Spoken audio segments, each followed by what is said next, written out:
Princess Ling Meng looked at him lifelessly, as if she did not understand anything he had just said. Jun Moxie sighed and decided to simply explain everything from start to end. From the moment Yi Guhan and Murong Xiu died to the grave of the affectionate couple, then how he instigated the second prince to obtain revenge. He went through every single event. Princess Ling Meng finally understood. She closed her eyes in misery, tears falling endlessly from them. My father sent assassins to kill my own mother. Which is the same as killing Uncle Yi. This makes him my enemy, but no matter what, he is still my father. After that, Jun Moxie designed a plot to make my father and 3 brothers kill each other, with all of them dying in this disaster.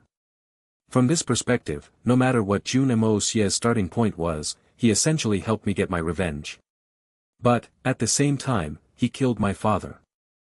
No matter how estranged our relationship is, but in the blood that flows in my veins. That is still my father. Princess Ling Meng was utterly at a loss and was starting to panic. What should I do now? She raised her head fearfully and looked at Jun Moxie. Third young master Jun. Jun Moxie, what should I do? Can someone tell me? What should I do? Can you tell me? Looking at Princess Ling Meng, Jun Moxie couldn't help but feel a sense of pity. This person before him was the last remaining princess of the great royal family, a prideful woman of distinguished birth, an absolute beauty at the prime of her life. A woman like this should be enjoying her life being pampered, with everything going smoothly in her life. But she was so ill-fated. Throughout her growing years, aside from her mother and an outsider, Yi Guhan, no one else gave her the tiniest affection or warmth in the family. When she had finally grown up after much difficulty, her mother died tragically in the hands of her own father, right before her eyes. The person who doted on her the most, Yi Guhan, also decided to die together with his love. But that father who was her enemy was killed in the battle for power. A princess of a nation reduced to an orphan. Now, the world was vast and hazy to her, without a single blood relative left. She didn't belong to this country, to any family or any relative. Aside from Jun Moxie, she no longer had anyone else that she could rely on. And Jun Moxie, to a certain extent, was still her foe who killed her father. All the bizarre affairs of the world went as far as this. All these countless misfortunes befalling upon one single person. Yet all this was nothing more than the transformations of the world. Your mother entrusted you to me before she passed, Jun Moxie decided to say it after pondering for a while. And before Yi Guhan passed, he also asked me to take good care of you. Jun Moxie had faced great difficulty in saying this. It felt extremely awkward. I killed her father and brothers, and now I'm trying to take care of her. What is this nonsense? Why do I feel like a greater evil than an evil tyrant? But Jun Moxie had to admit that he also didn't wish to face Princess Ling Meng. This sort of feeling, not only was it uncomfortable for Princess Ling Meng, it was just as uncomfortable for him. No matter how much a villain the emperor was, the blood ties between Princess Ling Meng and him could not be erased. But this was what Murong Xiu and Yi Guhan entrusted him with before their deaths. It was protection for Ling Meng. Similarly, Jun Moxie could not erase their affection. So he would just say it, and let Princess Ling Meng make the decision herself. If Ling Meng chose to leave, Jun Moxie would naturally help make all necessary arrangements. But if she decided to stay, Jun Moxie would not oppose it. He would take it as the last thing he did for Murong Xiu and Yi Guhan. With regards to what followed after, he would just let nature take its course. Who knew what would happen? Princess Ling Meng lowered her head, and her complexion was haggard and weak. Her impression of Jun Moxie had transformed from disgust, to curiosity, to admiration. And from gratitude for saving her life, it slowly evolved into the vague feelings of love. If she had heard of this news before this, she would probably be bashfully thrilled, but right now, she did not feel the tiniest bit of happiness. Her heart was already completely filled with another matter. She went from owning everything to losing everything in such a short period of time, that to her, it seemed like it was within a few seconds. Before her mother died, she still had everything. The moment before her mother died, she was already unconscious, and by the time she woke up, everything was gone. Everything had completely changed. It was the same as waking up from sleep and realizing that the entire world had changed. A feeling like this was similar to the legendary transmigration. Transmigrating from Earth over to the Xian continent after waking up, but Princess Ling Meng had so many more sorrows than people who transmigrate. It was indeed too difficult to bear. Listen to me, Ling Meng. You have to get yourself together. Perhaps I shouldn't be saying this now, but we are pressed for time. I hope you can make a decision as soon as possible. Due to some reasons, at daybreak tomorrow, the entire Jun family will retreat from Tianxiang and move into the Tianfa forest and stay away from the regular mortal world. Jun Moxie continued. If you do not have any other arrangements, perhaps you can choose to leave with us. If you wish to stay, then I can inform Prince Equivalent to take good care of you. Prince Equivalent is an honest and considerate person, he will definitely treat you well. Jun Moxie slowly explained the situation the Jun family would be facing. I can only give you half a night to consider. I'm sorry. A flush appeared on Princess Ling Meng's beautiful face, but she spoke with great determination. Jun Moxie, I really do not wish to remain stuck in this world of disgusting, ugly crimes. I wholeheartedly wish to move to a more deserted place where no one knows me and spend the rest of my life there quietly. From now on, all worldly matters have nothing to do with me. I think, you can help me with this, right? Please don't misunderstand. I do not mean to cling on to you, I just want to go to some place and spend my life peacefully. Jun Moxie grinned and thought, a deserted place. Isn't that Tianfa forest? As expected, the heaven is thinking of me longingly. You still want me to not misunderstand? You won't cling on to me? Who are you kidding? But on his face, he wore an expression as if everything had clicked together. He clapped his hands together. So coincidental. It is truly the will of the heavens. Isn't Tianfa forest perfect for your request? Please don't misunderstand, I do not mean that That's just so coincidental, isn't it? Yes, we are just taking what we need, Princess Ling Meng said sadly. Since we need to set off tomorrow morning, then I wish to offer burn incense for my mother and Uncle Yi. I'm afraid that I may not have many opportunities to do so after this. Jun Moxie heaved a sigh of relief and replied, no problem. I will go make arrangements for you right now. It'll be quick. Late at night. The grave of the affectionate couple. Princess Ling Meng knelt before the grave devotedly. Although the pain in her kneecap was tearing her up from the inside, and although this prolonged kneeling would only tax her bones and even perhaps cause this old injury that was on its way to recovery to act up again and result in permanent damage, she still stubbornly refused everyone's kind persuasion, obstinately kneeling there. The smoke of burning incense lingered in the air, and countless paper money lit up the night sky. I would rather fall and wither, wandering the netherworld alone than have any regrets for my deep love in this life. If there is unfinished affinity in the next life still, I would sooner let down the heavens than let down my dearest. Princess Ling Meng looked upon this giant tombstone with dreary eyes as she mumbled, Mother, Uncle Yi. I am leaving. Your little Menger is really going to leave, she's leaving this place, to a faraway place. I genuinely wish the two of you can meet in the netherworld, truly become husband and wife, and always be of one mind. Uncle Yi, I wish, that I was your daughter. If there is a next life, I want to be your real little Menger, along with Mother. I will be good. Father. Mother.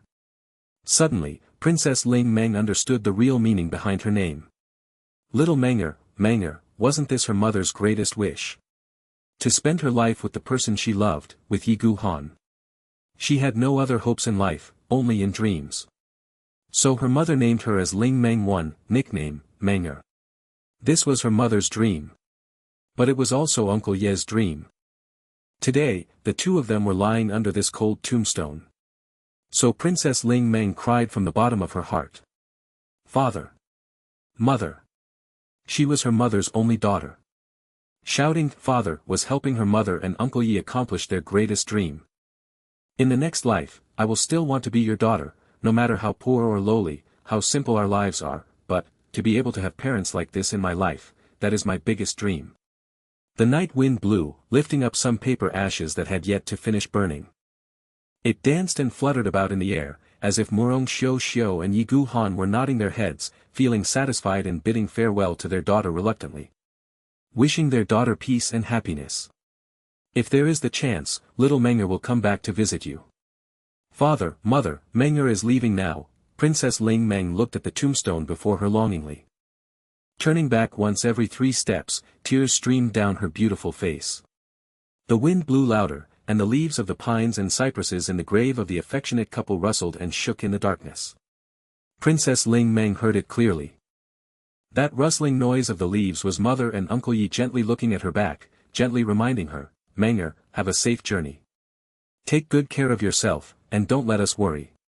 Princess Ling Meng suddenly turned around, and using all the energy and strength in her body, she wailed, Father. Mother. Then, she suddenly knelt to the ground, wailing hysterically. Dawn. Outside the Jun residence. Under the lead of the new emperor, Yang Huainong, all of the court officials of Tianxiang had gathered here to send the Jun family off. All the members of the Dugu family had also gathered here.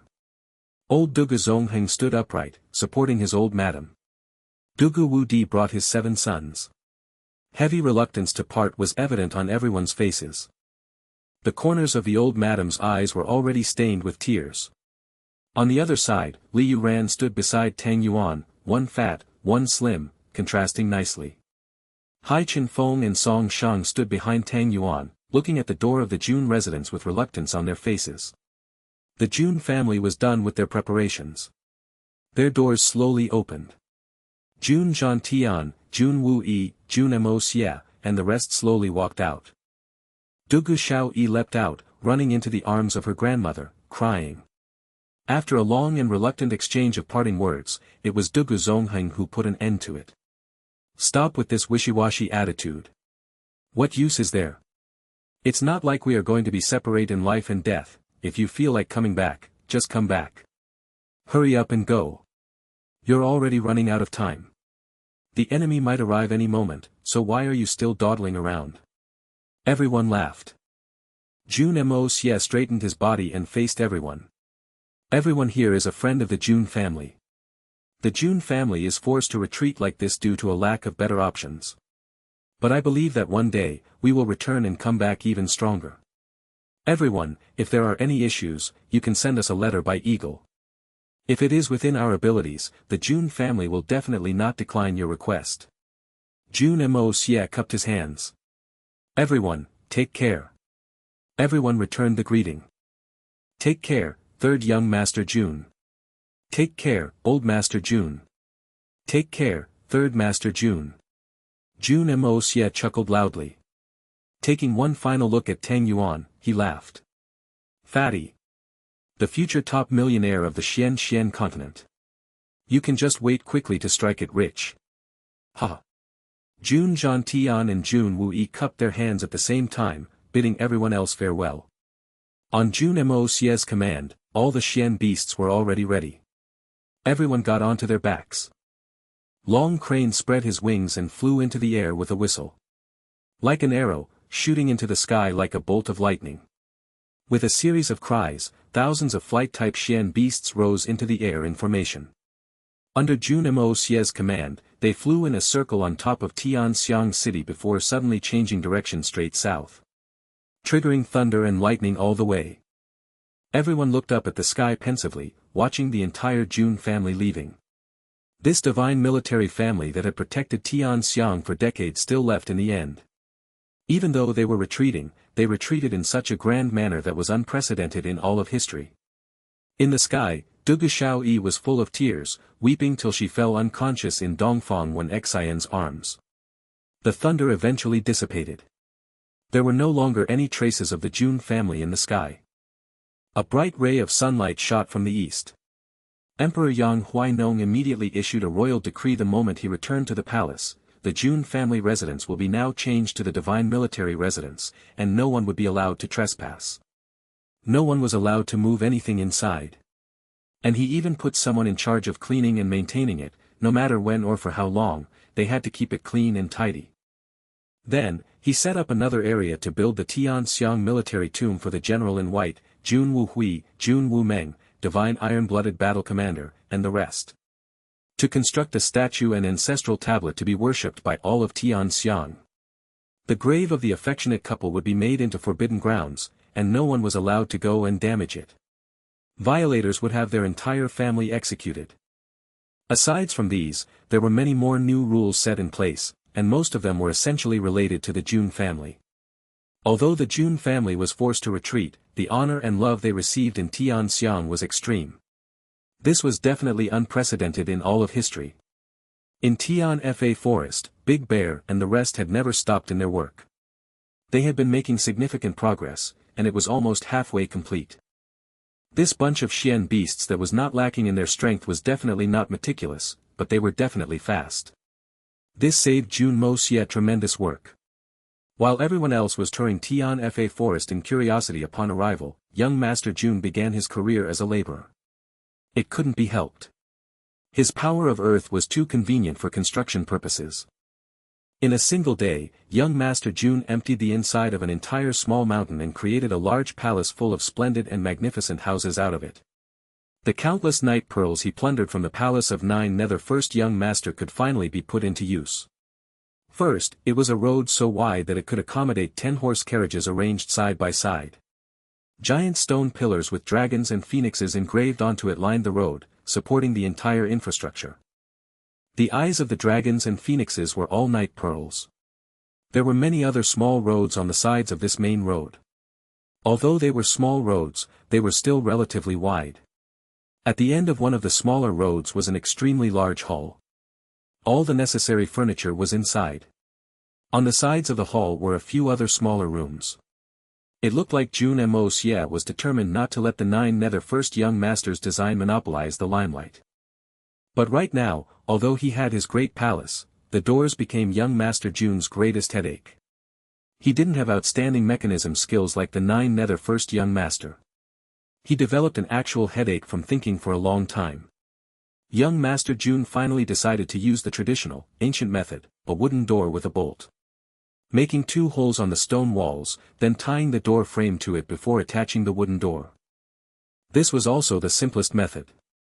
Although it was the simplest method, it was still a lot of work, even to the great young Master Jun. Young Master Jun had only realized halfway that all this work could be done by someone else.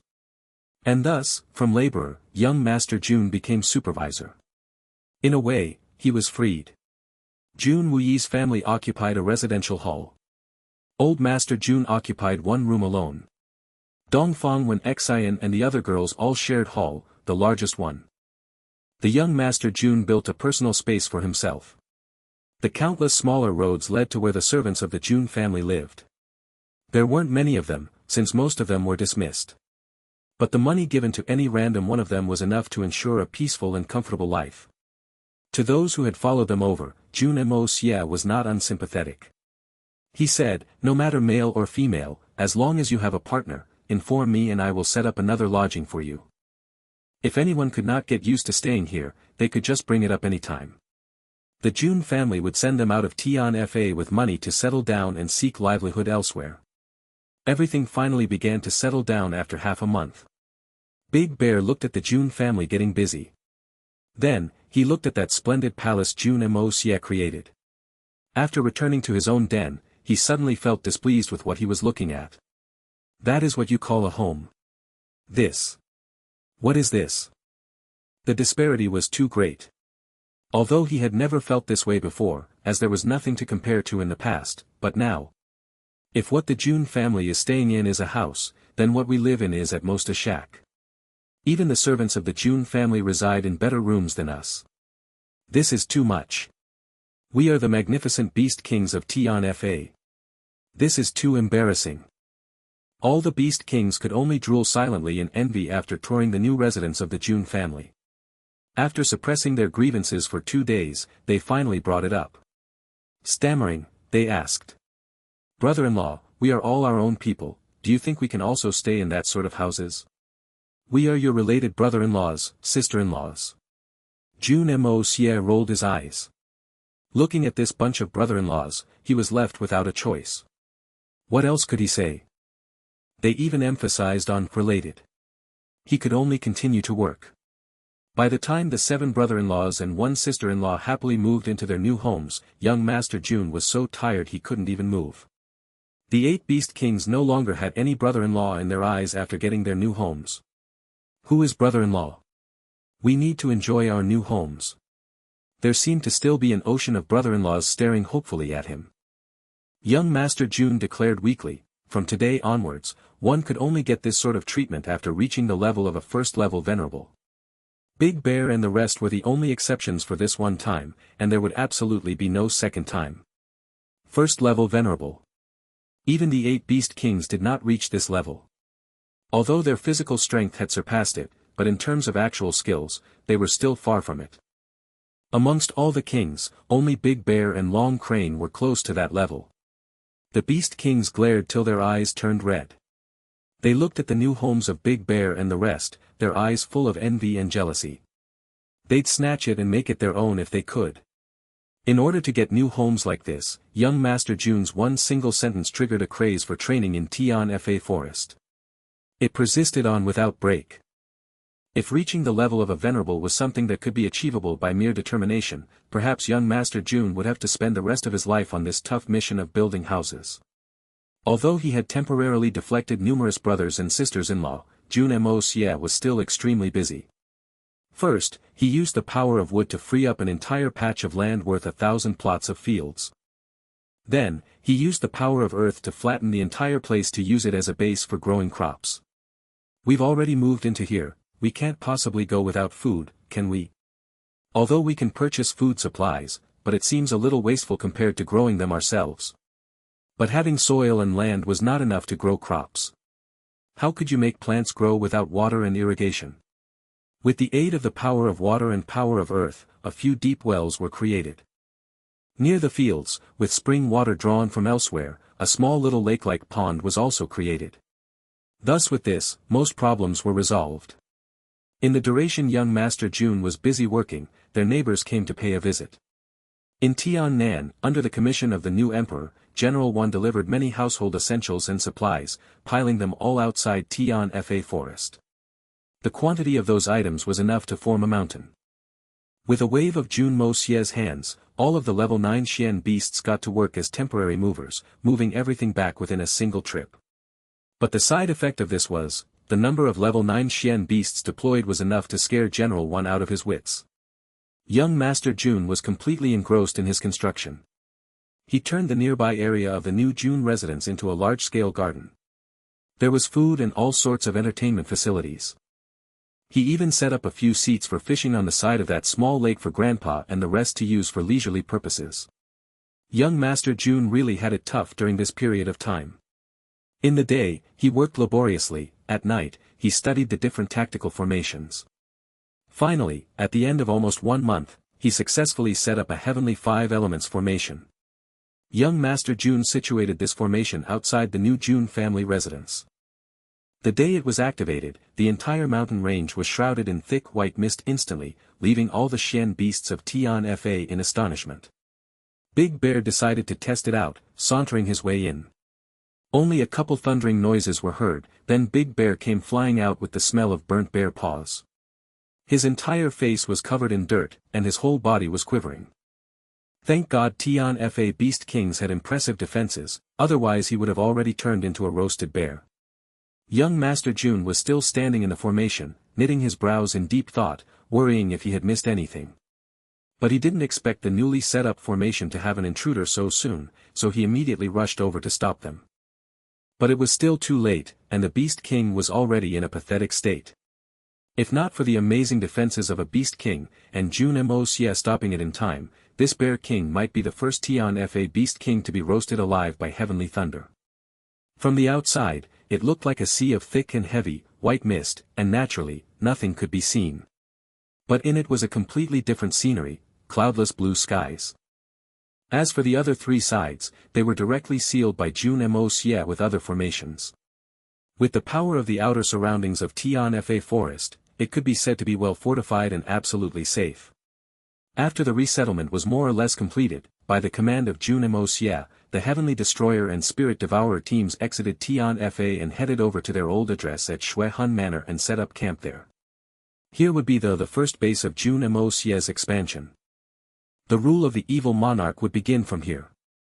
Once again, Jun Moxie activated the power of wood and forcefully connected the vegetation in this mountain range to the one in Tianfa forest and made it his own secret base. In the silent night, giant trees sprouted. By dawn, the original mountain range was already transformed into wildwood, devouring thousands of acres of mountain ridge overnight, never to be separate from Tianfa forest. Solitary Falcon, Feng Wan Yun, and Bailey Luo Yun were made the leaders of this place. Naturally, Jun Moxie set up a mysterious formation to conceal this place from the outside. At this point, all the arrangements had been temporarily completed.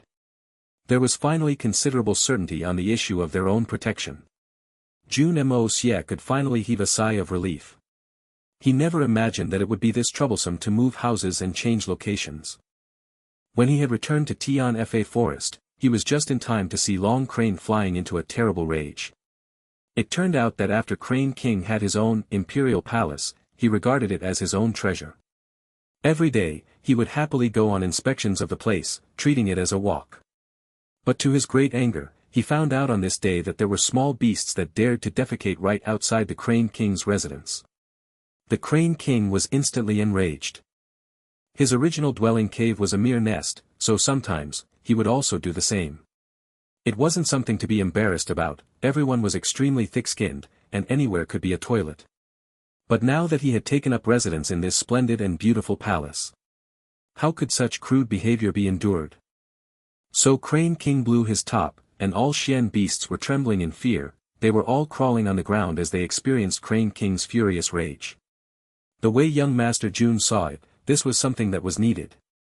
They ought to be disciplined. Thus, after talking things over with all the beast kings, they implemented a new decision. Thousands of giant toilets sprouted up rapidly in the Tianfa forest.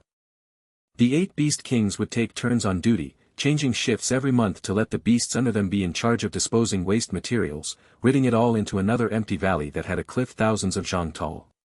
Naturally, they would be using the wheelbarrows delivered by General Wan from Tiannan City. So all the Xian beasts were in bad luck. For 10,000s of years, since when were the Xian beasts so proper when they were defecating? This sudden change almost triggered a rebellion from the rest of the Xian beasts. But since the upper-ranked beast kings had already taken up residence in such high-class villas, they had taken this sort of graceful behavior as a matter of fact. They even thought that it was a heinous crime for Xian beasts to defecate and urinate where they liked. To the point that Eagle King even took the initiative to form a law enforcement team, with almost 3,000 high-leveled Xian beasts taking shifts to patrol the entire Tianfa forest day and night. If there were any instances of vile behavior of lawlessly defecation or urination, they would immediately be punished by the law. Offenders would have their Xian Qi sealed up and undergo a round of violent beating, then locked up into prison. If a certain area or region was discovered to have traces of feces, but they were unable to find out who the culprit was, then all the Xian beasts in that area would serve the punishment together. And for a long period of time in Tianfa forest, wailing and howling could be heard. All the Xian beasts whined incessantly. Jun Moxie never thought of changing the natural law of the jungle in Tianfa forest. It was only in cruel competition, the pressure for survival, that Tianfa would become strong. If not, then it was merely a large-scale zoo. But after much discussion between Crane King and Bear King, it was decided, even if there were any battles between them, after the battle, they must clean up the battlefield. Otherwise, they would be punished severely. In other words, you could eat meat, but after consuming the meat, you had to clean up the bones. Furthermore, under the provocation of young Master Jun, all the Xian beasts in Tianfa forest would be involved in a long and drawn-out competition. In other words, once a year, all the various species would compete. No deaths were allowed, but the species that came in last would be in charge of cleaning the toilets of the species that came in first for an entire year. Who would willingly want to do that sort of smelly and stinky work for an entire year? And thus, the training craze in Tianfa experienced a new surge. This sort of positive atmosphere left the various beast kings grinning from ear to ear. Slightly more than a month had passed by the time everyone in the Jun family entered their lives on the right track. Everyone in the Jun family was also slowly getting used to life in their new residence. Old Master Jun went fishing every day at the new lake Jun Moxie created, armed with a small stool and a fishing rod. If he was bored, he'd do a bit of training. Old Master Jun was living an extremely content life. All that frustrations earlier about leaving his home had more or less faded away. With all that irritation gone, naturally, the mind would also become more open-minded. Aside from becoming more clear, his own cultivation had also made significant progress. During this period of time, Old Master Jun hadn't been short on good medication given by Jun Moxie. But the old man had too many concerns, about the country, the family, others, and himself. With so many worries on his mind, even with 10,000 miraculous medications, it would hard for it to have significant effect. Now that he had let go and put down all these matters, his mind was clear, and all the medicinal effects that had accumulated in his body finally began to slowly take effect. Thus, his cultivation level also naturally made significant progress. Currently, he had already attained the realm of a superior supreme. Young Master Jun didn't put too much emphasis on Old Master Jun's battling capabilities. Even if there was a battle in the future, he wouldn't allow Old Master Jun to be involved. But improving in his cultivation had another benefit: it could prolong one's longevity. In the past, Old Master Jun spent half his lifetime on military expeditions, and the strain on his body was no small matter. Although Jun Moxie tried to nurse his grandpa's health, there was only so much he could do. Although the effects were obvious, it was impossible to return Old Master Jun back to his former pristine state of health. But Old Master Jun's improvement in cultivation had led to an increase in longevity and saved young Master Jun a lot of worries. With Old Master Jun's current cultivation, living for another 100 or 200 years was not a concern. As for Jun Wu-yi and Han Yenyao, they did not live the sweet and happy lives young Master Jun imagined them to live. After all, this pair of husband and wife had too strong a sense of responsibility. Every day, they counted how many orphans were sent the old address of the Shui Hun Manor, and how were they living. Especially Han Yenyao, who constantly had these children on her mind. After adopting so many children, within a couple of days, she could accurately call out each and every single one of their names and remember most of the children's birthdays. She even consolidated and recorded them down. This sort of dedication was enough to leave people in awe. Han Yenyao had a goal, which was also her greatest wish: if these children could genuinely approve of her and regard her as their own mother or feel that sort of closeness, only then would she be able to feel better in her heart. Also, when taking care of these children, Han Yenyao often felt like her heart was in a very natural, comfortable, and peaceful state. Therefore, no matter how dirty these children were when they were sent over, she never despised them. Since she had Jun Wu-yi's company, neither of them felt lonely or found it tedious, doing a great job. There was also something that left young Master Jun very gratified. The sorrow hidden in the depths of Jun Wu-yi's eyes had finally disappeared. His originally upright posture seemed even straighter, and the cold look on Han Yenyao's pretty face had completely vanished. It was an understatement to say that her face was glowing. As the saying went, the beauty of a woman was nourished by her man. As for the biggest palace occupied by the Dongfang Wen Xian and the other women, the sound of mahjong, invented by young Master Jun, and tiles being mixed together could be heard coming from the inside. Since its introduction, the women became extremely engrossed in playing. They'd gather for around the moment they had leisure time, and sometimes, even the Snake King would slip in to have a go. Guan Qing Han, Dugu Xiao Yi, Han Yen Meng, Princess Ling Meng, Dongfang Wen Xian, and the Snake King, these 6 people became the most loyal mahjong buddies. The one that was best at it was Dugu Xiao Yi. This girl had extremely good comprehension of the game, and she could even play with her eyes closed. There was absolutely no mistake when her jade hands touched the tiles. She was regarded as the god of tiles and was later rejected by everyone. You said you're going to close your eyes, so just close them. But to still be so lucky. Everyone wants to win when it comes to playing mahjong. Who can take it if they keep losing without a single round of winning? Princess Ling Meng's health made good recovery, and her mood was also more cheerful. With the company of a close friend like Dugu Xiao Yi, her complexion naturally got better as the days passed. Dongfang Wen Xian looked at all these beautiful and exquisite girls, already reckoning all of them as her son's women and her own daughter-in-laws. With people she kept on her mind and doted on, naturally, she was no longer as gloomy as she was before. During this time, in addition to doing construction, young Master Jun also had a task that required a lot of moving. Every day, a large amount of medicinal ingredients were delivered to Jun Moxie's front door by the Beast Kings. Whether it was poisonous, non-poisonous, rare, or common, they were carried all here. Jun Moxie welcomed every single one of them. Some of the more rare ones were instantly moved into the Hongjun Pagoda, and the rest of the more common medicinal herbs were replanted in a medicinal garden he had established.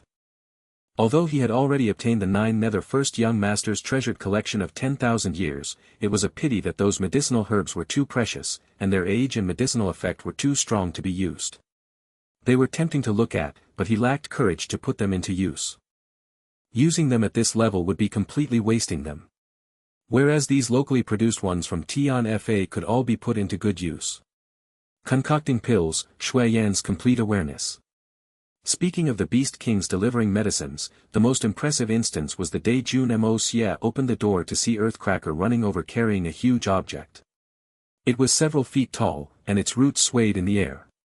There was a lump that looked like it was 1,000 pounds at the top. Jun Moxie couldn't help but be taken aback at the sight. That giant object was actually a giant Chinese knotweed, one that was several tens of thousands of years of age. It turned out that when Tiger King was on duty, he discovered that there was this vine on the mountain that looked similar to a certain type of medicinal herb brother-in-law had described.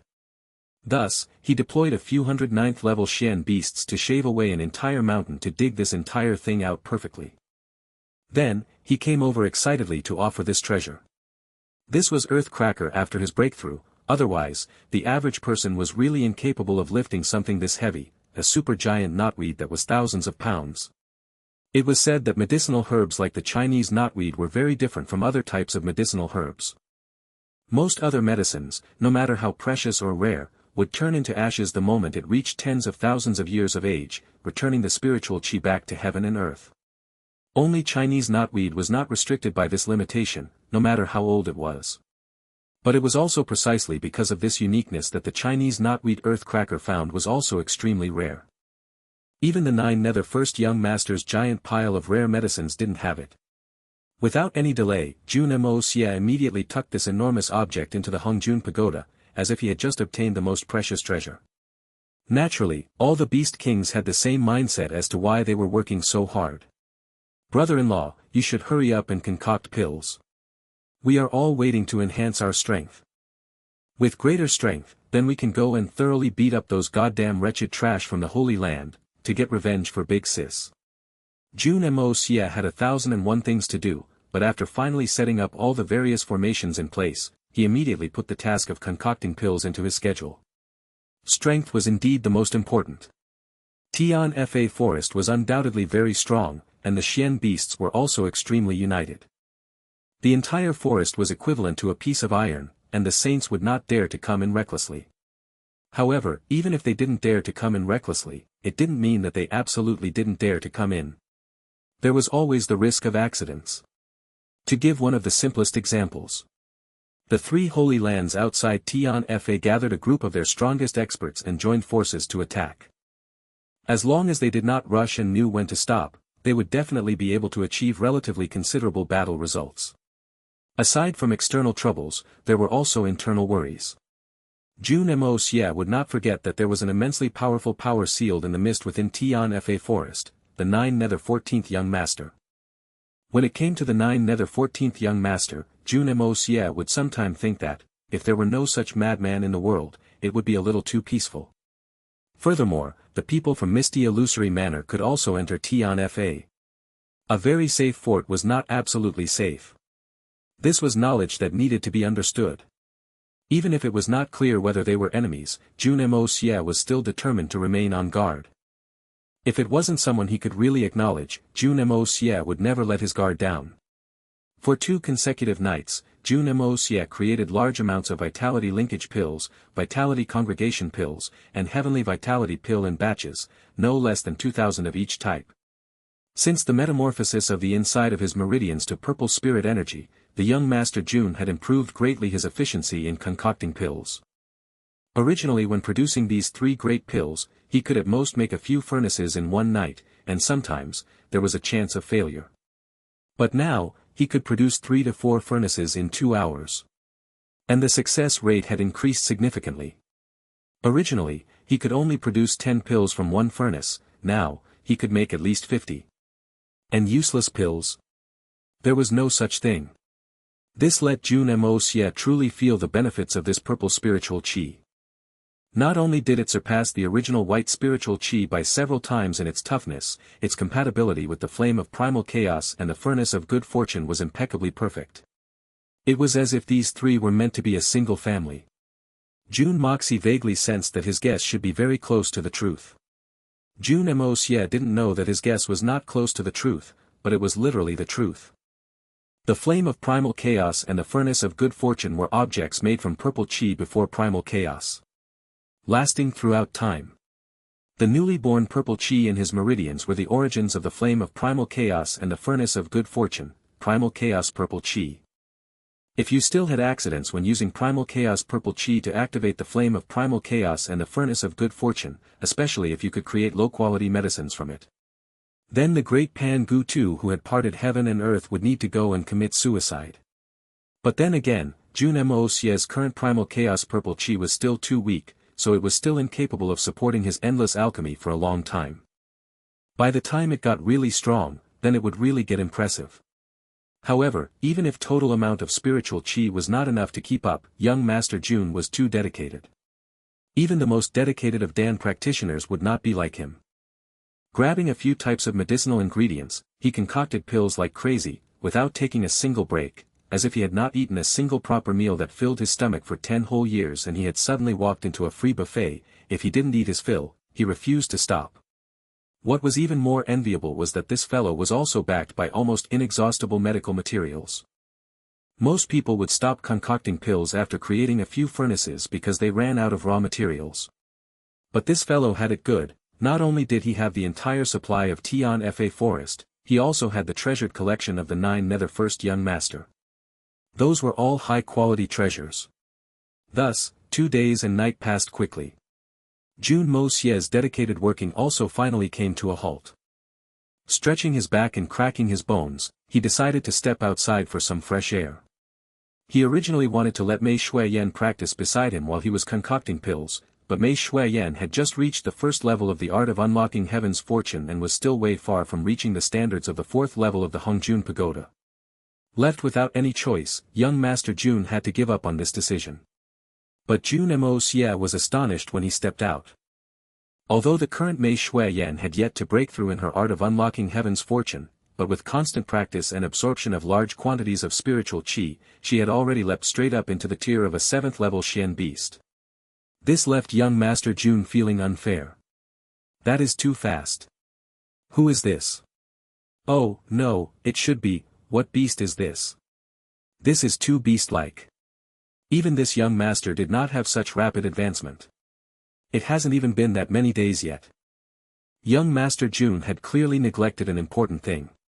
While he clearly was constantly practicing and improving himself, but when he was outside, the spiritual chi was extremely rare. And his time outside was also significantly longer than his time within the Hongjun Pagoda. Whereas Mei Shuiyan directly practiced in the Hongjun Pagoda. No matter whether it was eating, drinking, or sleeping, she was constantly enveloped in the spiritual chi in the Hongjun Pagoda. If she was not fast, then that would really be weird. It was true that Mei Shuiyan was advancing at a beast-like speed, but young Master Jun was worse than a beast. Naturally Mei Shuiyan was extremely happy to see Jun Moxie coming over to her side.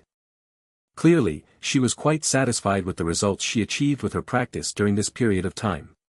Although she still couldn't accept being close to Jun Moxie in her current form, this time, she did not intentionally avoid him, but instead, allowed Jun Moxie to hold her in his arms. Because this hug, it was only when she had lost it Ankh, did she truly realize how much she desired this warm hug. And it was only when she was in his arms did Mei Shuiyan feel that no matter what, she had someone she could rely on. She had walked on the path of one strong and lonely for so many years. Although she was standing at the peak and held in awe, she had never felt a sense of belonging. It was always lonely at the top. But although it was lonely and cold, she had persevered and made it through.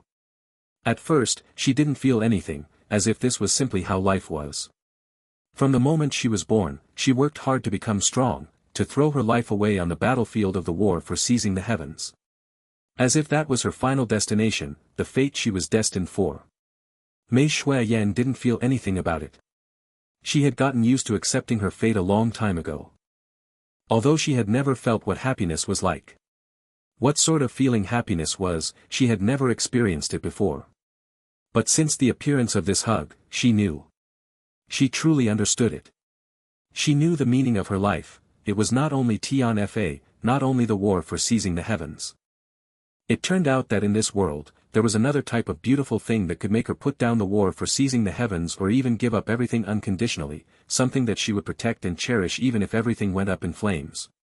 So this was what was most precious in life.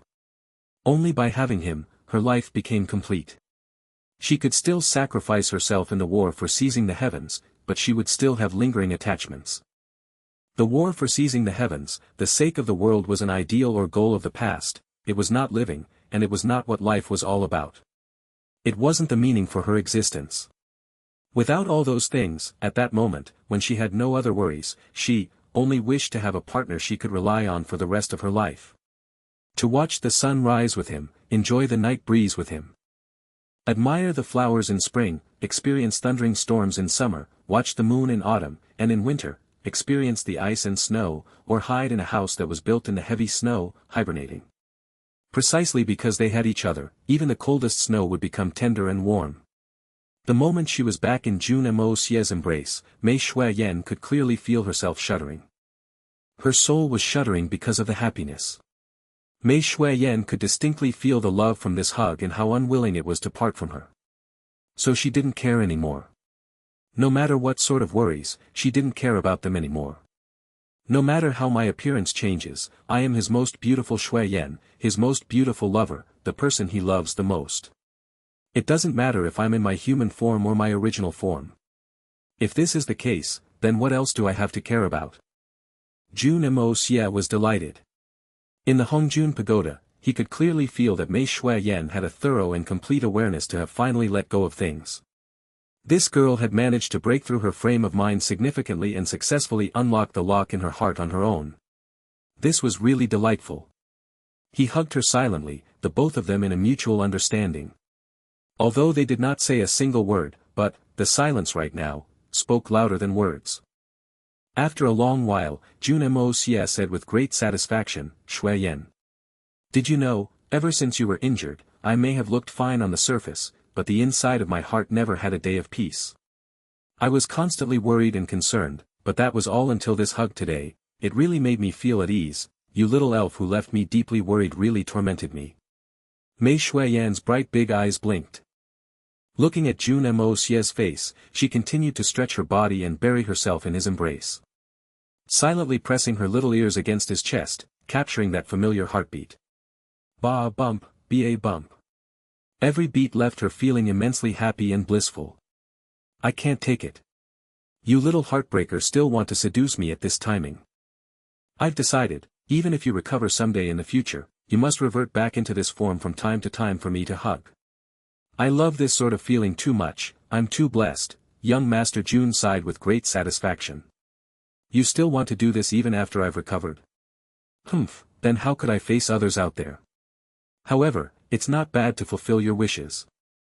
But I only hope that you will not regret it when the time comes. Mei Shuiyan, who was in his arms, snorted, blinking her eyes playfully, as if she were thinking about something. Young Master Jun did not have the slightest realization that because of this one single sentence he said today, he had created a huge problem for himself in the future. After the two of them wedded, for a period of time, every time Jun Moxie was about to get intimate, he would realize that at the most crucial juncture, when he was about to conquer and dominate his gorgeous lover, she would suddenly transform into a small white, It could be imagined. Every time that happened, young Master Jun would feel like crying, but the tears wouldn't come. While Jun Moxie was rambling, suddenly, Mei Shuiyan, who was in his embrace, became completely silent. Astonished, Jun Moxie looked down, only to see Mei Shuiyan's pair of bright eyes focusing on a spot in space, her breathing becoming long and drawn out. To think that at a point in time like this, she entered a transient state similar to enlightenment. Jun Moxie didn't know to laugh or cry. It can work like this.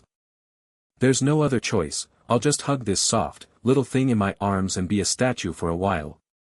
Who knew how much time had passed when Mei Shuiyan suddenly leapt and landed on that heaven-earth spirit vein that she always practiced on, her sharp little claws moving swiftly like the wind, writing in freestyle. With a few strokes, the bold, cursive calligraphy was completed. 3 lines were written down. But Jun Moxie could distinctly sense that they didn't seem to words. At least, they weren't merely words. But 3 types of profound moves. Because, from these writings, there was extremely strong killing intent. Ask, when will the scramble for power and profit stop? Hate, the Holy Land's heartlessness. The first wish is to the people, sorting out worldly affairs. Heaven and earth will be at peace. Ask, when will the disturbance and fighting cease? Hate, Tian Fa has tears. The second wish is to the earth, thoroughly washing away all traces of strangeness. Heaven and earth will be clean. Ask, is there an end to the end of time? Hate, the world of the living lasts for ages. The third wish is to the heavens, throughout all of time, these feelings shall accompany samsara. Jun Moxie looked at these 3 sentences carefully and suddenly comprehended its meaning. The first sentence said that Mei Shuiyan had thoroughly seen through the likes of the people from 3 holy lands, revealing her desire to restructure the world. And it should be a move that enveloped a rather extensive scope. Each stroke of the characters represented a position to strike from, and it could be changed and varied from start to finish, its power extremely impressive. The second sentence was talking about the war for seizing the heavens. This was not only a wish, but also a resolution to cleanse all traces of the strange races, a wish to return a clean and untainted world back to the human world. Similarly, this was a move. With regards to the third sentence, it was about feelings towards what seemed to be himself. And they were such strong and intense feelings, every stroke was full and plump, revealing a firm resolution in this aspiration that would not change in all lifetimes to come. Wishing upon the heavens, throughout all of time, these feelings shall accompany samsara. Using the eternity of samsara to make known her sincerest feelings. Samsara also represented the deadliest move. A deadly move that was immensely powerful. The ultimate move that no one in the world could avoid. This girl truly deserved her reputation as an overlord. To suddenly achieve enlightenment at a timing like this. And to go as far as to create 3 exceptional moves of this level of endless might. And the most intriguing one in young Master Jun's eyes was having these feelings accompany samsara, it was the strongest and most powerful move amongst the 3. This also made it clear that in her heart, Jun Moxie was the most important. Be it the 3 holy lands or the war for seizing the heavens, both could not hold a candle to him. He was proud of himself. Impressive. Truly, impressive. Jun Moxie was extremely sharp-eyed. Naturally he could tell with one look where and how powerful these 3 moves were. But the complexity amidst it was also hard to imagine. Looks like the 3 holy lands and the responsibility of the war for seizing the heavens had oppressed Mei Shuiyan's heart to such a great degree. Otherwise, she would definitely not create this sort of shocking moves. Jun Moxie could also see that these 3 moves were merely still at their beginning stages. No one would have thought that it would be in here, in this sort of situation where only the 2 of them were around to witness it. After breaking free of these mental shackles, Mei Shuiyan suddenly was enlightened and created 3 powerful, exceptional moves that would allow her to sweep across the world. 3 questions to the heavens. Jun Moxie did not bother her, instead, he stealthily left the Hongjun pagoda. Because after writing out these 3 lines, Mei Shuiyan entered a transient state again. She stared at these 3 lines and went into deep thoughts for a long time. She was perfecting these 3 moves. The moves that she had created were the moves that were most suited for her. This was still the first and only time Mei Shuiyan had ever created her own moves in all these years. She absolutely must not be disturbed at a moment like this. If she got disturbed, then everything would go down the drain. Jun Moxie was well aware of this, so he chose to disappear silently. Because his own existence, even if it was just the smallest startle caused by his shadow, would be enough to affect the success of Mei Shuiyan's creation of her moves. How could it be easy to create your own moves? The Xian skills of the continent had been passed down for tens of thousands of years, counting from the time the 9 Nether first young master had first imparted it. Tens of thousands of years. How many moves had been revised? Be it imitating wild beasts or birds, be it imitating the harsh mountains, or the gush of rapid waters, or also the boundless clouds and sea, the wind, flowers, snow, and moon. Every single stroke had to go through countless of improvements. Whatever could be used was more or less already used completely.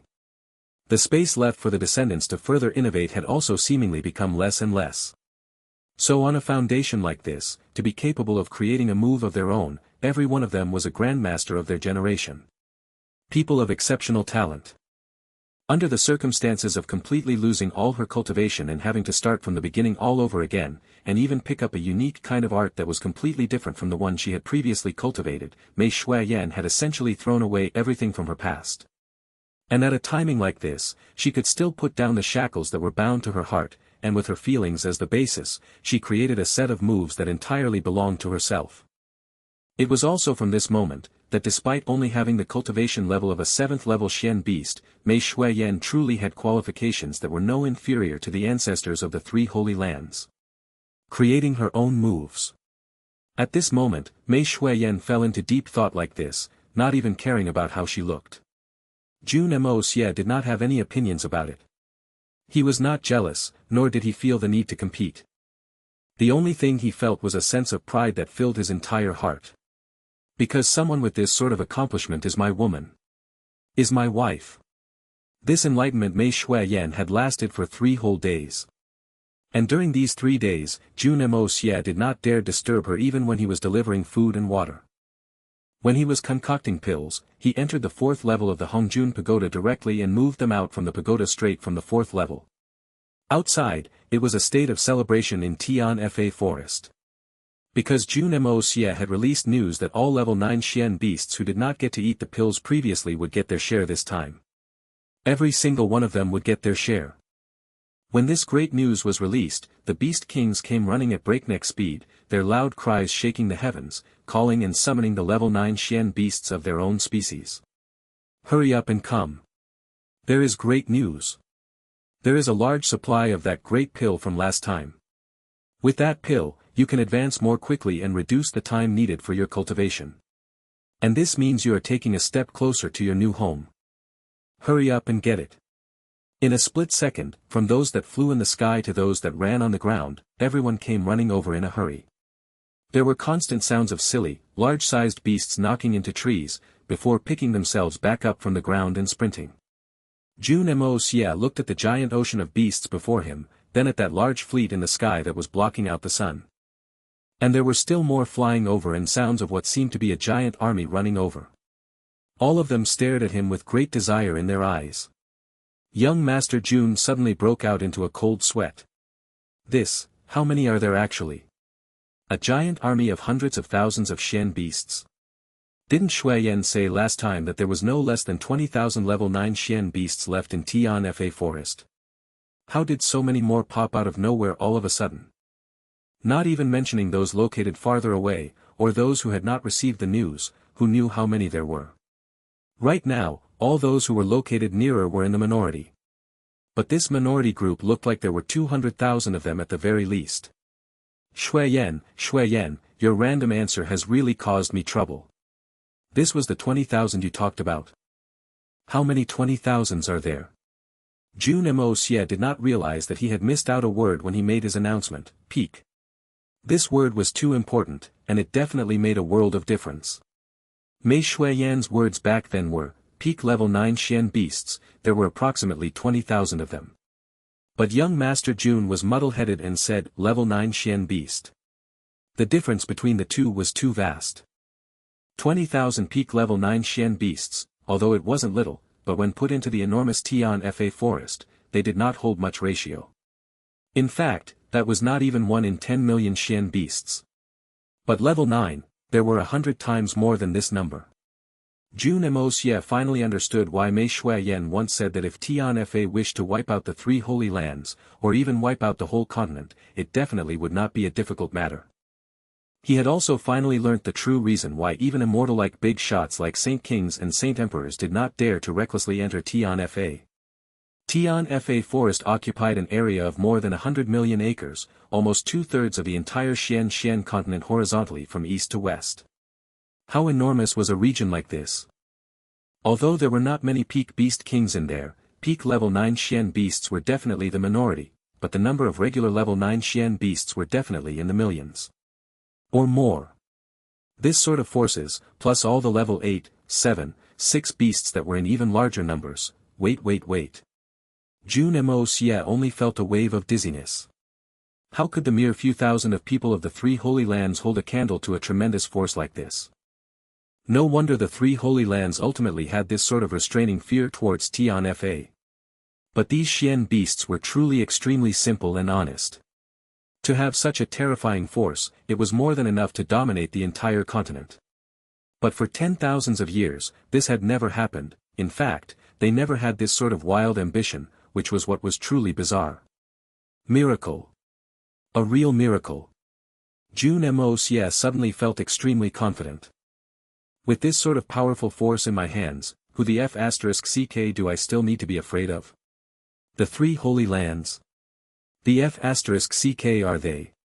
However, no matter how bursting with confidence he was, or indescribably astonished he felt, he still needed to clean up this mess before him.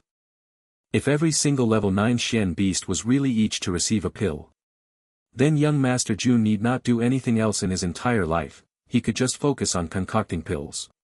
This sort of number was truly too terrifying. Looking at the 8 beast kings standing at the front of the rows, young Master Jun suddenly came up with a scheme with a roll of his eyes. Standing at the front ready to snag the advantage any moment, Big Bear and Earthcracker suddenly felt their scalps prickling. Could it be that we are in bad luck again?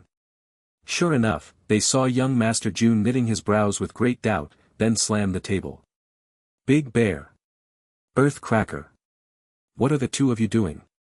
Didn't I repeatedly make it clear to you that the minimum requirement is to be a peak level 9 Xian beast? Why did everyone come running over? Is this how you relay my message? The two of you are really unable to accomplish anything, but liable to spoil everything. Big Bear's excited smile froze on his big face. His eyes widened. What? Jun Moxie winked at him, but continued to holler away as if he was in the right. Look at that stupid look of yours. If your big sis said that you were not stupid, I would still not believe it. This is truly maddening. You're driving me mad. I should have known better to look for the two of you to pass the message, now you've messed everything up. Big Bear quickly shut his mouth. Brother-in-law even brought up big sis. I should just shut up. Otherwise, if he brings it up during their pillow talk, will I survive? Right now, it's just scolding. If I cannot explain myself properly, after this whole incident I'll definitely be hurting all over. I'll endure it. Earthcracker blinked his eyes in confusion. Brother-in-law. This, seems like. Big Bear beside him quickly nudged him and whispered, if you don't want to be hurting all over after this just shut up. These silly pair had been a set for a long time. Although Earthcracker did not understand what was going on, he still shut up instantly. Brothers. We do have the medicine now. And lots of them. Jun Moxie ignored them and shouted at the mob before him. Instantly, cheers broke out loudly. However, although I have indeed concocted a large quantity of pills, but it is still not enough compared to the number of you. We are all aware of the situation of Tian Fa Forest. I had originally intended to summon the peak level 9 Xian beasts forward, after all, only they are at the bottleneck of breaking through, but I did not expect Tiger King and Bear King to relay the wrong announcement, causing everyone to gather here. This is my mistake, my error. Why did I choose to trust the two of them? Sighs of disappointment broke out. They definitely were not sighing about young Master Jun's poor judgment, but because there were not enough pills to go around. It was alright if they made a wasted trip, but that new resident seems even further away now. Tiger King and Bear King turned to look at each other. Brother-in-law, my dearest brother-in-law, how could you twist the facts like this? When did you ask us to relay your words? Let's not even start talking about the difference between level 9 and peak level 9. How can the two of us, involved parties, not have a single clue about what is going on? As a human, no matter what, you should have some sort of conscience, shouldn't you? Although it is true that the two of us are not humans in our bones, but brother-in-law, you are a solid and thorough human, right? How could you create something from nothing like this? How can you speak so blindly? After your stunt, aren't the two of us going to become the target of scorn in Tian-Fa? However, everything has its advantages and disadvantages. Precisely because of the misunderstanding by these two kings, it has instead given me the opportunity to convey news to everyone here, to save everyone the trouble of a long and difficult journey the next time. Jun Moxie scanned the crowd, and announced, everyone knows that the effect of the pills is very potent. There is certain degree of danger even if they are refined by me. Forcibly taking it before reaching the stage of a peak level 9 will not only have no effect in upgrading your skills, there is also a great chance that you will explode and die. But if everyone takes it after reaching the peak of level 9, not only will there be no side effects, there will also be no pain in the upgrading process. This is the essential difference between the levels. Everyone is a clever person, you all definitely understand this. So I hereby promise everyone, no matter if you are brothers of level 7, 8, or 9, continue to conscientiously practice. The moment you reach the peak level 9, report to your king, then come and obtain the divine pills from me. Break through the realm of changing your form. Trigger off the advancement and upgrade of the strength in your body. Become truly strong. All those who reached peak level 9 can come and retrieve the pills from me. Those who break through level 11, in other words, brothers who are above the venerable level, shall get a personal lodging built by me. Jun Moxie solemnly said, this promise, from now on, will remain unchanged for 10 years. Another wave of celebratory cries broke out. It was not difficult for these level 9 Xian beasts to attempt to break through to level 9 peak. Some of them had stronger genes, when their bodies have completely grown, they didn't even have to do any practice and they would enter peak level 9 cultivation directly. But the part about breaking through the realm and changing their form was a matter of life and death. Upon hearing of this news today, how could they not be elated and go wild? A level 9 Xian beast and a Xian beast that had changed its form. That was an essential difference. The difference was a relatively huge dividing line. There was a difference of a few hundred years in terms of their life expectancy alone. And also, if they attained a level of a venerable and above, they could obtain that beautiful house. We have to achieve it even if it's going to cost us our lives. It's too tempting. Now that we have a goal, why are we not practicing like crazy? I say, brother. Brother-in-law, within 10 years, if we do not break through to peak level, then what should we do? This question was stammered by a big black bear. Clearly, it had only learnt to speak after reaching level 9 recently. As it spoke, its black eyes looked at Bear King in fear, anxiety, and shyness. And the voice was really delicate, a little like a female speaking. A female bear? Jun Moxie was greatly surprised. This was the first female high-level Xian beast he had seen aside from Mei Shui Yan and the Snake King, Green Hunter. At this thought, Jun Moxie scanned the crowd, only to realize that of all the level 9 Xian beasts present, almost half of them were female. Then where did they all go before this? Jun Moxie didn't know that in Tian-Fa forest, especially within the high-level Xian beasts, females were rare compared to the males. Thus, if there were any large-scale battles, no matter what, female beasts would never take a part in the fight. This was a tradition of Tian-Fa for 10,000s of years. As to Mei Shui Yan and Green Hunter, they were the abnormalities, so they could not be mentioned. If you do not achieve it in 10 years, then it's hard to say. I cannot make my guarantee. There are too many Xian beasts in Tian-Fa. If I make a promise that lasts for 100 years, then this brother-in-law doesn't have to do anything else for the rest of his life. I'll spend it concocting pills and making houses. Jun Moxie rubbed his jaw as he chuckled. It was not a must for it to be done within 10 years, but he wanted to set a time limit for these guys. If the duration was too short, they would all be incapable of achieving it, and it deliberately made things difficult. But if the duration was too long, they would eventually lose their ambition. So the time limit of 10 years was intentionally mentioned by Jun Moxie, but not because he was afraid of being busy concocting pills or building houses. If only it was that easy to reach the venerable level and above. Oh, then I will go work hard. I will go, work hard right now. That black bear had smooth and silky fur, with rings of gold fur on its body. Although it was slightly plump, it still looked quite adorable. And its personality was a little shy. She seemed to be of the extremely bashful type. Bear King was just about to shoot daggers from his glare, but he suddenly turned gentle. Clearing his throat, he slowly asked, "You there, you are from the Black Gold Bear clan?" I am. Your Majesty." The black bear was startled, stammering her response. "All right. And you are a female bear close to adulthood?" Big Bear licked his lips, circling this black gold bear, the expression on his face becoming more and more ambiguous. "Yes. Your Majesty." "Why you?" This poor little female black gold bear could only watch this supreme king of the bear races with innocence and fear, her speech becoming even more stuttered. "What's your name?" Big Bear's voice was even more strange, suddenly becoming extremely gentle. He used an extremely endearing tone and asked this question.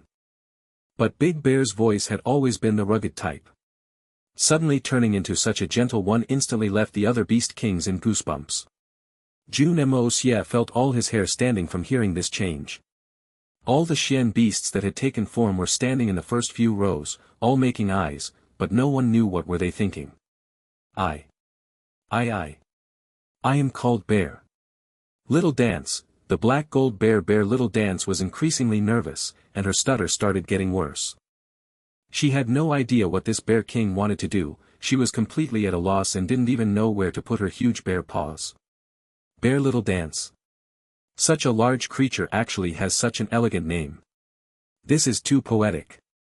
This is literally a case where the name does not reflect the reality, isn't it? But Big Bear seemed to be extremely satisfied. He thought he was putting on an amiable and pleasant expression, but he came off as overbearing and tyrannical as he said, "Xiong Xiao Wu. A good name, dainty and delicate, charming and cute. Marry me and be my wife. Give birth to some bear cubs for me." Hong. The group of Xian beasts instantly exploded in chaos. Roars and screeches rang out everywhere, and Jun Moxie was stunned so badly that his mouth and eyes turned askew. He took a step back and directly fell down on his butt. This big bear was simply too direct. What kind of descriptive terms were those? Where did he learn them from? This bear that weighed at least 700 gene actually looked small and dainty, charming and cute in Big Bear's eyes. This was only their first meeting, but this fellow already proposed marriage to her.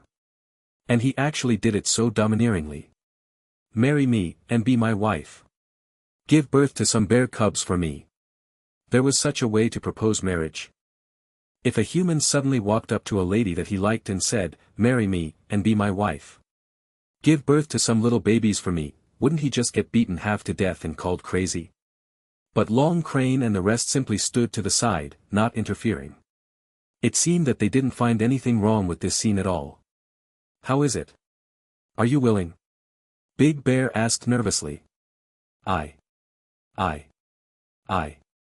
don't know." Little Dance looked around jumpily, as if she were begging for help. She stepped backwards nervously, nearly falling over because of her clumsy body. "You don't know. That means that it's not a rejection. Not rejecting means that you accept. Accepting means you're agreeing to be my wife. Come, wifey, let's go home together while it's still early and make some little bears." Big Bear smiled excitedly and held out his fluffy paws, wanting to pull her away. Hearing this, Little Dance's eyes reddened and she looked like she was about to cry. Her eyes darted continuously toward an older black gold bear not far away. Big Bear naturally also sensed her gaze. Stretching out his hand, he pointed. "You. Come out here. Are you the leader of the Black God Bear's tribe?" The old bear walked out with its face wreathed in smiles. "Lord Bear King, I am indeed the leader of the Black Gold Bears, Big Precious. I'm also Little Dance's father." "Oh, so it's father-in-law." Big Bear waved his paw and said. "I'm sure you have no opinions about the relationship of me and her, right? It should be an honorable marriage, right?" Big Bear had learnt the 3 words father-in-law through following Jun Moxie around in recent periods. Apparently, the father of one's wife was called a father-in-law. In front of Little Dance's father, he naturally wanted to show off his knowledge.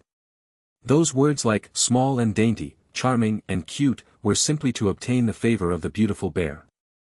But the words father-in-law was to show how knowledgeable he was, and how different he was from the other uncouth bears. Yes, yes. I have no opinions, no opinions. It's a great honor. It's truly very glorious, too glorious. The Black Gold Bear tribe's leader Big Precious continuously nodded his head and said. He didn't really understand what the words father-in-law meant, but guessed that it must be some kind of noble greeting. Clasping his paws humbly, he said, I'm not worthy of Lord Bear King addressing me as father-in-law, you. You are my father-in-law. You are my father-in-law. Jun Moxie nearly spat out a mouthful of blood and died on the spot. He sat on the ground with a dazed expression. Originally, he'd already been stunned rather thoroughly, but the addition of that one sentence had completely caused him to lose all sensations in his body. What the hell was all this? That won't do. I can't be your father-in-law. You old thing actually wants to take advantage of me. Big Bear was about to get angry, but he controlled himself and shook his head. Forget it, who asked you to be my father-in-law? Quickly go back and prepare the dowry. I'm marrying your daughter, so you should go and start preparing. We can't marry her off poorly. After all, she's going to be the queen of the bear tribe in the future, becoming a motherly model and leader of all the bears. Alright, just send 10,000 Gene each of your pinecone wine and honeyed biscuits over later on, there's no problem, right? Big Bear said with a loud voice. Yes, yes, it'll be done as you instructed, Big Precious nodded repeatedly. Just like that, under the astonished gaze of Jun Moxie, the marriage engagement was completed. Jun Moxie nearly choked on his own spit as he watched this scene. This was possible as well. Motherly model and leader of all the bears. My God! There was actually such a method of proposing marriage. This was only the first time they had ever met, and he forcefully demanded to marry her. Then, he even demanded for his father-in-law to pay for the dowry. Not only that, he'd even asked for a huge amount. His tone wasn't even polite in the slightest, directly calling his future father-in-law old thing. Was there anyone who spoke to their future father-in-law like that? The most surprising thing was that, it had actually succeeded. The bride's side forked out a huge dowry and prepared for the entire wedding. This son-in-law was like a common bandit forcing a marriage. No. Even a common bandit would more or less know to speak some honeyed words, or at least make some promises. This fellow was not even comparable to a common bandit. What was going on? This world was simply too crazy. No, the world of Xian beasts was too crazy. What was this? Congratulations, Bear King. Good wishes, Bear King. A series of loud roars rang out as all the Xian beasts joined their voices in congratulations. They were actually extremely used to these kinds of scenes and did not feel like anything was out of the ordinary. Big Bear grinned widely and strutted forward proudly as he held Little Dance's large paw. Walking towards the crowd, he clasped his paws and returned the courtesies. Many thanks, brothers. From today onwards, this old bear also has a wife. Little Dance followed behind him, her head lowered shyly. Behind her, her short stubby tail wagged lightly. Based on her expression, she did not seem any bit like someone who had been forced into a marriage. Instead, she looked radiant with happiness. Earthcracker narrowed his eyes and roared lightly with admiration. At the same time, his eyes darted across the crowd as if he was searching for something. A moment later, he sighed and came over to Jun Moxie, shaking his head. Sighs, brother-in-law, look at this, that bear really has some great luck, that new bride of his is really good looking. What a pity, why can't a beauty like that be born in my tiger tribe? His tone was obviously laced with envy. Jun Moxie was taken aback once again. Narrowing his eyes, he looked at Earthcracker with some disbelief. Lucky? Really good looking? A beauty? Earthcracker, you're not running a fever, right? What the hell are you talking about?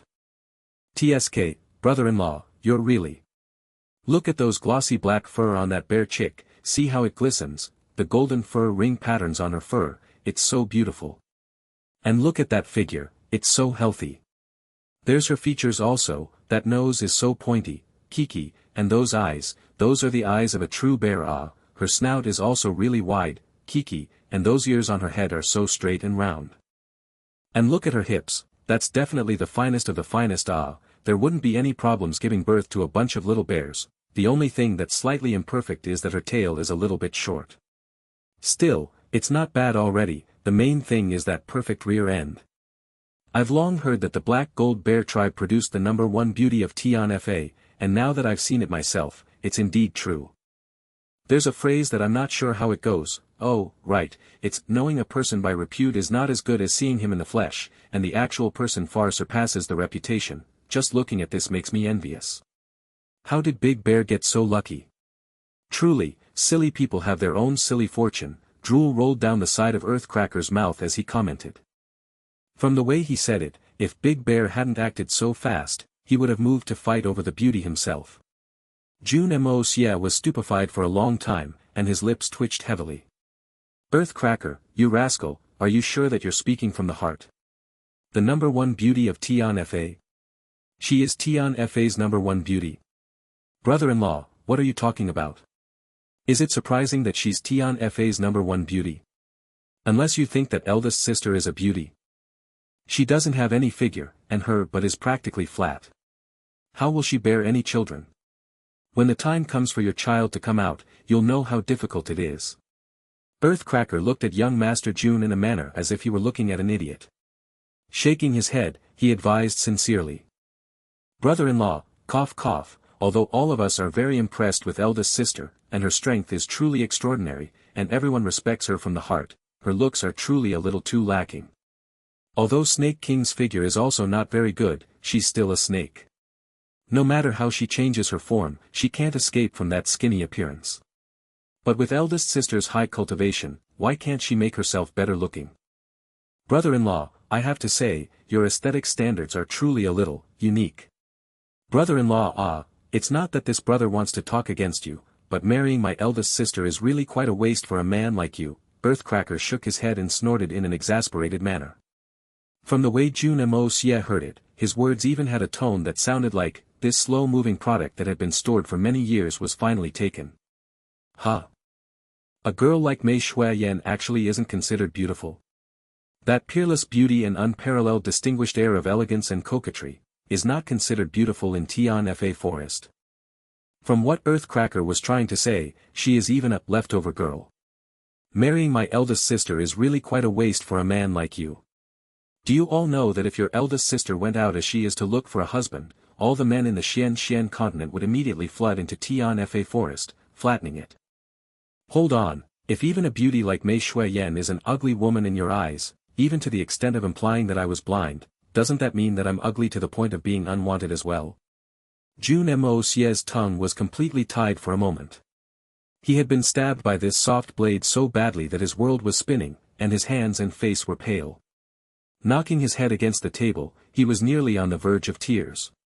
Heavens, just kill me. I don't want to live anymore. I don't have the face to live on anymore. Looks like in the eyes of these Xian beasts, I'm actually just a pretty boy, so doesn't that mean? Young Master Jun was completely speechless. It looked like the beauty standards of Tian-Fa forest were completely opposite of those in the outside world. Just at this time, Big Bear stormed over and stared fiercely at Earthcracker. Little fellow, what nonsense are you speaking? How is eldest sister not beautiful? How is brother-in-law blind? What is the meaning of this? Earthcracker blinked innocently. Fourth brother, I didn't say anything, I was only telling brother-in-law what we think of eldest sister, you also. Big Bear instantly smacked a large paw against the tiger's head as he hollered, I dare you continue speaking nonsense. Placing his head lower, he continued in a low voice. You idiot, are you trying to ruin the happiness of our virgin eldest sister? Do you want to have her left on the shelf forever? It's a rarity that brother-in-law does not mind eldest sister, and the two of them are matching so well. Both of them have the same looks. It wasn't easy for her to find a match and now you want to mess it up. Earthcracker was completely stunned with realization. Fourth brother, I didn't mean it like that, I really didn't mean it like that, I was just. Big Bear smacked him across the head again. You're just what? You're just a piece of sh*t stirring rod. Hurry up and shut your mouth for me. If you continue spouting your bullsh*t, I'll make sure you feel very horrible later on. The Tiger King thoroughly collapsed and was on the verge of tears. The Bear King thought his voice was soft, but with his natural speaking volume, even if he lowered his voice to a whisper, it was still the same volume as a normal person's voice. Was there anybody he could hide his voice from, except the faraway Xian beasts? Not a single word was missed. As the conversation trickled into his ears, young Master Jun was completely dumbstruck. Ah! What? The fairy-like existence in his heart was actually an unwanted woman in Tianfa forest. Surely that was too ridiculous. Big Bear turned and looked sheepishly at young Master Jun as he hurriedly tried to remedy the situation. Walking over with the demeanor of a respectable family man, he wrung his hands and smiled.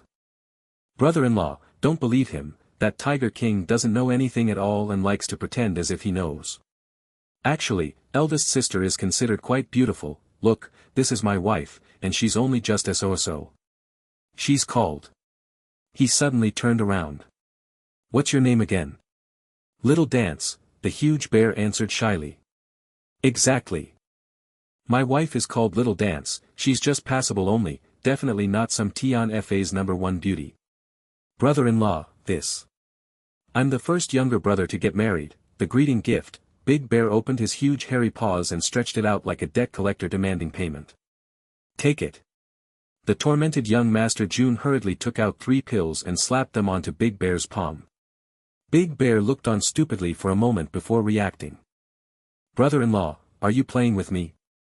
These can only be eaten at the peak 9th level Xian grade. If my wife eats it, she'll explode and I'll be single again. Stupid. As long as you consume it in the correct order, there won't be any problems. Let her eat the Heaven Vitality pill first, increasing her cultivation by 50 years' worth, then after you help her consolidate her cultivation, wouldn't she be at the peak of the 9th level? Would there be any more problems for her to consume the other 2 pills at that time? Jun Moxie enlightened the dumb bear. He truly felt somewhat depressed in this moment. This was completely unexpected. Who would have thought that Big Bear would suddenly get a wife out of nowhere? And this speed was simply too quick. The true meaning of light speed. Good, Big Bear smiled happily, brother-in-law is indeed smart. Your personality is really a good match for my eldest sister. Seeing that the other beast kings had also turned their eyes over and their ears perked up, Big Bear stared at them sternly. What are you all looking at? You can't escape your share as well. Hurry up over here and greet my wife. Where's your demeanor as her uncles? In just 1 hour, this fellow had actually settled all the wedding gifts and the dowry. What an impressive person. Within a short time, Jun Moxie had already finished distributing the pills before quickly slipping away. There was no choice but to escape with this many Xian cores looking at him so passionately. Only Long Crane's voice remained behind. The matter about the pills is the greatest secret of our Tianfa forest. If it's leaked outside, Tianfa will no longer have a day of peace from now on. Furthermore, it will implicate eldest sister and brother-in-law. This secret must be guarded as tightly as a sealed bottle. If anyone dares to leak anything out, they will become the common enemy of our entire Tianfa forest. Jun Moxie smiled and dove into the Hongjun Pagoda. The instant he entered, he saw a ball of white shadow fleeting about, raising howling winds in the air. At times, the shadow was like a whirlwind, at times it was like the flowing clouds. At times, it was like 10,000 flowers blooming, and at times like golden lightning descending from the sky. Mei Shuiyan was practicing her new techniques, and Jun Moxie simply watched quietly from the side. After a while, he furrowed his brows lightly. A while later, Mei Shuiyan also discovered his presence. With a light so sound, she darted under the tree and panted lightly. Jun Moxie smiled warmly and walked over. He stared at her for a moment, until she turned her head away shyly. Chuckling lightly, he reminded seriously. These moves of yours are indeed powerful, but it's best that you only practice it roughly for now, and only focus on it in detail after you regain your human form. After all, your current form is very different from a human body. If you grew too accustomed to the technique while in this form, you will instead find that you cannot display the full strength of this technique in the future. Habit makes natural. Do you understand the meaning of these words? Mei Shuiyan fell into deep thought and her body shivered lightly as her eyes lit up. Then, she raised her head, meeped lightly, and nodded. Jun Moxie's words had actually managed to resolve Mei Shuiyan's greatest confusion for a long time. Why was it that the high-level techniques passed down from the seniors of Tian Fa unable to fully display their power despite the Xian beasts practicing it from a young age? Why was it so underwhelmingly different from the levels of power described in the ancient records? Although it wasn't to the point of being completely useless, it always felt like something was missing. So this was the case. The crux of the matter laid in the words, practicing from a young age. The seniors that founded Tian Fa were only able to create their own profound techniques after they had attained the human form. The techniques they created at that time were also naturally made with the human body as the foundation. It was also the most effective to practice in that form. But as Tian Fa's seniors, they couldn't possibly be passing down their valuable knowledge and experiences to outsiders. So naturally, they were left to Tian Fa forest. The later generation Xian beasts were not in human form when they were born, but high-grade Xian beasts still had the qualifications to train in these techniques from a young age. Like that, they practiced doubly hard until they attained their human form. And it was the habits formed from their hard practice that unconsciously ended up inhibiting their ability to use the technique to its greatest potential. Beasts and humans were two completely different concepts. But the habits and execution style of the techniques that they had formed after so many years of practice would not simply change that easily. Just like that, everything was naturally wrong. How, then, could they utilize the technique to its full potential? Such a simple problem had actually confounded Tian Fa for so long. Only until today was it unintentionally solved by a single sentence from Jun Moxie. Mei Shuiyan's lively little eyes gazed upwards at Jun Moxie. In them was a look of warmth and gratitude. After some time, that cute little figure dashed off and disappeared. Not long later, she returned again, carrying a bunch of sand which she scattered on the stone surface. This was from the last time Jun Moxie sucked the water into the place. You want to say something to me? Ah. I'm such an idiot. Jun Moxie instantly realized. After being reverted back to her original form, she had lost her ability to speak. But that didn't mean that she couldn't read or write. As for listening, she was definitely capable of doing that. Mei Shuiyan rolled her eyes lazily. You still need this lady to teach you something so simple. How stupid. Although Mei Shuiyan hadn't said the words, Jun Moxie could clearly see it in her actions. In that moment, he couldn't help but to chuckle bitterly. I want to remind you about something. Mei Shuiyan scratched out a sentence neatly on the sand. What is it? This is about Qin Han, Xiao Yi, and the others. Mei Shuiyan paused for a moment as if contemplating her words. Finally, she wrote down, Art is long and time is fleeting. Beauty is a fragile good. Art is long and time is fleeting. Beauty is a fragile good. What's the meaning of that? Jun Moxie furrowed his brows and asked, Are you asking me to hurry up and marry them? No. Then you. This time, Mei Shuiyan did not stop as she continued writing fluidly. From the looks of it, she had considered this matter for a long time. I believe that in at most a few years' time, I'll be able to return to my previous peak, possibly even surpassing it. Your cultivation is also improving by leaps and bounds every day. With our cultivation, staying together for a few thousand years is not really much of a problem. But Qin Han, Xiao Yi, and the rest are not the same as us. Their essence strength is too weak, and even extending their lifespan is not possible within a short period of time. Not to mention them maintaining their figures and beauty. There are also limits to the usefulness of the pills. Although their talents are considered good, I'm afraid that the day they manage to cultivate to the spirit Xian or supreme realm will be very far away in the future. At least, it will be something difficult to achieve without at least half a cycle of 60 years. Perhaps in a few years, we may still retain our youth, but they will be no longer young. At that time, even without me saying anything, they won't continue staying by your side. The prime of a lady lasts for at best 5 to 10 years, if things reach that point, whether it is to you or to them, it will be the most cruel and deadly blow. Mei Shuiyan tilted her head and looked at Jun Moxie with her beady eyes. A moment later, she continued writing, I don't wish to have you endure that kind of torment at that time. Because if there's any departure, it will be for a lifetime. Mei Shuiyan had stopped writing at this time, but Jun Moxie had already become as silent as a wooden chicken. All along, Jun Moxie had always been brooding over the matter of longevity.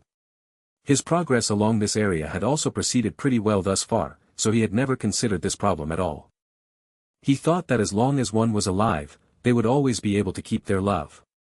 But he'd completely forgotten about one more thing in this world. A woman would rather die than to lose their beauty. To beautiful girls, if they had to make a choice between their beauty or their life, most of them would likely choose the former without any hesitation. This was also where the saying, "love beauty to the point of death," came from. Even if one could gain everlasting life, if they were old and ugly while their beloved was still youthful and attractive, wouldn't that simply become the greatest torture to them? How many years did the prime of a woman's beauty really last? Even saying 5 or 10 years was a high estimation. Jun Moxie could stop growing old, and Mei Shuiyan could also do the same. But, what about Guan Qinghan? And Du Xiaoyi? Even his mother? They couldn't. Right now, Guan Qinghan and Du Xiaoyi were at the prime of their youth and could be considered the great beauties of the world. But, what about 5 years later? Or 10 years later? How about 30 years later? What would they look like at that time? If their beauty faded away because of age, seeing how proud Guan Qinghan and Du Xiaoyi were, how could they possibly remain unmoved when they saw Jun Moxie and Mei Shuiyan still youthful and good-looking? Tragedy was practically ensured. Although Jun Moxie could disregard that, the girls could not. But if they really left, how could Jun Moxie possibly accept that? But even if he couldn't accept it, he still wouldn't be able to stop them at that time. Because since ancient times, beauties and famous generals did not grow to let the world see their heads of white one. This was the pride that all peerless beauties shared. Once they lost this pride, it would mean that their hearts had died. Especially when compared with their beloved who had everlasting youth. If they waited until they'd cultivated to the spirit Xian level before eating the divine pills, improving their cultivation further, increasing their lifespan, and allowing them to preserve their looks using their cultivation, in that period in between, their beauty would have already faded away. Because cultivation was not something that could be done so quickly. Although Mei Shuiyan's words were difficult to hear, the time limit she had given just now was already the most conservative estimate. At least half a 60-year cycle, that meant 30 years. And this was with the assumption that Jun Moxie could provide the best and most valuable pills to help them. The moment Mei Shuiyan brought this matter up, it had woken Jun Moxie up like a bucket of water over the head, bringing his attention to this pressing issue. This wouldn't do, and that was also impossible. What should he do then?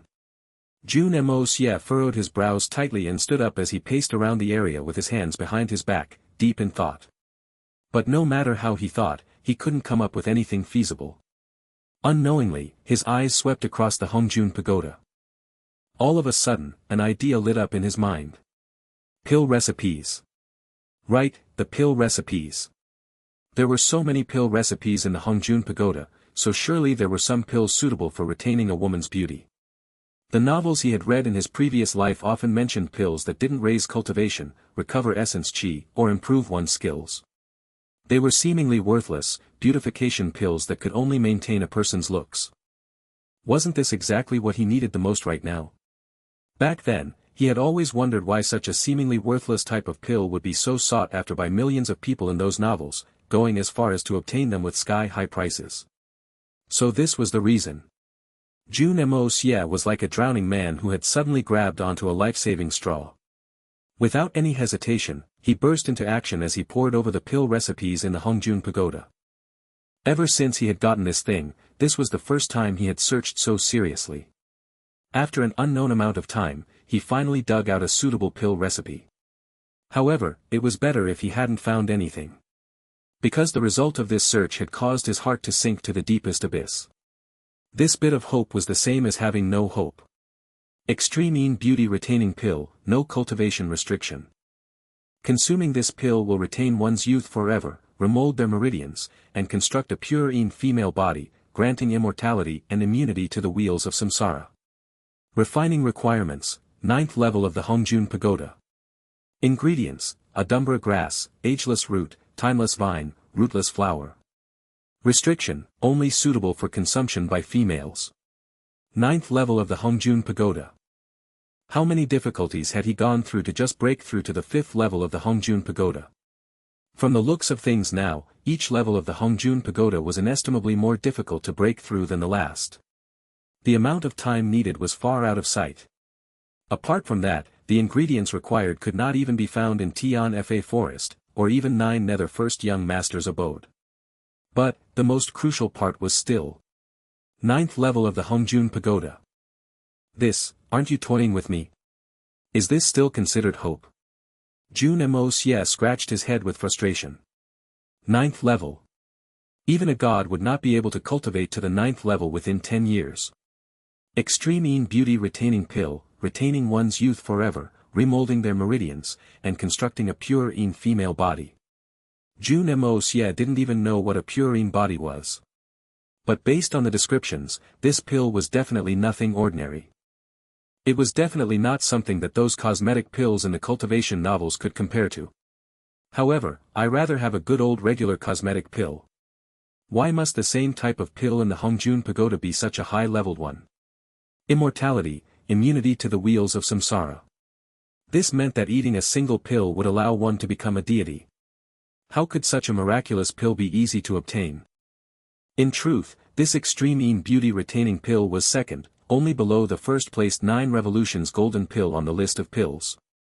9 Revolutions will of the gods, 9 Revolutions creation, 9 Revolutions 9 heavens, dancing lightly in the moon palaces.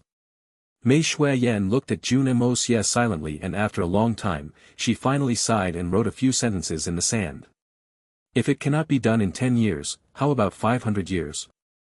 500 years? Shuiyan. Do you know of any other methods? You know another way, right? Jun Moxie looked up with startlement and asked urgently. According to the knowledge passed down by the ancestors of Tian Fa, there's a 7-colored tree within the misty illusory manor. The 7-colored tree produces a kind of 7-colored fruit, called the 7-colored holy fruit. And in the heaven saint palace of the 3 holy lands, there's a sacred lotus pond. Within it, there's a stalk of 9-segment exquisite lotus. Consuming 1 7-colored holy fruit and the petal of the 9-segment exquisite lotus together would increase a person's cultivation by 500 years and retain the appearance of the person for 500 years. Mei Shuiyan had obviously spent a lot of effort to write all this stuff down. She'd even stopped 7, 8 times in between, as if she were unwilling to write it out. But in the end, she still finished it. After she finished writing that, she hurriedly continued. If not because you had that mysterious movement technique, I would definitely not have told you about this. But you need to know one thing, those 2 places are both extremely dangerous places. The risk of entering those places is even greater than our Tian Fa ferocious land. As for the tree and the lotus, they are the most precious treasures of those places. I really don't want you to go and risk yourself, but I can tell, the importance of them in your heart. Furthermore, there's also your mother, your 3rd uncle, and the rest. If we don't do anything about it, in the future, you will face many heartbreaks and farewells with friends and family. A long life will in the end turn into endless pain and regrets. Even if you have a heart of stone, I'm afraid you won't be able to endure the feeling of having to watch powerlessly while people around you die. Sooner or later, your body and mind would not be able to take it. I don't wish to ever see that day. But I also don't want you to risk yourself. So, please promise me that unless you have full confidence, do not attempt to steal the treasures. At least, you must wait for me to recover my strength first. Sister Qing Han and the rest can still wait for a few more years. Once I've recovered my full strength, I will go along with you. That way, no matter the results, we will be together, and my heart will be at ease. After writing all this, Mei Shuiyan stared at her writing for a long time before she slowly lifted her head. She looked deeply at Jun Moxie and wrote again on the ground, "Promise me." Jun Moxie sucked in a deep breath of air and finally nodded. "I promise."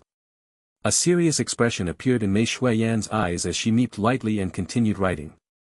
"I didn't want to say this originally, but right now, we're already at an irreconcilable point with the 3 holy lands.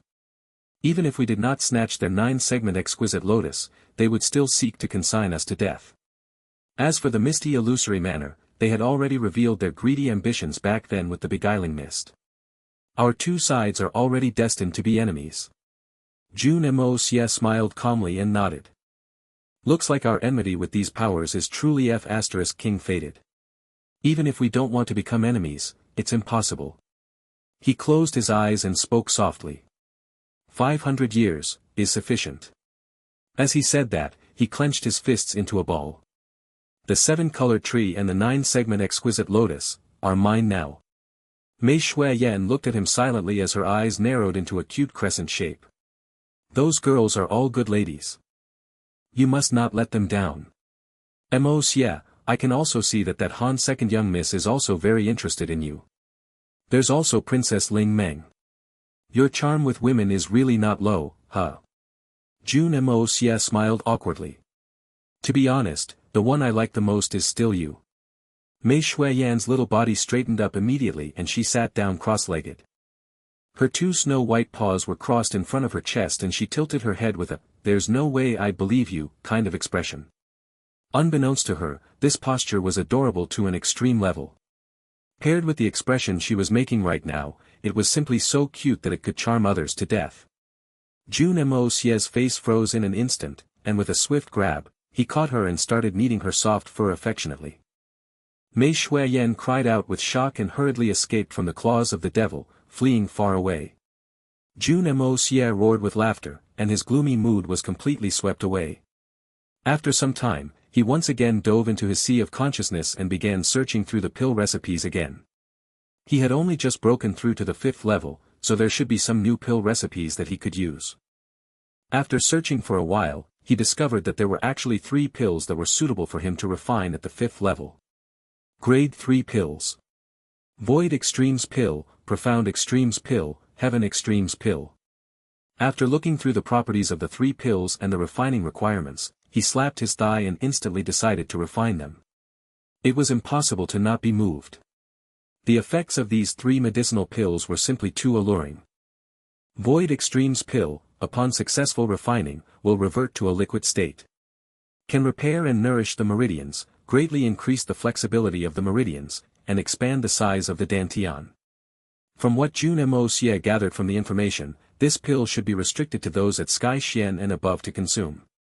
The requirements on cultivation level were even lower than the previous 3 pills by an entire level. Profound Extremes Pill, can heal any and all injuries, flesh or bones, and even bring a person back from the jaws of death.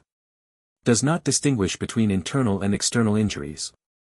Once consumed, all injuries will be reverted as new, regardless of cultivation level. As for restrictions, the Sky Xian level was still the lowest requirement. Heaven Extremes Pill, can be consumed by Sky Xian and above. Each pill will grant an increase of 160-year cycle worth of pure energy. Each person is limited to 3 pills, with at least 3 months' time in between. Note, this pill can only raise cultivation energy, and cannot advance the level of the spirit. In other words, an expert at Sky Xian level or above could, within a period of 9 months, consume 3 Heaven Extremes Pill, gaining 180 years worth of cultivation. And there were no side effects at all. Jun Moxie was truly somewhat speechless at this. This was simply a pill that defied the heavens. Only, this pill couldn't advance the spirit level. From the looks of it, this kind of realm needed to be comprehended personally and experienced. It wasn't something that could be achieved in a single leap. To draw an analogy, there was a pill that would allow a 3-year-old child to obtain the body of a grown adult in an instant, maybe even surpassing it. However, the cognitive ability of that adult would still remain at 3 years old. Of course, to Sky Xian experts and above, this wasn't much of an issue. They could simply raise the level of their spirit through battles. After looking through the required ingredients again, Jun Moxie finally relaxed. The tens of spirit herbs required to refine these pills were currently all in his possession. Although Tian Fa Forest did not have some of the more high-grade ingredients, they were available in the 9 Nether First Young Master's abode, and with much greater age. The most aged ingredient in the recipe only asked for 5,000 years and above. But even the youngest piece of that ingredient he had was well above 10,000 years old, with some even exceeding tens of thousands of years. Truthfully, in the eyes of other cultivators, using several thousand years or even close to 10,000 years old ingredients to craft these pills of seemingly garbage worth was simply a reckless waste of heavenly treasures. These high-grade spirit herbs were mostly only used to balance the medicinal efficacies of the pills, and it was truly considered as pure wastefulness. But the starting point of young Master Jun's family and friends were simply too low. They couldn't use spirit herbs that were too high-grade, and only these 3 pills were useful to them right now. Another point was that young Master Jun simply had too many treasures. Even if he knew it was wasteful, he wouldn't feel even the slightest heartache. Without further ado, Jun Moxie decided to begin refining the pills immediately. At the very least, he had to finish refining enough pills for the Heaven Destroyer and Spirit Devourer troops, creating his invincible Iron Army first. This was a task that he wanted to complete regardless the cost, forging a true venerable army that could shock the entire world. Or perhaps, a saint army. Just thinking about the possibilities sent Jun Moxie's mind spinning with excitement. As for the 7-colored tree and the 9-segment lotus, those 2 were his greatest goal right now. The moment things in Tian Fa was settled, he would set off immediately to obtain these 2 godly treasures. I will not allow any regrets to occur. 3 more days later, Jun Moxie finally emerged. When he came out, he saw that Big Bear and the rest were all gathered outside the Jun residence, and they were looking seriously at a certain direction. The south. The location of the misty illusory manor's beguiling mist. Why is everyone gathering around here? Is there something wrong? Jun Moxie asked with confusion. With the characters of these beast kings, unless there was something big, they would not gather together like this. Brother-in-law, you were in seclusion earlier, so you didn't know. The movements from the beguiling mist have already gone on for 2 days. On top of that, it's getting stronger and stronger. Long Crane shook his head and said, I'm afraid that something has happened inside. He was about to continue explaining when a loud boom rang out, and Jun Moxie suddenly felt the ground shake. In an instant, Goosebumps stood up from the shock. That's the tremor. The 9th 14th young master is sieging the seal again. Long Crane's expression was grave as he looked seriously at the mist. This was a present occurrence in the previous years as well. In the past few years, things were a bit better, and there were only some light tremors. But lately, although the seal is still strong, the sounds of the tremors have gotten heavier, and the force of the clamor has grown louder. Especially this time, it's the heaviest and the frequency has increased. Could it be that the 9th 14th young master is about to break out of the seal? Jun Moxie's eyes lit up. He was actually quite interested in the so-called 9th young masters. He was actually more curious about them than the strange races. Truthfully, young Master Jun had never truly put the strange races in his eyes. Only the 9th young masters that originated from the same place as the 9th first young master was capable of inciting his interest. This possibility is very huge. Previously, although there were many ramming sounds like this as well, such an intense level has never occurred before. Even if we manage to barely hold on this time, the seal might not hold the next time. Long Crane's face grew sallow as he sighed. If the 9th 14th young master really manages to come out, I'm afraid it'll be difficult to avoid great calamity, possibly even greater than the strange races. What great calamity? How can the 9th young masters be considered calamities? I've heard Shui Yen mention them before. Although each of them are extremely powerful, and they have great ambitions to dominate the Xian continent, they never indulged in wanton massacre or persecution, and never wreaked havoc through the world. They're just a bunch of very arrogant madmen. How could they be compared with those strange races? Besides, if there aren't any characters of such level in this world, it would truly be a bit too boring.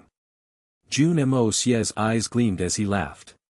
Come, let's go and take a look. For all you know, we could make it in time to welcome the 9th 14th young master. As they came nearer to the beguiling mist, the tremors became even more violent. There was a 400 to 500 li distance between the misty illusory manor's beguiling mist and the Jun family residence.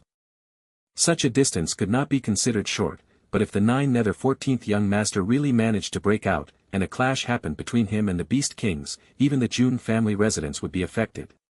After all, a battle of that scale could not be comprehended with logic. From what Mei Shui Yen said the last time, all the small mountains within a range of 1,000 li had been flattened, what more a mere 500 li distance. The ground continued to shake, and huge cracks appeared on the ground. Large trees nearby swayed heavily and thick branches snapped off and crashed down to the ground.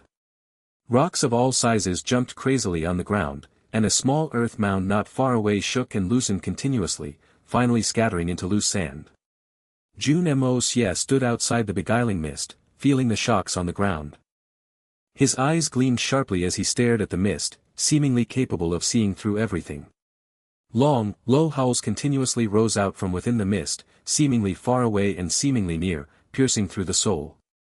Long Crane and Big Bear all waited with extremely serious expressions. As they looked at the scene before them, their hearts were shrouded with worry. All of a sudden, after a particularly loud bang, a seven-colored feathered bird suddenly burst out of the beguiling mist, squawking loudly. With a spread of its wings, its wingspan was actually several tens of zhang wide. Its entire body was covered in colorful lights as it dashed into the clouds, instantly disappearing from view. But the moment this huge bird flew up, Jun Moxie could see clearly that it wasn't a real living bird. It was a kind of special energy body that was specially created to transmit information. Once it completed its purpose, it would immediately dissipate. Just what was that? Mystic Phoenix. It's really the Mystic Phoenix. Long Crane cried out. It finally appeared. The other Beast Kings were also extremely startled. To be able to cause such brave and fierce Tian-Fa Beast Kings to become so shocked meant that the event must be exceedingly shocking. Mystic Phoenix? What is that? Is it something that belongs to Tian-Fa? Jun Moxie looked at the Mystic Phoenix far away in the air and asked. The Mystic Phoenix is a strange being that was left behind by the experts of the Misty Illusory Manor after completing the seal.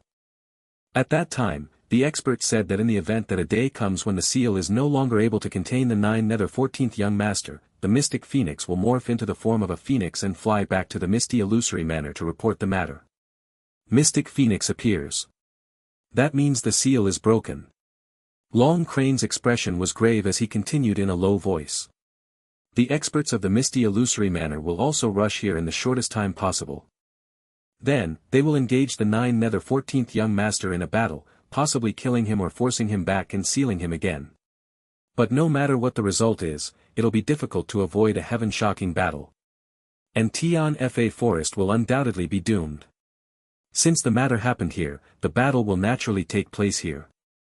Big Bear's face was filled with boundless rage. For a fight of that level, the weakest participant will still be on the Saint King level. There will even be a few Saint Emperors showing up.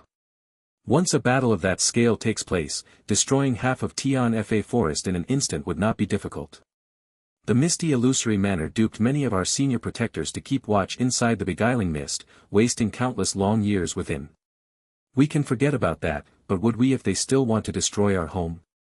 Exactly. Long Crane's face turned exceedingly ugly.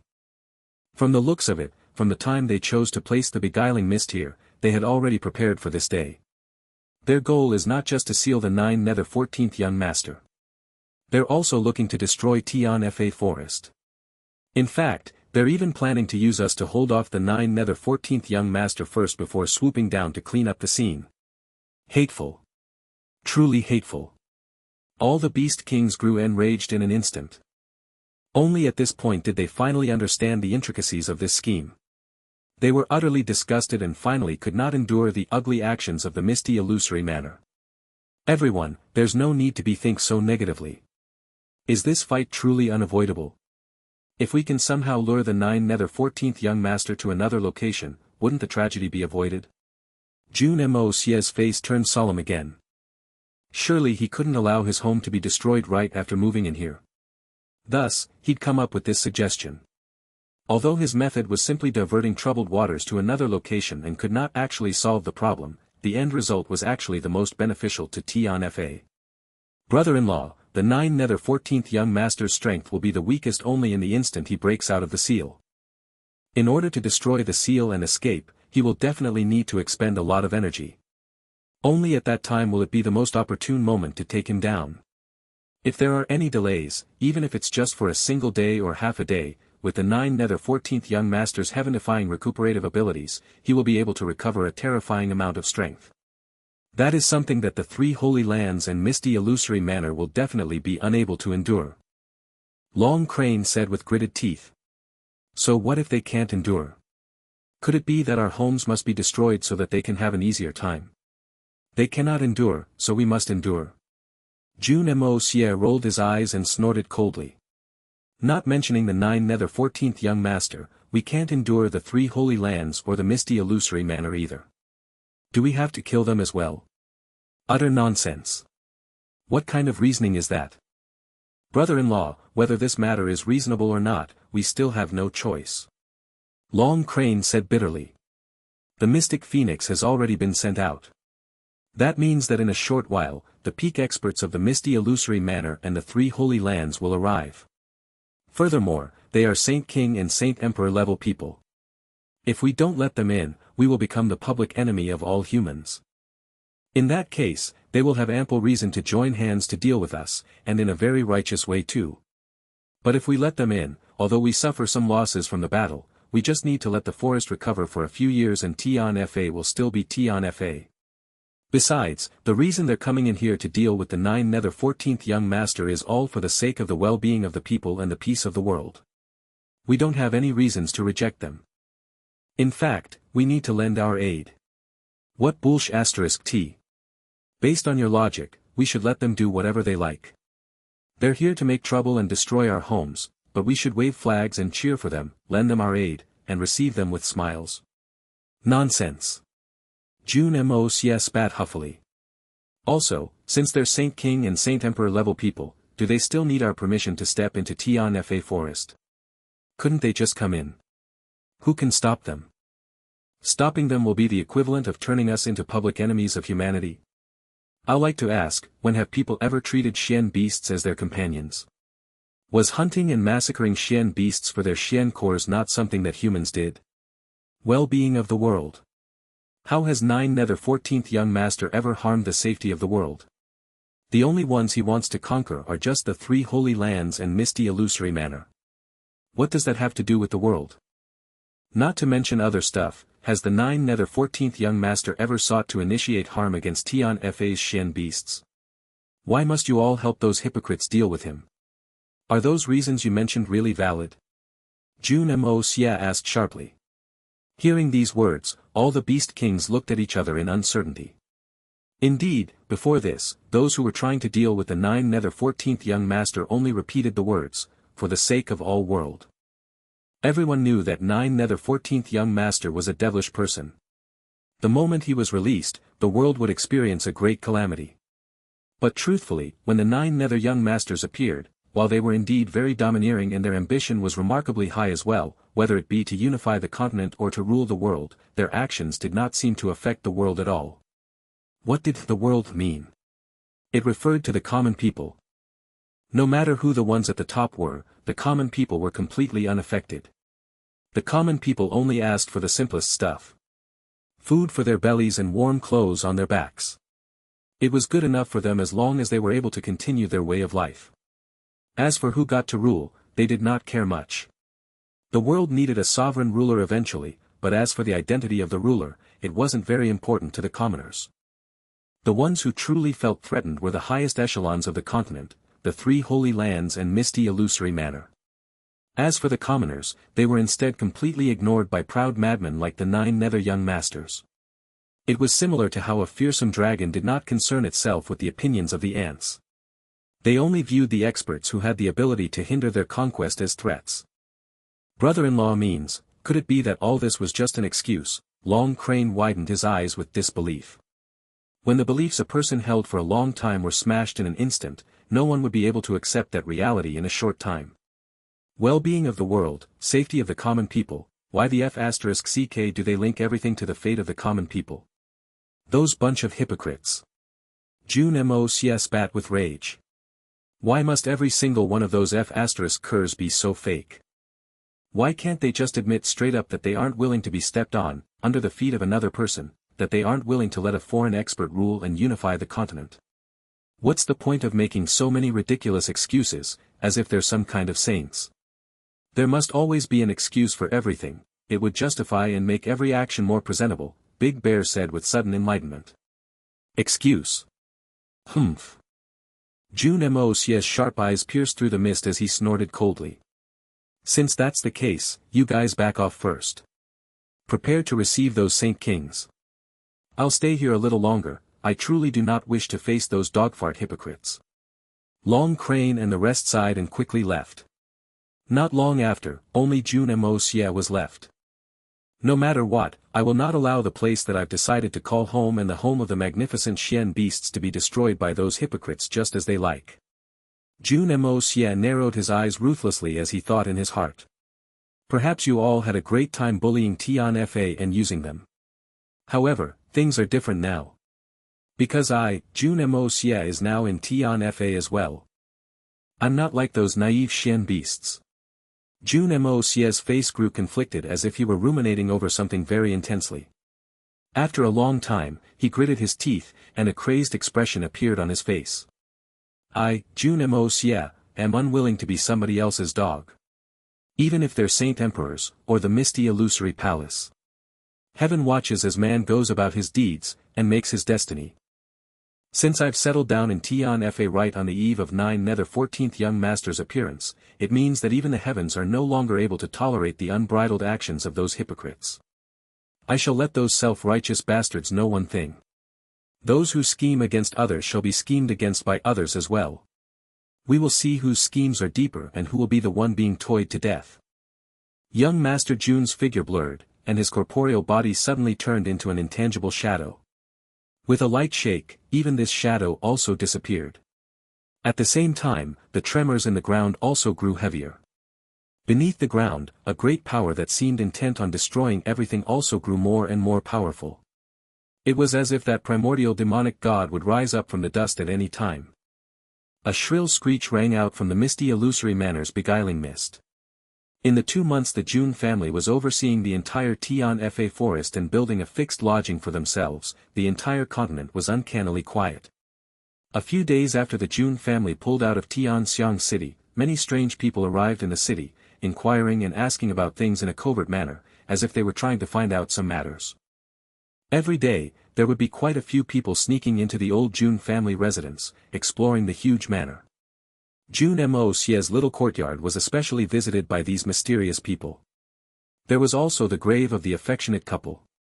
That place that had appeared all of a sudden in the span of a single night was visited by even more people. Each tree and very single blade of grass was inspected carefully.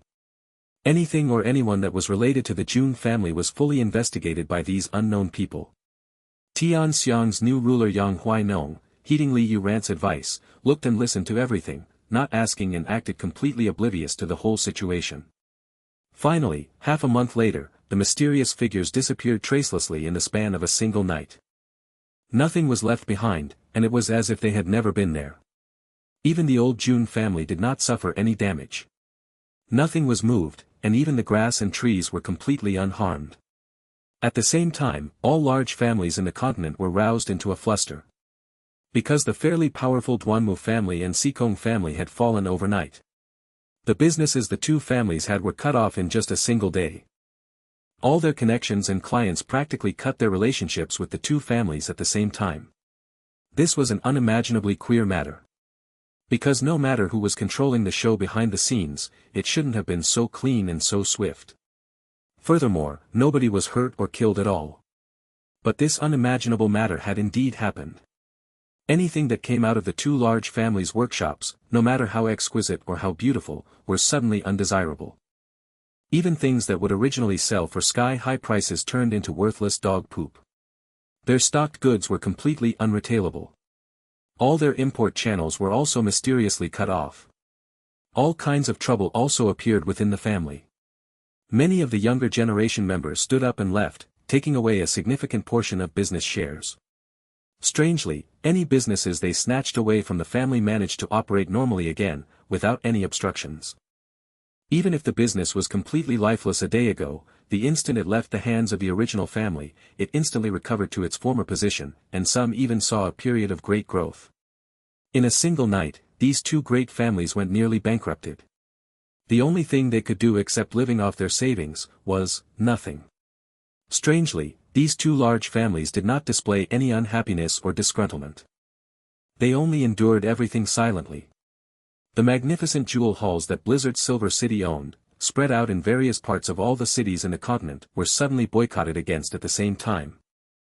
The staffs and personnels were unchanged, but all the items were quickly repatriated to Blizzard's Silver City.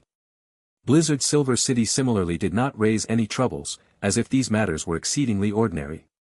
In contrast, the Dongfang family, who recently formally announced their return, wasn't met with any resistance or suppression. If the three families could be said to have been suppressed because of their relationship with the Jun family, then the Dongfang family, which was the closest to the Jun family, was instead displaying signs of rapid growth day by day. What, then, was the meaning behind this? 1 month after the Jun family's departure, the Dongfang family announced their return. The collapse of the snow-covered Sword Peak and the driving out of all Xian beasts from Tianfa.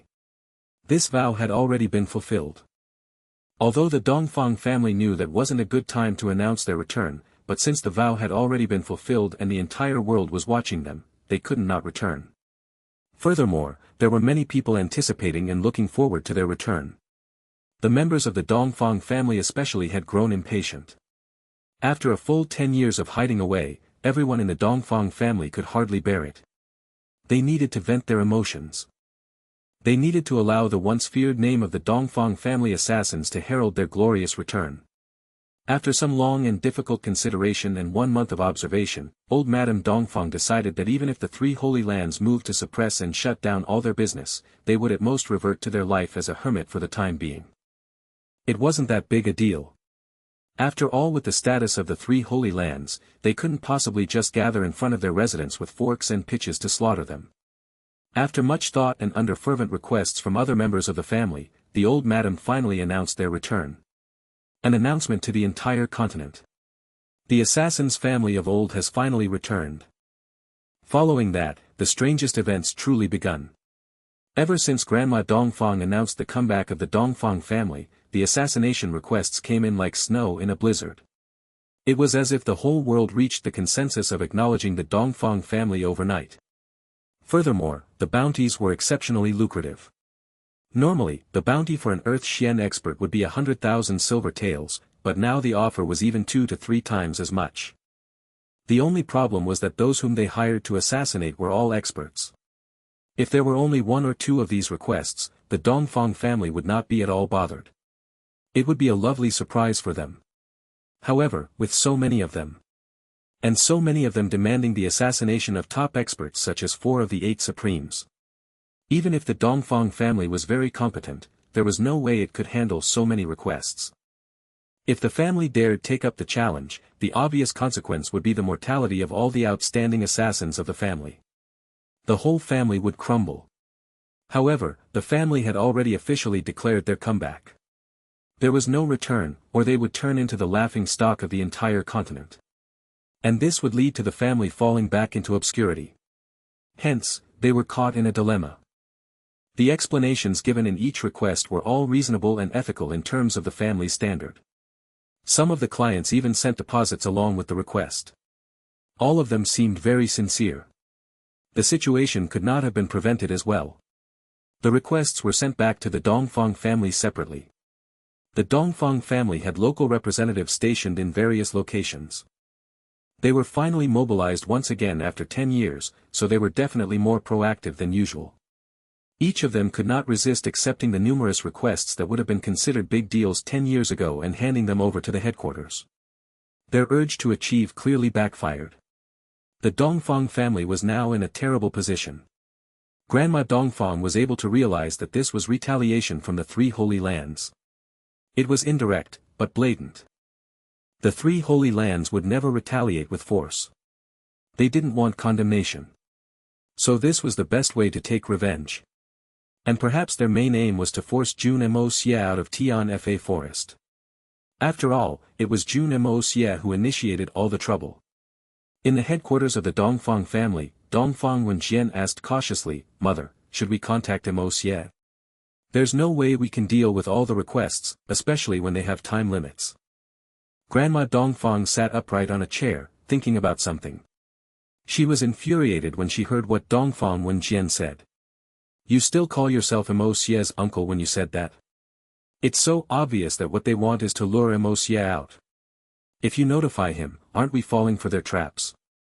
If anything happens when Xie returns, how are you going to explain to your sister? We will not sabotage my own grandson even if the whole Dongfang family is to perish. Grandma Dongfang's eyes were cold. I will not show mercy to anyone who tries to contact Xie. The Xikong family and Duanmu family endured all those sufferings for Xie even though it could have been none of their business. Are we going to act more cowardly than them when we are Xie's family? Wen Jian, aren't you ashamed of what you just said? Dongfang Wen Jian couldn't veil his embarrassment. It was only a mindless question and he didn't expect being reprimanded by his mother. Dongfang Wen Qing sighed. Mother is right. They are clearly trying to force us to ask Tian Fa Forest for help. I am sure they have a very thorough plan to strike at Xie as long as he reappears. They will not hesitate to kill Xie this time given what Xie has done to them. They will no longer merely send probing forces. But this also proves that Xie is safe in Tian Fa Forest. The three holy lands dare not enter the forest. It's unbelievable that the three holy lands will go to this extent to force out Xie. Grandma Dongfang looked gloomy. Therefore, we cannot give in and ask Tian Fa for help. Listen, if I hear anything about asking for Tian Fa again, I will not hesitate to expel that person from the family. Yes, mother. But what should we do about all the requests? Dongfang Wenqing asked. We cannot reject the requests anymore. What we can do now is tell them that the pay they are offering is unreasonable. Grandma Dongfang smiled. Do not execute any missions without permission. Then notify our representatives to stop taking new requests. For those requests we have already accepted, tell our clients that we demand 3 times as much pay. Try to drag the negotiation time as long as possible. If anyone refuses to pay a higher price, reject them immediately. Nice strategy, mother. Dongfang Wenjian's eyes twinkled. Nice strategy. It's just a temporary remedy. All it can do is offer us more time.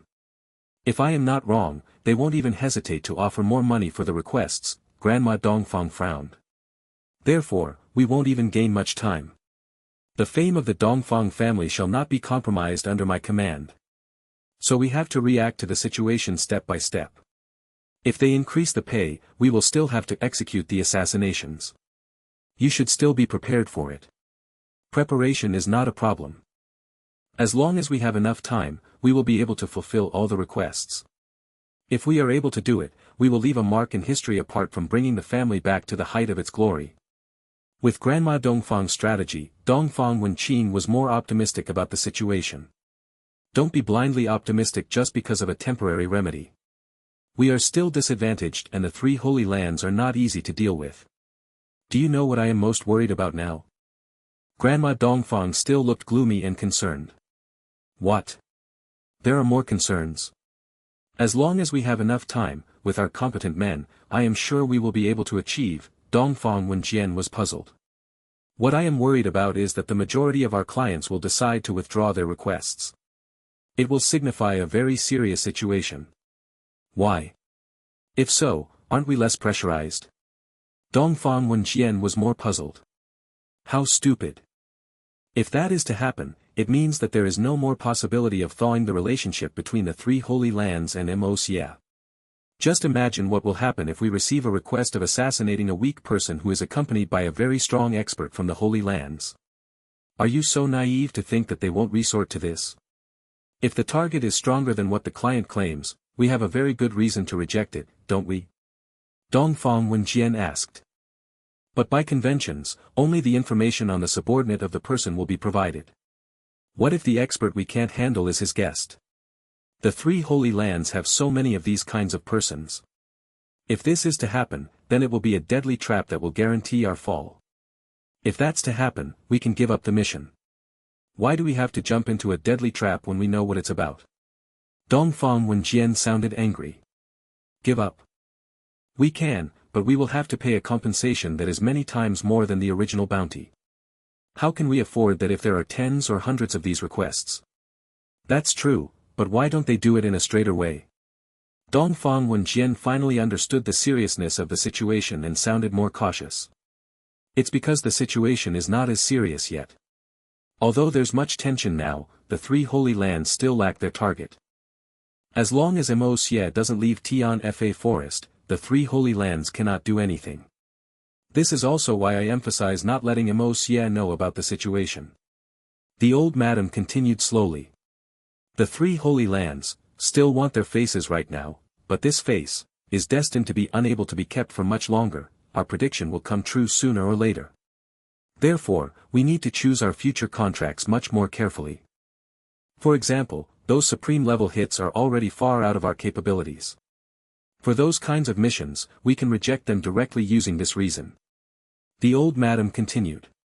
We will begin our negotiation from the lowest level, then concentrate our strength and attack the high Xian Qi level targets. A sharp gleam flashed in the old madam's eyes. This time, they want to force us and suppress us, but isn't it also the most excellent opportunity for our Dongfang family to expand and grow stronger? As the saying goes, fortune and glory are gained from risky situations. Where there are advantages, there are also disadvantages. It may not necessarily be impossible to turn danger into opportunity. Safe and risk-free ventures are also the hardest to profit from. This kind of situation where risk and danger are abound is exactly the best environment for opportunities to thrive. If we want to regain our glory, how could it not be without winds and rain? Even if we end up failing, what is there to fear? Mother is right. The three holy lands want to use such methods to suppress us and force Mo Xie to come out. We'll let them have a taste of what it means to try to steal a chicken, only to end up losing the rice. We will use the strength of the small to fight the mighty. Even if we lose, nobody will laugh at us, but if we win, that would be truly amazing. Dongfang Wenqing smiled and agreed. As she watched her three sons walking out, old Madame Dongfang's optimistic expression disappeared in an instant. What replaced it was a heavy gloominess. Using the strength of the weak to contend against the mighty? Indeed. If we can pass through this tribulation safely, a great fortune will naturally follow. The Dongfang family will also become as mighty as a mountain, impossible to topple. But, while that is true, the tribulations this time are truly extremely hard to overcome. While the Duanmu family, Xikong family, Blizzard Silver City, and the Dongfang family were feeling extremely depressed right now, the three holy lands were depressed to the point where they wanted to vomit blood. At the very least, they were at least 10,000 times more depressed than those families. Previously, they had split their forces in two directions, sending 600 experts to Blizzard Silver City to stop Jun Moxie and Mei Shuiyan's forces. But in the end, the entire group was wiped out. Furthermore, the strongest expert of that bunch, the elusive world of immortals' palace lord Mo Wu Dao's blood brother, Mo Xiaoyao, also lost his life there as well. Such a result, and such heavy losses, were undoubtedly unthinkable. In the instant they received the news, the usually calm Mo Wu Dao spat out a mouthful of fresh blood on the spot and fainted. Mo Xiaoyao was Mo Wu Dao's only kin. The two brothers had shared their life together for over 400 years. Just how deep was their relationship? The arrival of this news undoubtedly broke Mo Wu Dao's heart. Upon waking up, he immediately dispatched troops to flatten the Jun family, Xikong family, and anyone affiliated with them. However, he was stopped by the Saint King seniors. No matter what kind of losses they had suffered, it was still too unreasonable for them to act against worldly family clans. Moreover, there were still 9 saints in Tianxiang. Such a level of power was more than sufficient to shock the heavens and earth. After his plan was blocked by the upper echelons, Mo Wu Dao changed his strategy and requested to at least allow the 9 saints to kill Mei Shuiyan and Jun Moxie to avenge his little brother. This proposal was unanimously agreed upon. No matter what, Mo Wu Dao's status was still the palace lord of the elusive world of immortals. If all his proposals were shot down continuously, there would be no meaning in his position as palace lord. How would he be able to convince the masses like that? Because of that, Mei Shuiyan was surrounded and attacked. But what the Saint Kings did not expect was that Mei Shuiyan actually disappeared after the attack, or rather, her soul was scattered and destroyed. But with her dying strike, she actually succeeded in pulling the 3 saints from the illusory blood sea into the grave with her. This was an absolutely irreparable loss of gigantic proportions. The patriarch of the illusory blood sea flew into a rage, and his heart ached incredibly. As for the elusive world of immortals and the supreme golden city, they only sniggered secretly at their misfortune. Because the saints on their side were completely unharmed, at most only suffering some light injuries. But the illusory Blood Sea had lost 3 saints. In the internal fights between the 3 Holy Lands, they had become the most disadvantaged side. Just like that, the 3 sides all waited silently for news from the 6 saints. But after a long time, there was still no news at all. Unsurprisingly, everyone became somewhat anxious. These saints were surely a little too draggy in their work. Mei Shuiyan was already dead, so how much of a wave could a mere Jun Moxie stir up? After a long and nerve-wracking wait, the 3 Holy Lands finally received some news. The 6 saints had disappeared completely, while the Jun family had already moved out of Tianxiang. Those saints did not stay with anybody and had in fact been hiding in a cave far away. So when something happened to them, nobody knew anything. After waiting for some more time, the 3 Holy Lands were finally unable to keep calm and sent people to investigate. Only then did they find out that there was actually an intense battle south of Tianxiang City. The battle was so intense that mountains had collapsed and the ground had cracked. Even the rivers flowed in reverse. After that battle, no one from the Jun family was harmed. And on the second day after that battle, the entire Jun family moved to Tianfa Forest. By the time the 3 Holy Lands finished their investigations, 10 days had already passed. 6 saints had disappeared without a trace. Their life and death were unknown. Another several days later, the experts who were posted to stand guard at the peak of the Pillar of Heaven's mountain suddenly sent another piece of surprising news. The demon pupil saint, Ling Tong, had arrived at the Pillar of Heaven's mountains in a depressed manner, announcing his desire to stay there long-term and wait for the war for seizing the heavens. Now, the leaders of the 3 Holy Lands finally got confirmation that apart from Ling Tong, the other saints that had gone to Tianxiang had all died. All of them had lost their lives in the hands of Jun Moxie's master. This was simply a heaven-shaking piece of news. Upon hearing this piece of news, the leading characters of the 3 Holy Lands nearly fainted. Jun Moxie's master had fought 1 against 5, and the result was that all 5 saints had died. It wasn't clear what Ling Tong said, but all the crimes had been pushed onto Jun Moxie's master. Unexpectedly, Ling Tong actually kept this secret for Jun Moxie. But it also meant that the utterly disappointed Ling Tong was not willing to return to the Holy Lands anymore. He would rather remain atop the Pillar of Heaven's mountains, waiting for the war for seizing the heavens. Along with the report was a short paragraph from Ling Tong. It wasn't long, but each word hammered at their hearts. After seeing those words, Mo Wu Dao completely gave up on persuading Ling Tong to come back to the Holy Land. After that, he completely destroyed the message, not letting it spread to the public. But of the saints that saw them, quite a few began to search their hearts. Those words were akin to a drum, beating straight against their hearts and the deepest part of their soul. What sin did Tianfa commit to deserve such relentless persecution? Could it be that the war for seizing the heavens is the source of all evils? The safety of the continent, is it just an excuse? Has the welfare of the common people really crossed our hearts? Of course, Mo Wu Dao did not actually put these words in his heart. Because all he was thinking right now was vengeance. Revenge for his younger brother Mo Xiaoyao. The enmity that caused him to be unwilling to share the same sky as his enemies. Blizzard's Silver City and the 600 perished souls. This was also an enmity that caused them to be irreconcilable. The blood debt of 9 saints, 8 perishing and only leaving 1, who was so traumatized that he wouldn't even return to the Holy Lands. This was the greatest loss the 3 Holy Lands had ever suffered for the past 10,000 years. But how would this hatred be resolved? Jun Moxie had already slunk into Tianfa Forest like a slippery little loach. For a place like Tianfa Forest, even if a Saint Emperor Senior was willing to help out, he would still suffer a disadvantage if he went in alone. Moreover, while those experts from Saint Realm and above were still part of the 3 Holy Lands in name, they were no longer in control of the 3 Holy Lands palace lords.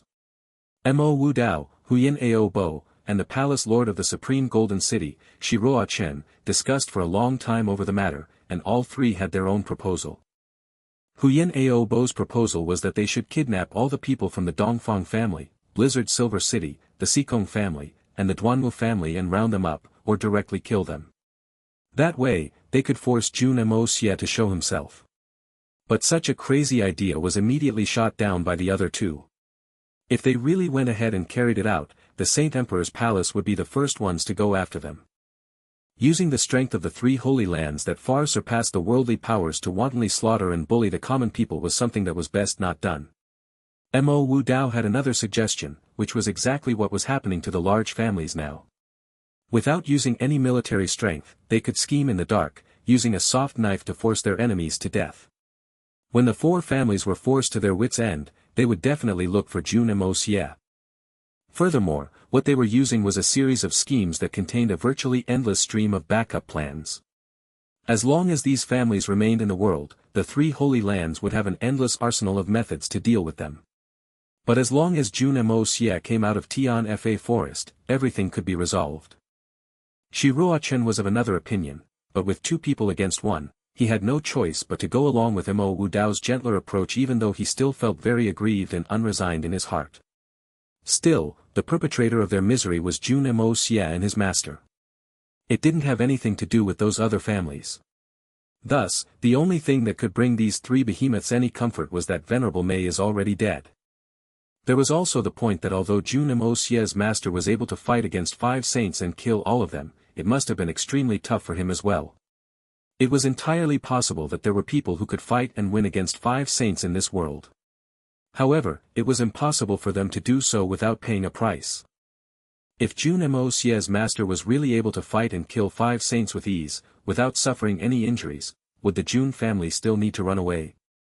This was the most obvious point. Therefore, all 3 factions were waiting patiently for Jun Moxie to show himself willingly. The Saint Emperor's palace had already promised that the moment Jun Moxie left Tianfa forest and reappeared in the world, the 3 holy lands would be allowed to mobilize their saint-level experts to kill him. If Jun Moxie's master came out as well, they would be given the clear to send out Saint King-level experts. This face had to be redeemed no matter the cost. Otherwise, the 3 holy lands' reputation would be completely tarnished. Unexpectedly, the Sikong family and Duanmu family actually took a passive stand in the face of the pressure, huddling up and enduring silently. There wasn't the slightest bit of intention to seek help from Jun Moxie at all. The Blizzard Silver City simply recalled all their members without hesitation. The Blizzard Silver City was undergoing a period of reconstruction, and with so many people coming back again all of a sudden, it definitely increased the pressure. However, these people also increased the labor force, so the city was still fine.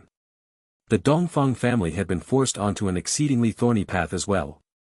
But this bunch of people was even more stubborn. They would rather fight back to the bitter end than ask for Jun Moxie's help. This series of unexpected results caused the 3 holy lands to turn somewhat anxious, especially Mo Wu Dao. From the looks of it, the pressure they were exerting was too weak. Mo Wu Dao was about to direct the next round of actions when the situation changed again. At this time, the Saint Emperor's palace received an emergency summons from the Misty Illusory Manor to immediately send their strongest Saint King and Saint Emperor experts to Tianfa forest, join up with the experts from the Misty Illusory Manor and stop the 9th 14th young master from breaking through the seal.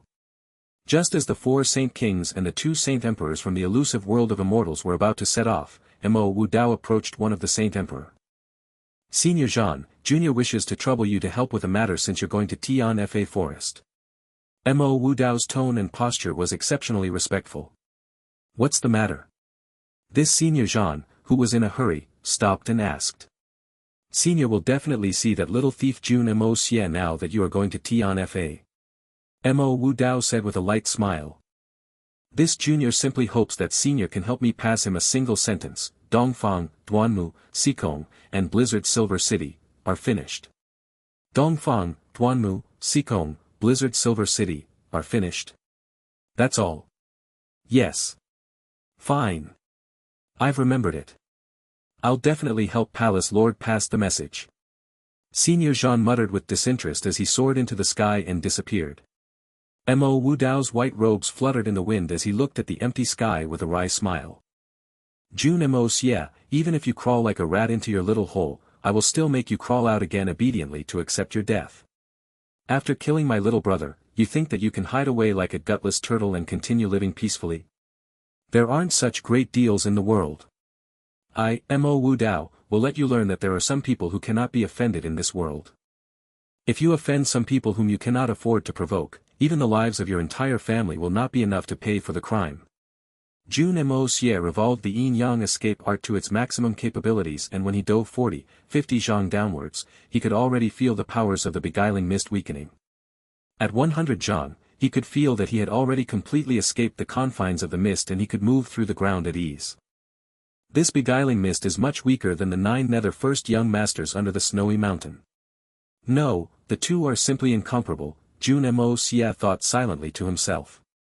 With a flash of his body, he traveled rapidly through the ground. When he had moved for several hundred zhang, he suddenly felt a strange energy ripple before him. And the further he went, the stronger it felt. It was as if the stones and mud before him had changed into iron. Looks like this is the seal that the illusory manor set up. Jun Moxie stopped and looked up with slightly raised eyebrows. Or perhaps, this is the exit of the 9 Nether's land. At this moment, from a distance near Jun Moxie, a loud roar suddenly rang out. This roar was akin to a volcano erupting. Stunned by this sudden roar, Jun Moxie felt his head buzzing. Although he had used the energy of the 5th level of the art of unlocking heaven's fortune to protect his body, it could not completely block out the shocking sound wave. After a long time, he finally regained his senses, only to see that the entire layer of earth was trembling violently. This 9 nether 14th young master is indeed powerful, as expected of a legendary character. Jun Moxie could not help but exclaim with admiration. From that roar alone, Jun Moxie could clearly hear the unwillingness and the fury in his voice. As well as a bone-deep untamable spirit. The legendary figure he had come to find was right in front of him, but Jun Moxie hesitated. What if, he's not appreciative after I let him out? Releasing the 9 nether 14th young master was undoubtedly a double-edged sword. If he was not careful, he would hurt himself and others. Although the 3 holy lands were exceedingly despicable, the 9 nether 14th young master was obviously a scary demon who would not submit to anyone also. While he hadn't hurt any ordinary people in the past, it didn't mean that he would be the same still. Similarly, not everyone knew how to repay kindness. There were plenty of people who were capable of harming their benefactor, and such incidents were not uncommon. Jun Moxie couldn't not defend against it. Who could say that this 9 nether 14th young master wasn't this kind of white-eyed wolf? Jun Moxie considered his options carefully, forming his conjecture based on the things in the 9 nether first young master's letter, and Mei Shuiyan's account of the 9 nether 14th young master. If this 9 nether 14th young master really came out, he would definitely turn into the greatest tumor in the side of the misty illusory manor and the 3 holy lands. But this madman was only interested in ruling over everything. Which meant that Tian Fa Forest was also one of the targets for his subjugation. What a headache, Jun Moxie stood there silently for a long time, unable to make up his mind. If this madman really had intentions to subjugate Tian Fa Forest, the threat he posed was definitely much more terrifying than the 3 holy lands. This fellow was not just a madman, he was also an arrogant madman, and an unreasonable madman at the same time. If this madman was really an ungrateful person and turned around to bite him, he would definitely be no match for him right now. As Jun Moxie was still hesitating, he suddenly remembered Long Crane's words. The mystic phoenix has appeared, the seal is broken. His eyes lit up. With or without me, the seal is already broken. I might as well take this opportunity to sell a favor. If it works, that'll be for the best. If it doesn't, I'm not truly in much danger with the yin-yang escape art. At the most, I'll just lure him away from here. Now that he had found an acceptable reason, young Master Jun moved quickly. In that moment, he was somewhat anxious in his heart. I must be fast, otherwise if that madman manages to break out before I reach there, wouldn't it just be a wasted trip? Even with the purple chi supporting his yin-yang escape, greatly improving its power, Jun Moxie still spent a great deal of strength before finally burrowing a hole through that damned place. Finally, with a so sound, he flew inside. F.C.K. Jun Moxie could not help but curse aloud as soon as he stepped into the place. Why is it so cold? Surely this is a little too extreme. Even my soul is about to freeze. As expected, this was actually a narrow passageway. It was completely dark, and it was impossible to see where it led. The temperature was in fact several times lower than the peak of the snowy mountain. The howling cold wind was akin to sharp swords, cutting towards him while carrying a terrifying sinister aura, knives. Jun Moxie had only just thought of these words when the cold winds suddenly increased. Hidden within the chilly winds were actually countless sharp blades. They were long and thin, but virtually unbreakable. As the sounds of the wind grew greater, the blades also became more condensed and more urgent. In the end, whether it be the sound of the wind, or the blades cutting across the air, everything had formed a terrifying, storm-like howl. Jun Moxie could not help but purse his lips with shock. Such disgusting weather. To think that this 9-14th young master was actually able to stay in here for so many years. All of a sudden. F***CK. What's going on? How did this bloody 9 frigid wind and a 9 frost blade get so big all of a sudden? Which idiot did this? Could it be that another little fellow came over again? But this young master isn't dead yet. How could anyone come over? With a loud roar, Jun Moxie saw a ghostly figure flying over from a distance away. The sharp wind blades actually emitted metallic grating sounds as they collided against this figure's body, causing sparks to fly into the air. The figure completely ignored the blades, and in the blink of an eye, he had already disappeared from Jun Moxie's eyes, rushing towards the direction the 9 frigid wind was coming from. Jun Moxie wiped a layer of cold sweat from his brows. So strong. Even a saint-level expert would not dare to charge into such a dense concentration of blades without blocking or dodging. But this fellow actually ran right into it as if it were nothing. Clanging sounds rang out from the ground, and Jun Moxie went forward to take a look. What he saw caused him to suck in a breath of cold air. A 9 frost blade was picked up by the wind, falling into his hand. Surprisingly, the little blade had actually lost its edge. This was a super strong metal that did not belong to this world. From Jun Moxie's initial assessment, the sharpness and sturdiness of these blades were even stronger than the normal blades that he refined using his power of gold. If it was placed in the Xian continent, any one of these 9 frost blades would be a highly contested divine weapon. Even more amazing was that it was so light that it was almost weightless. Such a sharp weapon actually lost its edge when it smashed against that person's body. That person's body was simply a little too hard. From the looks of it, he should be the legendary 9-14th young master. In any case, other than this madman, there didn't seem to be anyone else in this place.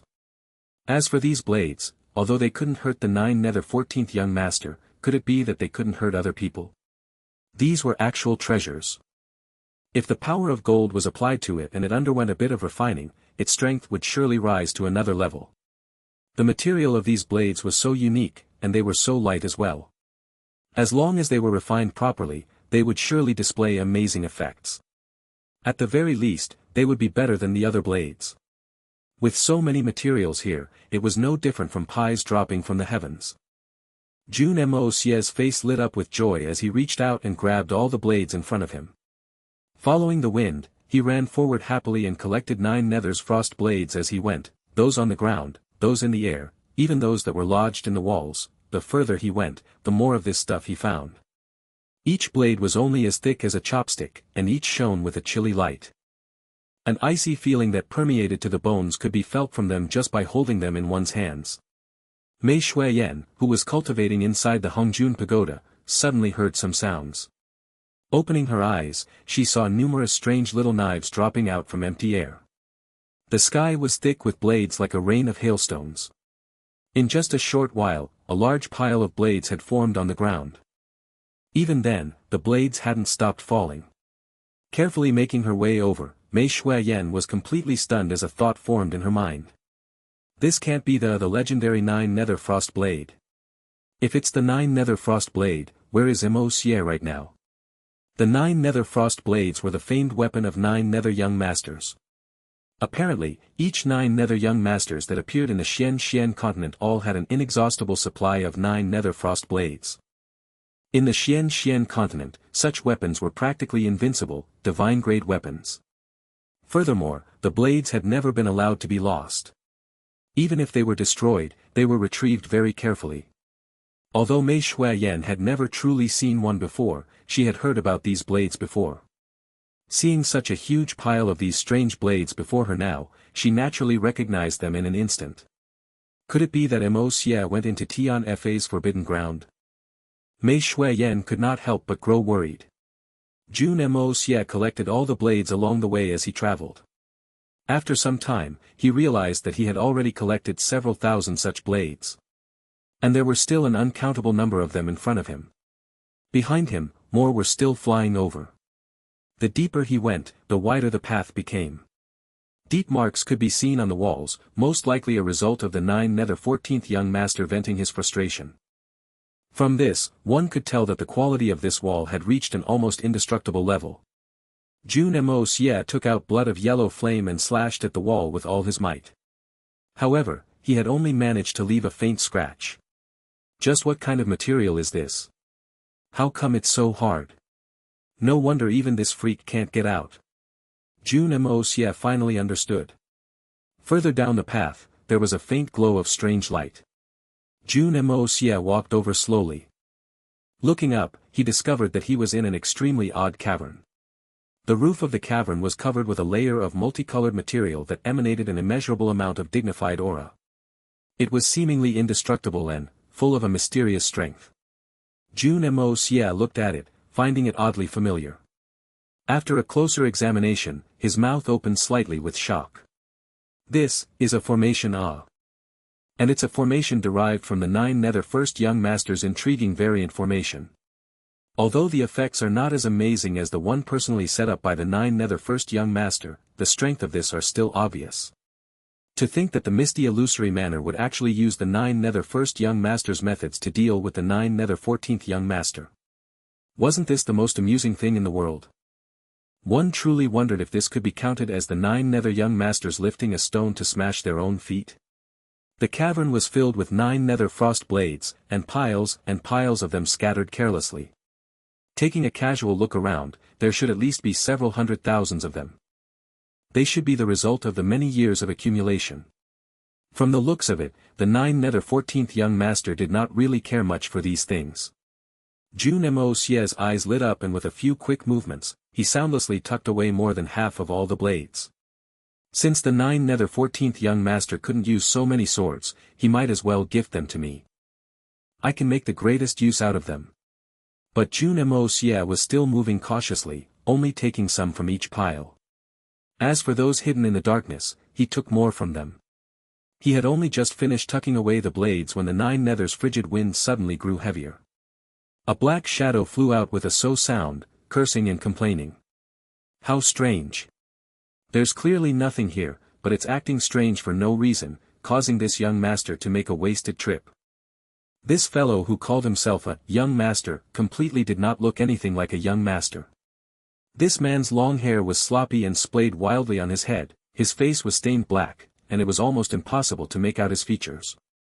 Only his eyes shone brightly like a pair of lamps. His clothes were tattered and torn, and he looked exceedingly wretched.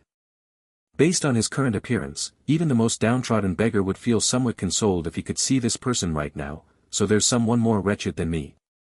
As he walked out of the cavern, he lifted his head and glared ruthlessly at the multicolored light above him. I'll like to see just how long this broken thing can keep this young master here.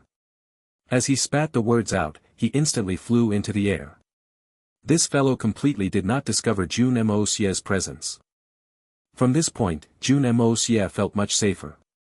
It looked like his yin-yang escape art was truly heaven-defying. However, Jun Moxie did not dare to let him continue bashing the barrier madly. Not to mention other things, with him standing so near, he could not guarantee that he wouldn't be knocked out. If he simply fainted, it would already be considered light. But just that roar alone would likely burst his eardrums. The 9 Nether 14th Young Master was about to start charging when he suddenly heard a light voice beside him. 9 Nether 14th Young Master. What are you smashing around for? You've already smashed around for several hundred years, aren't you tired of it? Who's there? Come out. Come out here for this young master. The 9 Nether 14th Young Master instantly felt the hairs on his skin stand on their ends. He even felt as if his heart had suddenly stopped moving. The two icy-looking eyes on his head nearly fell out of their eye sockets. Over 300 years, it had been over 375 years. He had been trapped in here for so long, not to mention humans, he hadn't even spotted a single ant or earthworm. Solitude had become his habit, and loneliness a pastime. The 9 Nether 14th young master had already lost all hope long ago. He knew that there was no possibility of a second person appearing in here. But right then, a voice sounded out right beside him. Although the voice wasn't loud, to the 9 Nether 14th young master, it was akin to a thunderclap exploding in his ear. With a so sound, the 9 Nether 14th young master's figure turned into a series of afterimages. From near to far, and from far to near. In a short time, the entire cavern was filled with the 9 Nether 14th young master's afterimage. Thereafter, each of them morphed into a physical form. It was as if millions of 9 Nether 14th young masters lined up in this cavern. In an instant, Jun Moxie's body was covered in cold sweat. This level of skill was simply too amazing. Of all the experts that Jun Moxie had seen before, none of them could match this 9 Nether 14th young master in speed. Even Mei Shuiyan and himself could not reach such a level. In Jun Moxie's eyes, such shocking speed seemed to have reached the speed of light. It was simply too fast. Come out. Who is it that dares to act like a ghost and toy with this young master? The 9 Nether 14th young master shouted as he watched every corner carefully. If you're not coming out, this young master will not be polite and drag you out. You can't even find me and you want to drag me out. What big words. Jun Moxie rolled his eyes lazily and pinched his nose as he spoke aloud in a mysterious voice. 9 Nether 14th young master, your face indeed does not turn red when lying. Impressive, impressive. But I'll truly like to see how you'll drag me out. Those words of yours, do you even believe them yourself? Lock. The 9 Nether 14th young master was so angry that his messy hair flew into the air. He waved his arms and a black light shone in his eyes. At the same time, an unknown aura burst out from his body. The instant the word left his mouth, Jun Moxie suddenly felt the entire cavern freeze, as if the entire space had turned into a large block of ice. Spatial lock. The 9 Nether first young master actually knew such a shocking technique. This was definitely not something that Mei Shuiyan's world cage could compare with. World cage was simply an ability that made use of the power of heaven and earth to lock down a small area. But with a wave of his hand, 9 Nether 14th young master had directly locked down the power of heaven and earth, turning this entire space into a dead zone. However, although this ability was overbearing and strange, it wasn't able to affect young Master Jun, who was still in the miraculous state of the yin-yang escape art. Jun Moxie could clearly sense the frozen state of the space around him. But as long as he did not move, the 9 Nether 14th young master would not be able to discover him. Even so, Jun Moxie was still locked within this space. This was the first time he'd met a person who could restrict his yin-yang escape to such an extent. Although he hadn't truly detected anything. Still not coming out. If you still don't come out, this young master's next move will be shatter. The 9 Nether 14th young master warned angrily. If you reveal yourself to this young master right now, we can still talk nicely. Otherwise, a person at your level should know what is called void shatter. He paused for a moment, as if he were allowing the hidden man time to consider. After some time, he continued. Since this young master can freeze space, shattering it will not be anything difficult for me. Are you really not coming out? Then, do not regret it. Once this space shatters, it will be broken into countless fragments. If you still don't show yourself, this young master will shatter this space immediately, and your body and soul will be scattered. The hidden person still did not say anything. The 9 Nether 14th young master waited patiently. A faint smile appeared on his face as if everything was under his control. He was sure that this mysterious person would definitely feel threatened. Because from the beginning of time, no one had ever managed to survive space being shattered. The man hidden in the darkness may be very powerful, but he was still a human. As long as it was a human, there was no escaping this technique. But even he would not use this technique casually. The energy cost of using void shatter was exceedingly great. With just a bit more effort, he would be able to break the seal. He didn't want to waste all his energy here for nothing.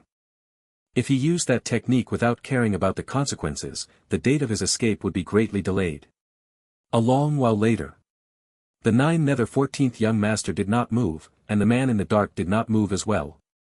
Some more time passed, and the 9 Nether 14th young master grew curious. Could it be that that person had just left even under these circumstances? Surely not. Unable to hold himself back, he cleared his throat and tentatively asked, "Heir, are you still there?" Immediately, a proud voice rang out. "I'm here. I've been here the whole time. Aren't you going to shatter the space?" "I'm waiting for you to shatter it. Why aren't you shattering it?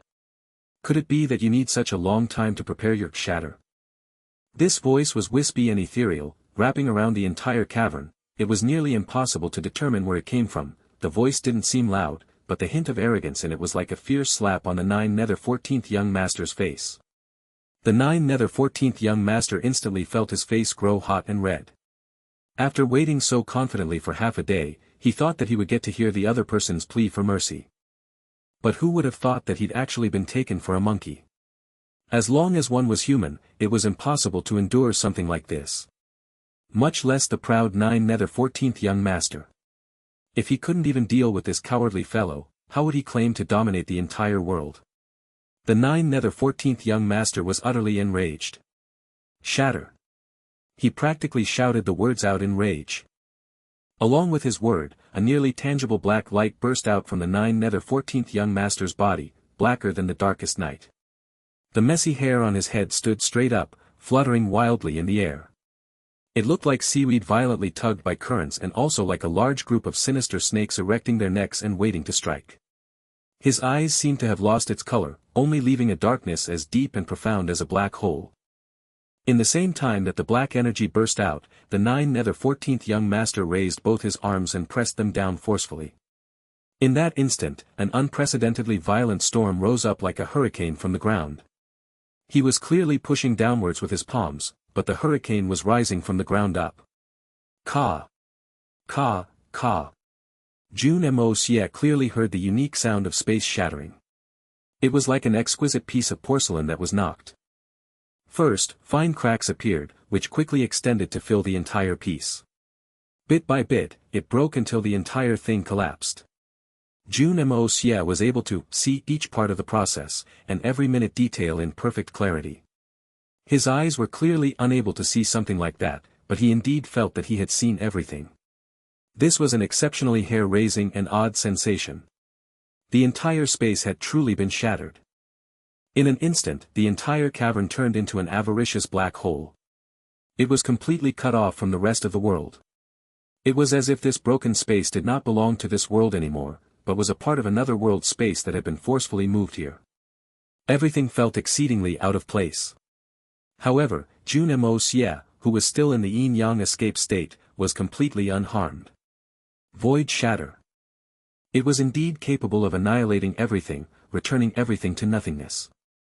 The only thing left that couldn't be destroyed was the void itself. As Jun Moxie heaved a sigh of relief, he could not help but to feel amazed. This is the void shatter of legends. If one could really annihilate space itself, what else could they not destroy? No wonder this 9-14th young master was such a renowned legendary character that even the three holy lands and misty illusory manor were unable to tolerate. Such a heaven-shocking power was displayed in such a seemingly effortless manner. The 9-14th young master loosed a breath lightly and stood up. All of a sudden, he felt an extremely regretful sensation in his heart. That moment of rashness was truly somewhat not worth it. Apart from having exhausted a great portion of his cultivation, and hurting his essence chi, he hadn't had anyone to speak with after being locked in here for the past few hundred years. Now that someone had finally come, he was actually angered in a matter of a few sentences and ended up shattering that person. Under the immense power of void shatter, even if one was only in a spirit state, it was impossible to survive. Even if that person's stealth abilities were more impressive, he was just a human at the end of the day. How could he dodge a sure-kill technique like that? The 9-14th young master sighed again. That one attack of his had drained him of nearly 1/3 of his strength, causing him to become endlessly dejected. His anger rushed up again, and he scolded huffily. Truly a bastard doesn't understand the immensity of the heavens and earth. Did you think that this void shatter is very fun? This young master has been forced to use up so much essence chi. Because of that bastard, this young master will have to delay my return for a long time. What a well-deserved death. As soon as he finished his rant, a mocking voice rang out from the silence. Is this the so-called void shatter? How powerful, this seat was almost hurt by it. Before this, I truly hadn't imagined that such a shocking technique existed in this world. 9 Nether 14th Young Master, your reputation is indeed well deserved. The 9 Nether 14th Young Master instantly felt the hairs on his body stand up on their ends. This lawless madman, in this moment, was covered in goosebumps. Ever since the day he was born, this was the first time that he had experienced such a terrifying feeling. That person is actually still there. He's still alive. How can it be?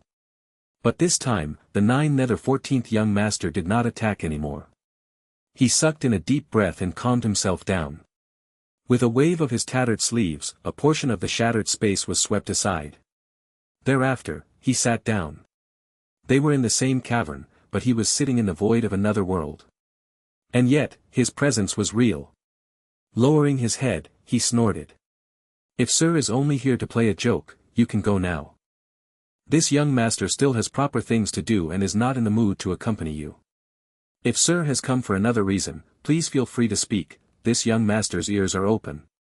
With just a single sentence, the 9 Nether 14th Young Master had wrested the initiative back. After his moment of anger, the 9 Nether 14th Young Master instantly caught hold of Jun Moxie's weakness.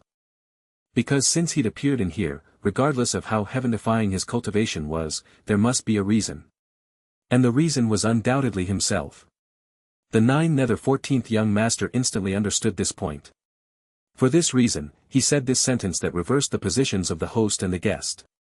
It didn't matter what the motive of the visitor was. His ultimate goal was certainly to negotiate with him. So all he needed to do was to wait and see. Even if this wasn't his usual way of doing things, he simply did not have any method to determine the other party's position. So right now, although he'd regained his position of initiative, his heart was even more depressed. The well-reputed 9 Nether 14th Young Master was just sitting quietly in a different space and waiting. He could choose to sit and wait indefinitely, but Jun Moxie couldn't. Jun Moxie even suspected that the moment he left the yin-yang escape state of the void, he would immediately be swallowed up by this strange spatial thing. Perhaps, that would be the beginning of another transmigration. Still, such a result was completely unacceptable to Jun Moxie.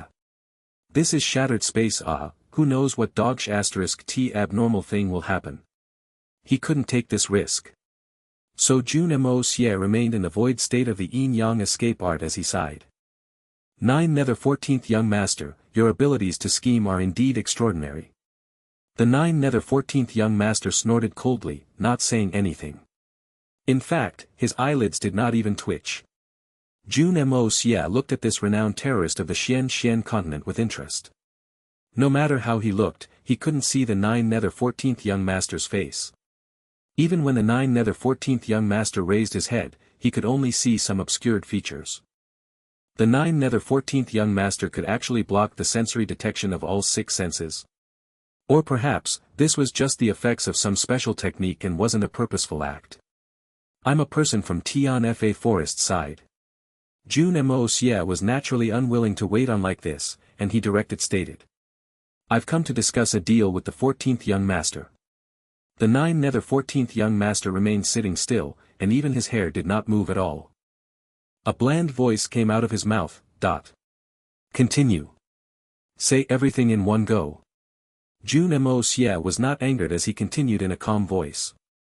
As long as the 14th Young Master continues ramming against the seal, it will likely shatter completely in just a few more days. And at that time, you will be freed from your cage to roam the skies like a dragon and a tiger returning to the mountain. However, there's one thing that you have no choice but to defend against. The instant you break the seal, the 9 Nether's pathway will also disappear. I'm sure you know this point very well too. So, from the moment you break the seal, you will no longer have any paths of retreat. None at all. You can only resist your enemies forcefully. But to break the seal, I believe you will need to expend a great amount of energy as well. Even with the 14th Young Master's abilities, it won't be a simple thing. As I estimate, you will only be left with a third of your strength at most, or perhaps, even less. 1/12 is more likely the case. Which means that the moment that you break through the seal will also be the time when your strength is at its weakest. I believe you're also very clear that the 3 holy lands and the misty illusory manor will definitely not allow you to come out safely. So right now on the outside, there should be at least tens of Saint Kings and Saint Emperor experts waiting to receive you. Jun Moxie's tone turned heavier at this point. Both of us are intelligent people. You should know that I'm not just saying frightening things to raise an alarm. The instant that you break through that seal will be the best and easiest time to kill you. In the battle to come, you have at least 80% chance of being killed. At best, you only have 20% chance of escaping. And that too, by the skin of your teeth. Even if you somehow manage to escape from their encirclement, you will still be faced with the relentless pursuit of all your enemies. With the pittance of strength you're left with after breaking through the seal, it's completely insufficient to overcome that trap. You will die without a shadow of doubt. After he finished saying all that, Jun Moxie closed his mouth and waited. The 9 Nether 14th young master wasn't in a hurry, but he was in less of a hurry. At the most, he would just run again with everyone. As for resources, this brother has stocked the Hongjun Pagoda full with them. Do I really need to be scared of you? In any case, I've already told you the results. In reality, this was also a huge problem that the 9 Nether 14th young master had recognized long ago. It was something that everyone already knew long ago. All Jun Moxie did was to say it out clearly. The most important part was in the words that were supposed to follow after that. However, Jun Moxie completely stopped speaking and kept the suspense. He could afford to wait, but the 9 Nether 14th young master definitely couldn't. Although the 9 Nether 14th young master was a quick-tempered and rash person, his intelligence surpassed that of ordinary people. The wisdom he had accumulated for so many years was definitely not small, so he naturally understood what it would take to destroy the seal. On the outside, there were definitely many experts waiting for him. If he gave them enough time to reinforce the seal, or even set down a new one, he would be doomed to be stuck inside here for another few centuries. This was something that he wouldn't be able to bear. If he was able to bear it, he wouldn't have been ramming that seal so tirelessly. You're right. The 9 Nether 14th young master snorted coldly as an unresigned look came over his face. Gritting his teeth, he spat out, "Your words are completely right." But could it be that this young master didn't know about such obvious things? This young master had already thought of it several hundred years ago. Is there a fart's worth in saying all this now? He was unresigned. Because the tempo of the discussion was wrested by Jun Moxie again and again, guiding the topic. He couldn't ignore the questions even if he wanted to. To the 9 Nether 14th young master who had been proud and arrogant all his life, this was simply a naked insult. This was a disgrace that he was forced to accept. Because of this strong unwillingness and depressed state, the normally civil-mouthed 9 Nether 14th young master, who referred to himself as a young master, actually began spouting vulgar words now. This hidden person was simply too infuriating. Although what he was saying was all the truth, every word was still as worthless as a fart. You're right, my words indeed don't have much worth for old farts, but to the proud 9 Nether 14th young master, it's still quite useful. Jun Moxie said pretentiously. If he couldn't force this fellow to be in a disadvantageous position in this talk, later negotiations would not even be able to start, let alone conclude favorably. So Jun Moxie began to stir up his emotions again with the facts. The 9 Nether 14th young master may be feeling exceedingly depressed, but similarly, when had young Master Jun ever been looked down upon in such a manner before? I'm speaking to you, but you dare to ignore me as if I'm not even there. So what if you're the 9 Nether 14th young master? I'm the one offering you help right now, not the other way around. The one seeking help still wants the person helping him initiate the talk. See if this daddy doesn't toy you to death. The 9 Nether 14th young master's breathing quickened and grew ragged as his chest rose and fell more intensely. He'd been trapped in this place for a few centuries already, and even if his accumulated wisdom had been higher, he had nearly forgotten how to interact with and battle wits against another person. But the first person he came into contact after so many years was actually a sinister schemer, with wits not any inferior to his. Furthermore, it was an exceedingly shameless bastard. Jun Moxie's mouth was something that could cause even a dead man to jump out from his coffin from anger with just a few words. Much less a person who hadn't been in contact with any humans for hundreds of years. The 9 Nether 14th young master was so angry that his brain was nearly flooded with blood. Ah! You're saying that I'm not even comparable to a fart? I'm not comparable to a fart. The 9 nether 14th young master roared with rage. Unable to control his anger, he dashed out of the separate space and smashed his fist heavily against the wall. All the strength in his body was concentrated on that one fist. The strength of this fist could simply be said to be capable of toppling mountains and flipping oceans over, shocking even the heavens. Hong! A loud boom rang out, and the 9 nether pathways shook violently. Following which, the loud sound reverberated around the entire cavern, echoing endlessly. Jun Moxie's ears nearly turned deaf from the commotion. Luckily, he'd managed to dodge into the Hongjun Pagoda in time. Otherwise, even his brains might have been turned into mush by this fellow. Jun Moxie clucked his tongue endlessly as he looked at this sight. Even if you're not comparable to a fart, there's no need to shout about it so loudly, right? Look at how excited you are. Is it really something to be so proud of? What kind of weird personality does this guy have? I'm not comparable to a fart, a fart, fart. The 9 nether 14th young master's voice rang out loudly, passing to the outside world. On the outside, the misty illusory manners beguiling mist had already disappeared without a trace. Around 16 white-robed experts and 8 or 9 stalwart men dressed in ragged robes stood around the entrance, looking at each other speechlessly. All of them were thinking the same thing. Could it be that this fellow had been stuck in there for too long, and now that he was finally about to come out, he turned crazy from excitement? He's not comparable to a fart. What was the meaning of those words? If that overpowered fellow was not even comparable to a fart, do we have to treat this matter with such seriousness? If you're not comparable to a fart, what would we become? As expected, the 9 nether young masters were indeed all extraordinary people. To think that one could shout words like that out in such an excited manner, truly too domineering. After a long time, the cavern finally fell silent again. The 9 nether 14th young master had already returned to his shattered space and sat down again. Only, his temples were throbbing ever so lightly. Jun Moxie came out from the Hongjun Pagoda and coughed awkwardly. Heir, actually, I didn't mean it like that, please believe me, I definitely wasn't saying that you're not comparable to a fart. Shut up. The 9 nether 14th young master's voice was low, but it was suppressed to an extreme level, as if he could explode at any moment again. One more word of nonsense from you, and you can scram immediately. This daddy isn't in the mood to talk with a rascal like you. I was only clarifying some facts for you. Why are you so defensive? Jun Moxie had just finished saying a sentence when the 9 nether 14th young master raised his head, while a black-colored light blazed madly in his eyes. Laughing bitterly, he continued. Fine, let's talk about the serious stuff.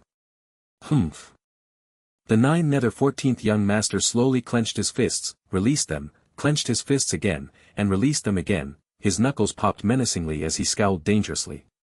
Quite obviously, his anger had already reached an extreme point.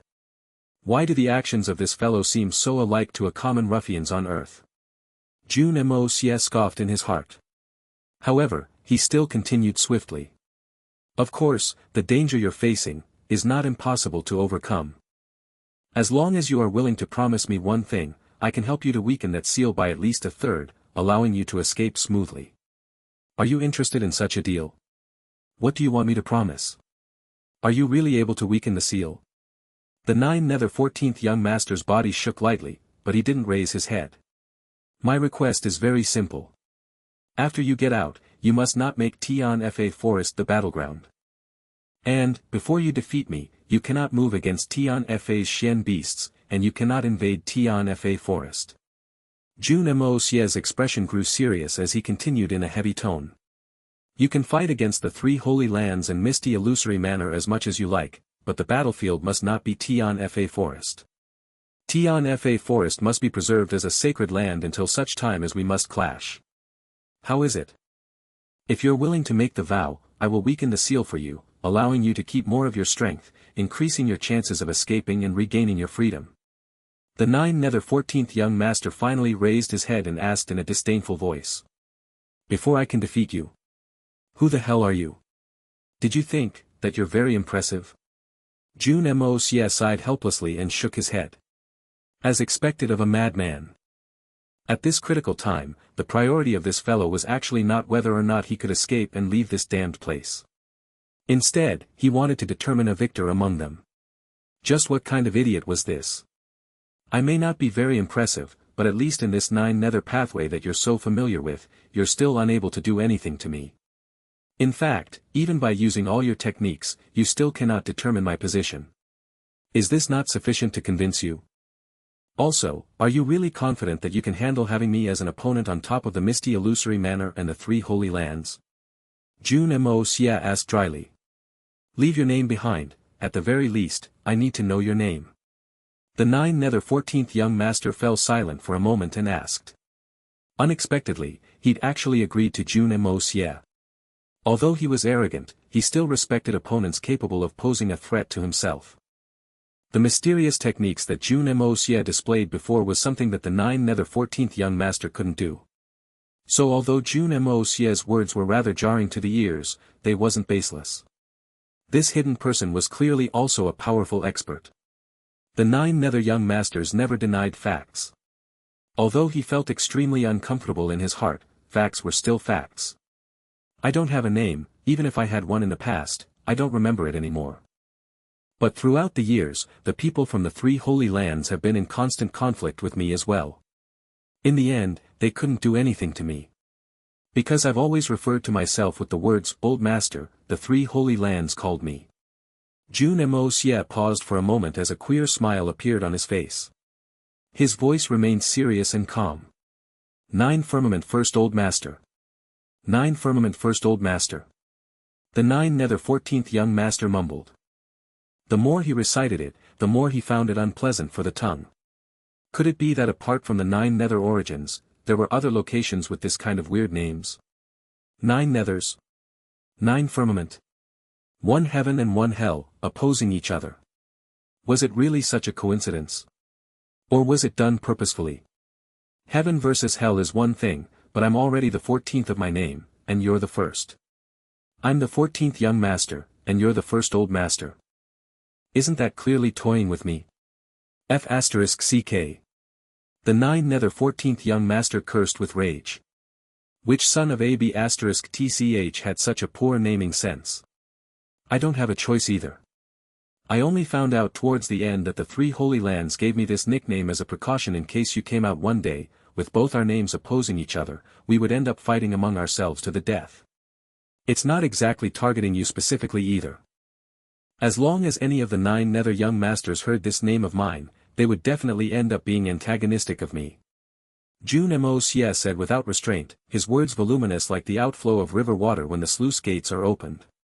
This treacherous heart of the 3 holy lands is also one of the reasons for my visit today.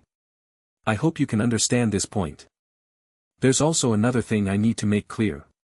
The reason why I had no intentions to make an enemy out of you was because I did not want to benefit those bunch of hypocrites. It's not because I'm scared to be your enemy or that I do not have the capabilities to fight you. You need to understand this. I can understand and agree with this. With your capabilities, if you wish to make me your enemy, you don't need to really fight. You just have to hold me back here and let those outside reinforce the seal. The 9 nether 14th young master's tone had become more mild as he said this in a matter-of-fact tone. But the despicable methods of these bastards really makes people sneer. To give you such a nickname for the sake of dealing with this young master. It truly is intolerable. The 9 nether 14th young master said through gritted teeth.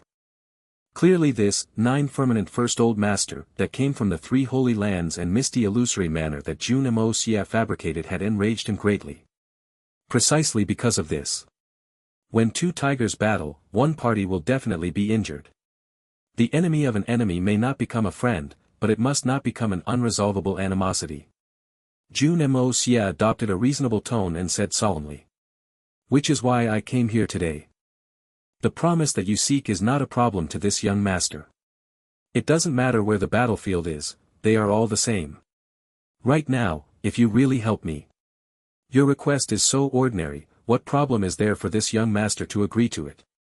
The 9 nether 14th young master said in deep thoughts. Also, it is not late for me to deal with Tian Fa after the showdown between the 2 of us, after the winner is determined. If I still cannot win you in the end, even if you do not mention it, this young master will not be so thick-skinned to also lay his hands on the juniors of Tian Fa. From his words, this 9th young master revealed his immense self-confidence. As if he had already managed to escape and turned into the ruler of this entire world. Jun Moxie felt the corners of his lip twitching, but he continued in a solemn tone. A man does not go back on his words. I can give you a clear time period. Since we both have enmity with the three holy lands and misty illusory manor, then when the day both the three holy lands and misty illusory manor are destroyed comes, it shall be the time you and I have our showdown. By then, we would both have no worries about repercussions, so naturally we can battle as much as we want. There's also one more thing I have to make clear.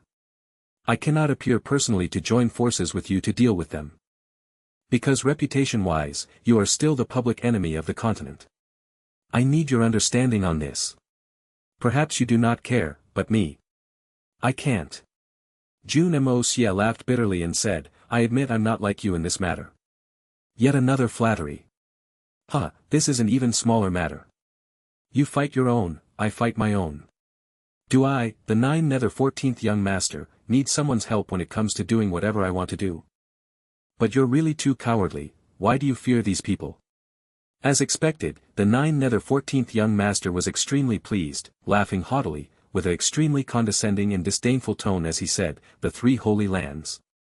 Misty illusory manor. They're merely a bunch of despicable hypocrites. What holy land, illusory manor? Bullsh *t. They're incapable of withstanding a single blow. A straightforward person speaks straight to the point. In this case, I can take it as our terms have been agreed upon. Jun Moxie smiled. That's right. I agree to it.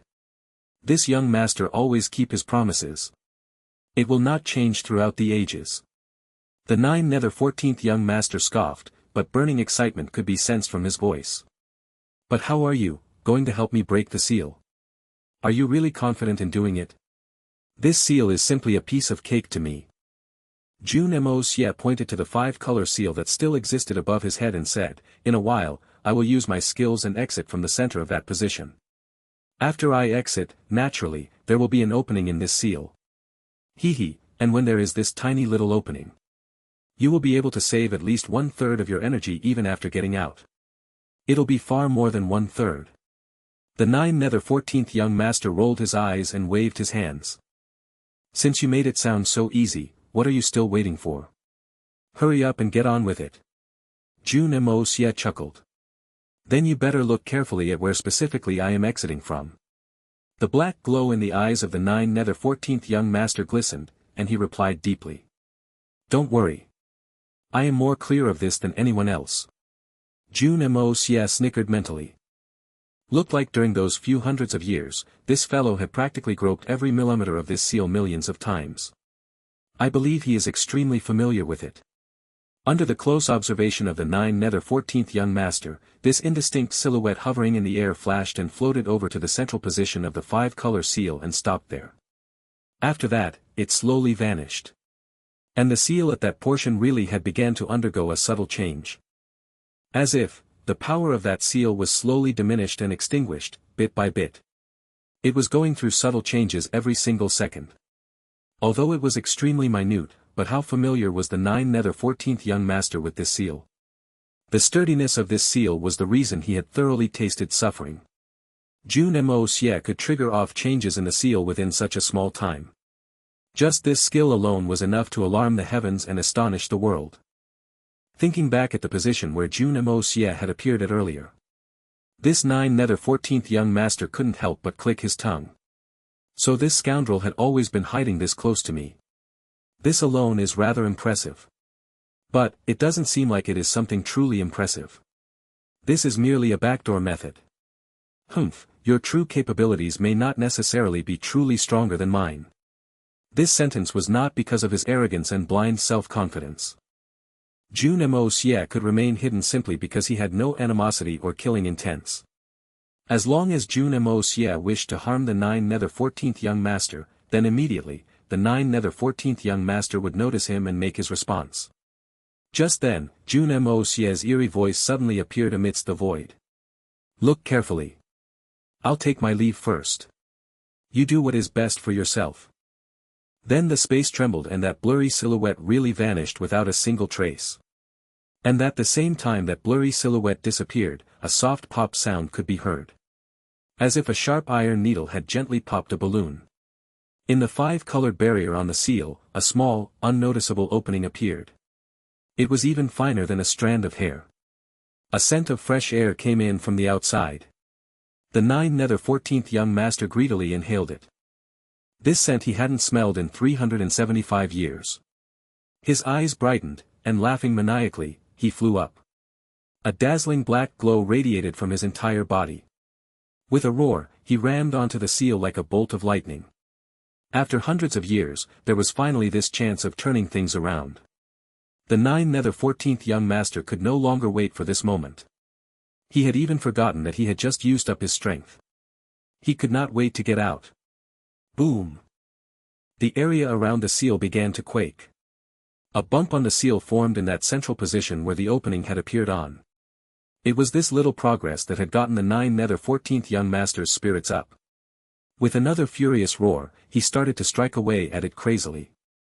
Consecutive booming noises rang out in this area. Each strike was as if heavenly lightning had struck against a volcano. The mountains outside began to shake, and boulders of thousands of jin bounced, knocking loudly against the ground. Countless of ancient trees that were 10,000 years in age trembled violently. Even the thick branches began to fall off the tree due to the quakes. The entire Tianfa forest was trembling and quaking. All the Xian beasts had a feeling as if they were about to experience the end of the world. The sound was getting louder and more intense. That maniacal, haughty laughter could also be heard. All this signified that a demon that had plagued the world was about to emerge and return back to the world. The experts from 3 holy lands and misty illusory manor all wore a serious and stern expression. Their eyes were fixed on that bump that was gradually forming on that 5-color seal. No one had imagined that the seal would be broken this early, and a grave look hung upon their faces. The leader, a man donned in white clothes and a high hat, knitted his brows. He quickly passed a few orders and waved his hands. 6 purple-clothed men silently lay in ambush in the south. 6 white-clothed men disappeared to the east. 3 men in blue suddenly jumped up and landed on the 3 tallest trees. Although the trees were shaking tremendously, they seemed completely unaffected, as if they had become one with the trees. There was 11 men donned in robes and 9 burly big men in ragged garments. These big men were extremely buff and all wore an intrepid expression. But the look in their eyes was a little unfocused. As if they had sustained severe injuries. These 9 burly big men was the senior beast kings of Tianfa. There were 9 places to that 5-color seal. In these 300 over years, these 9 beast kings in Tianfa had dedicatedly guarded each corner. Using all their energy to match the seal and resist the impacts from the 9th young master. And amidst these recent attacks, they could all finally no longer support it and sustained severe internal injuries. Otherwise, the 9th young master would not have been able to break the seal. Even though this was the case, even though they knew that the misty illusory manor did not have good intentions, and the 9th young master was about to escape, they still insisted remaining and guarding this place. Not budging a single step from their duty. Further away, Big Bear, Long Crane, and the other beast kings of Tianfa watched this scene anxiously. The white-clothed leader looked at the 9 of them. A look of guilt flashed across his eyes as he said in a low voice. The moment the 9th young master, we must kill him with all our strength.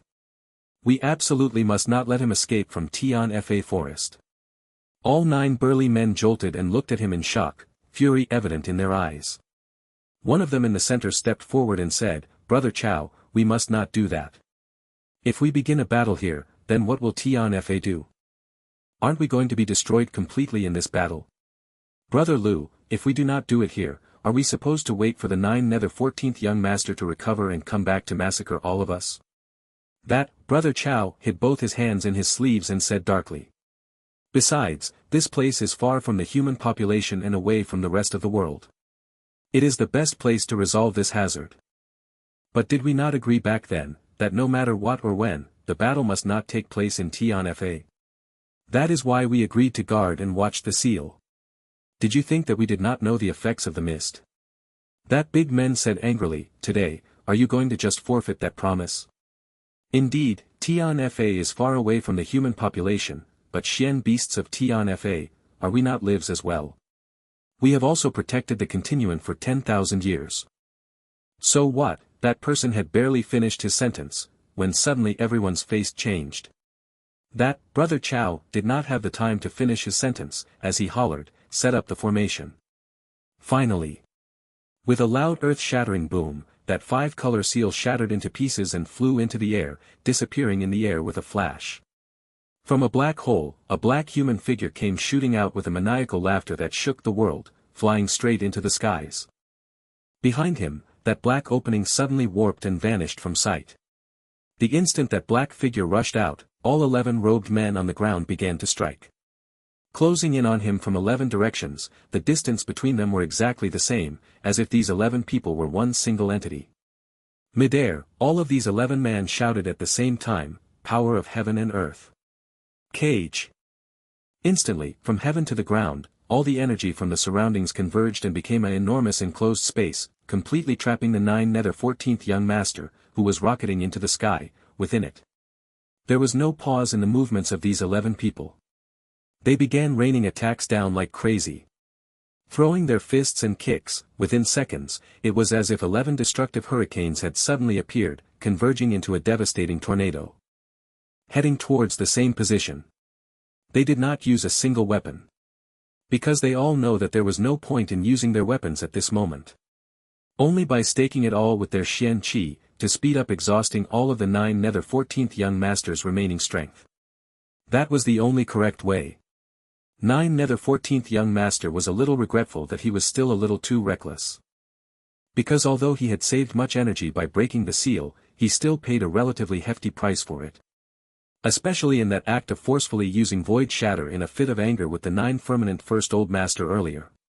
It had caused him to waste quite a lot of energy, almost 1/3 of his strength. Plus the whole series of impacts left all his internal organs in great discomfort. Currently, his energy consumption had far exceeded his expectations. The bottom line was that of all things he shouldn't have done, he shouldn't have used Void Shatter.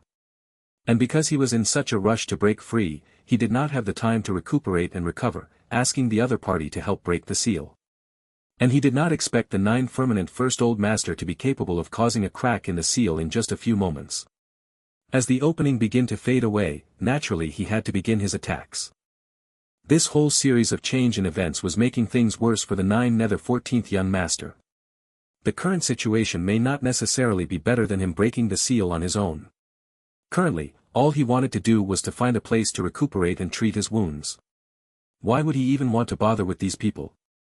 But right now, he had to deal with them even if he didn't wish to. Because any random one of these guys before him was powerful.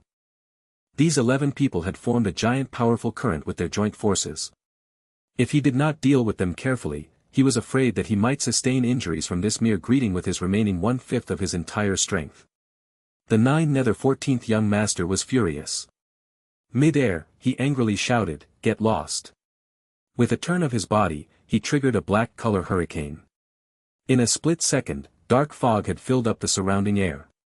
Rushing and rising up rapidly. Within seconds, with that turn of his body, the world cage that was set up by 7 Saint Kings and 4 Saint Emperors was completely shattered. Then, his body continued to rocket higher, and with another spin of his body, 11 bolts of energy went shooting out at the same time with a whoosh. Sharp and fast like lightning, but loud like the sound of thunder. All 11 men cried out at the same time, suddenly closing in at high speed in the air. With exceptional coordination, they all joined hands and formed a giant circle, forcefully receiving this terrifying attack from the 9 nether 14th young master. With a chain of booming noises, all 11 of them spit blood out at the same time. They let go of their hands at the same time. The person with a high hat was the fastest, and the blood had came up his throat, but he had already leapt forward.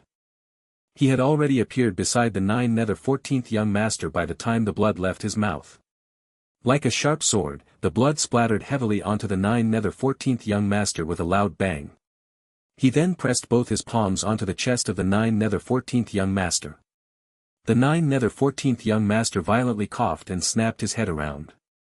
With a deadly glare, he thrusted his right hand out. There was a black flash and a loud boom, and this Saint Emperor expert fell from the sky, defeating a Saint Emperor in a single strike. But he did manage to block the 9 Nether 14th young master for a while. The remaining 10 people instantly closed in. The 9 Nether 14th young master roared furiously.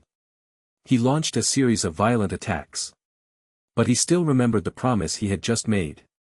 He soared higher into the sky as he fought, trying to not cause too much damage to Tian Fa Forest.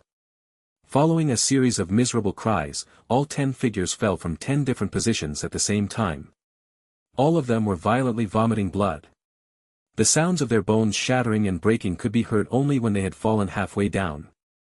Although the 9 Nether 14th young master in the air had severely wounded 10 strong enemies and was pleased with his battle results, he still couldn't help but jolt and spit out a mouthful of blood that was the color of ink. His blood was actually black. Then like a meteor, his figure turned around effortlessly despite his injuries mid-air, and he fled southwards. I mustn't battle for long, I have to leave as quickly as possible. This was what he intended. But things did not happen the way he wished for them to go. At this moment, purple rays of light suddenly appeared in the sky along with 6 men donned in purple, appearing at the speed of light, blocking his way from the front. Every single one of them had the attitude of bringing him down along with them. 6 positions with both offense and defense. And this sort of wondrous combination destined that if 9 Nether 14th young master tried to avoid the front and escape, these 6 people were capable of giving him a deadly strike in an instant. The moment he escaped, no matter if it was left, right, up or down, there would be an opening. But these 6 people positioned themselves to seal off all possible openings. He could only get out of this predicament by facing them head-on. War of attrition. This was the combined war of attrition the 3 Holy Lands had specially studied and created to deal with people like the 9 Nether 14th young master. The 9 Nether 14th young master instantly understood the situation before him. With a loud cry, his body suddenly swelled up in the sky. His strange hair began to stand up, and the black air surrounding his body suddenly swelled up and exploded. His body flashed for an instant. Suddenly, there were 6 more 9 Nether 14th young masters in the air. Every single one of them was real. Each one of them took on one of the 6, purple-clothed men, multiplying his body and striking at the same time. Hong! There was a loud explosion. Although these 6 purple-clothed men had the formation they could rely on, they were still no match. The moment both sides came into contact, all 6 of them instantly felt as if their arms were broken, as if their chests were struck by a giant hammer. They didn't even have time to cry out in agony before they were sent flying far away. There were 2 people whose limbs and head were suddenly detached from their body as they were flying halfway, their blood raining from the sky. The 9 Nether 14th young master did not gain much of an advantage after this attack. Once again, he spat out 4 mouthfuls of black-colored blood. The black glow in his eyes dimmed. He somersaulted in the air, using this enormous energy to send himself flying in the northeast direction.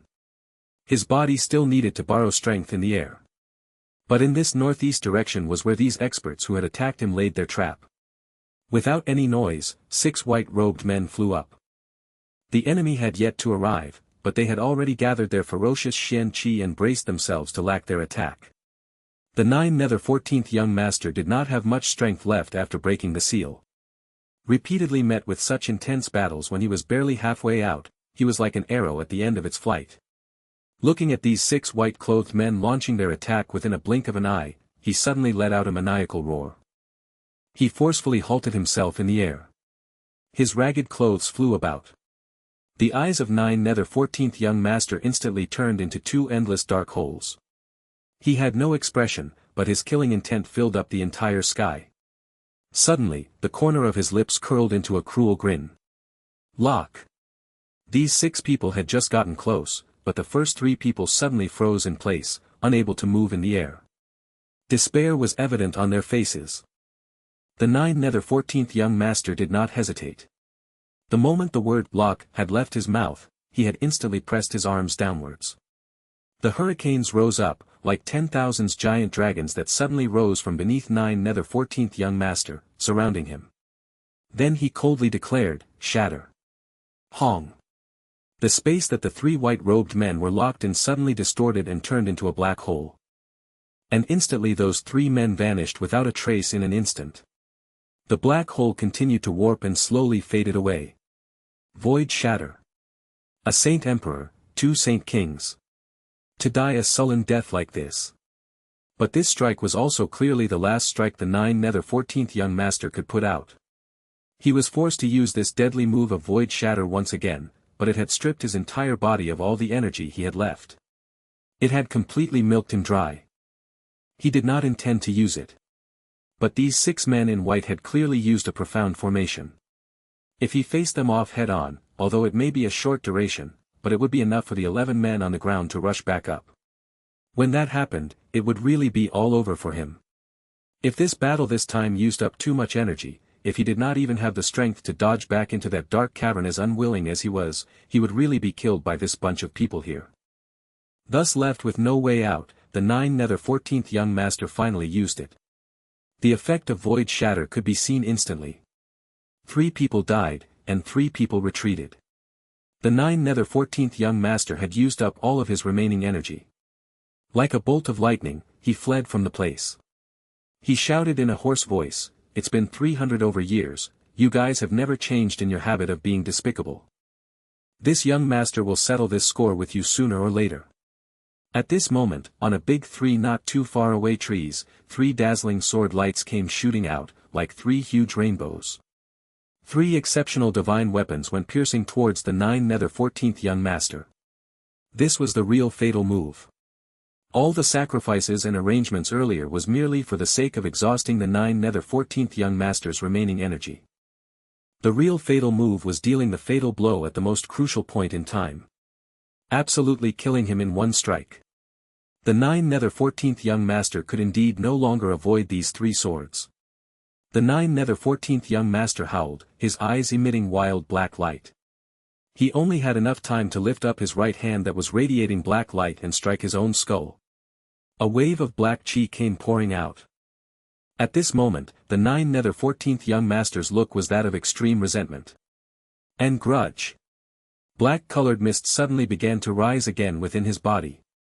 This was a self-destructive method to hasten the potential within his own body.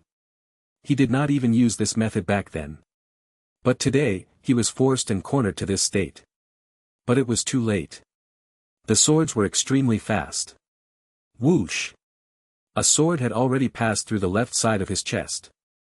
The shiny blade of the sword stuck out from his back. Black blood splattered everywhere. The 9 Nether 14th young master cried. With a twist of his body, all his muscles, bones and blood vessels turned as hard as steel. The Xian Qi on the sword had not even managed to explode when it was completely broken. His body was harder than this steel. And he even flew 20 over Zhang with the help of the impact from this sword. He was still escaping. Screech. It was another sword. This sword had pierced through from the back, coming out through his chest. The 9 Nether 14th young master coughed violently. With another ring of his body, yet another divine sword broken on his body with a snap. Just at this moment, the third and final, fatal sword came. This sword had stabbed through his lower abdomen, emerging through his back between his shoulders. From bottom to up. Piercing across almost his entire body. Every single one of these 3 swords was enough to injure him fatally. All of them had hit their target. But the 9 Nether 14th young master howled furiously at the sky. The black chi surrounding his body thickened so much that it completely concealed his body. Then with a pop the third divine sword broke. Then, he viciously thrusted his hand that was stained with black-colored blood outwards. 5 fingers stabbing into the skull of that expert who had dealt the third sword. When he withdrew his hand, the traces of black bloodstain were replaced by fresh red blood. And that expert's head turned into a skull that had been left in the open for 10,000s of years the moment the 9 Nether 14th young master's fingers left him. Like a fallen leaf, he fell from the sky. Then, the 9 Nether 14th young master let out another loud cry. The 3 long swords on his body still radiated light, reflecting the golden sunrays. But he continued to advance almost another 100 jam while carrying these 3 swords and disappeared completely with a whoosh. From start till end, he did not land on the ground. He kept his body in the air the whole time, not relying on anything for support, disappearing right after this great battle. Just like that, he fulfilled his promise to Jun Moxie. The price he paid was a body filled with fatal injuries. At this moment, the 11 people that landed on the ground were ascending again. But it was too late. Everything had happened within seconds. How fast this entire battle was. It was as if within the blink of an eye, almost 30 experts had exchanged blows with him.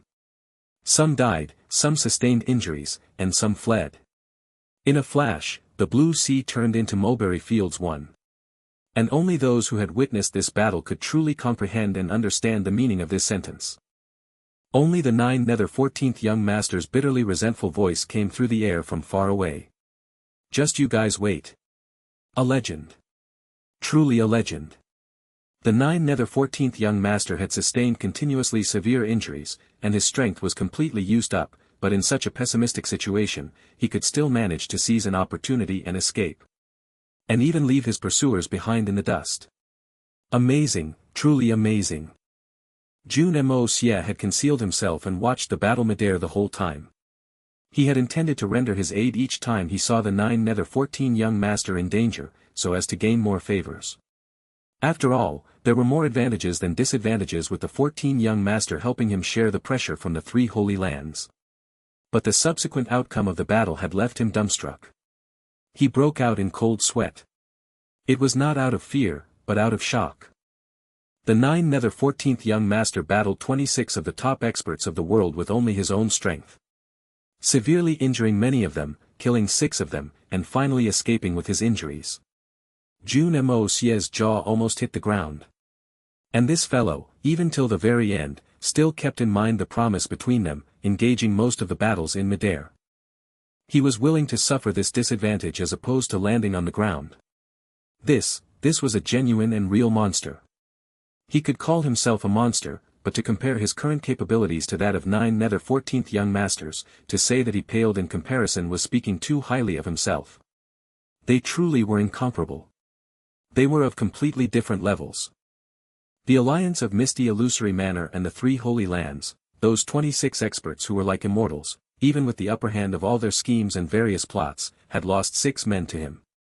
7 and 8 of them sustained heavy injuries, and almost every single one of the rest had light injuries. These peak experts who rarely gathered looked at each other in dismay, a look of extreme shock and disappointment on all their faces. Even with so many peak experts gathered, with such a thorough arrangement and setup, and everyone with the resolution and determination to fight with their lives. With all these advantages, they could still not crush that monster that plagued the world. He still managed to escape. Looking at all the blood stains on each other, everyone was at a loss for words.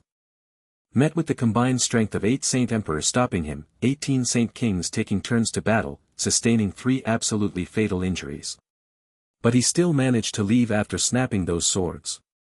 A remarkable feat that shocked the universe like this. It was truly unimaginable. The white-clothed leader Saint Emperor lifted his right arm. A dazzling bright light shot up high into the sky and exploded in the air with a loud boom. Following it, from a faraway place, was a sound of explosion. Those outside for the follow-up have already received the news. They will take over the pursuit and kill the 9 nether 14th young master. With that demon's current state, he may not really be able to escape safely. This person said, knitting his brows. His face suddenly turned pale and a trail of fresh blood came dripping out from the corner of his lips. It was not a difficult thing to merely toss this signal rocket out. But to toss it up into the sky. That was not something a normal person was capable of. This toss had clearly triggered the internal injuries he had forcefully suppressed earlier. Brother Chow can rest assured, although the 9 nether 14th young master is strong, after using large amounts of energy to break the seal and battling with all of us, he is bound to be on the verge of death. I believe this time, he will definitely not be that lucky. Another person sat cross-legged on the ground and said as he practiced his arts to treat his wounds. We cannot be too blindly optimistic. The 9 nether clan has a uniquely strong regenerative capabilities that surpasses all of us. We have all seen it before. Although this demon sustained serious injuries today, but it has yet to reach a level that can kill him. Brother Chow sighed as he frowned. He thought for a while before speaking again. This demon forcefully broke the deal today. Although it was earlier than our expectations, but his strength will definitely have been reduced greatly. With the combined attacks from all 26 of us, that immense power alone is enough to cause severe injuries to his internal organs. The 2 hits I had landed broke a few of his ribcage. And with the strike by the Saint Emperors from Illusory Blood Sea and the formation of the 6 men from Holy Land, forcing him to use Void Shatter, it definitely used up the remaining potential he had. Those final 3 swords. He pointed to the parts on his body as he spoke.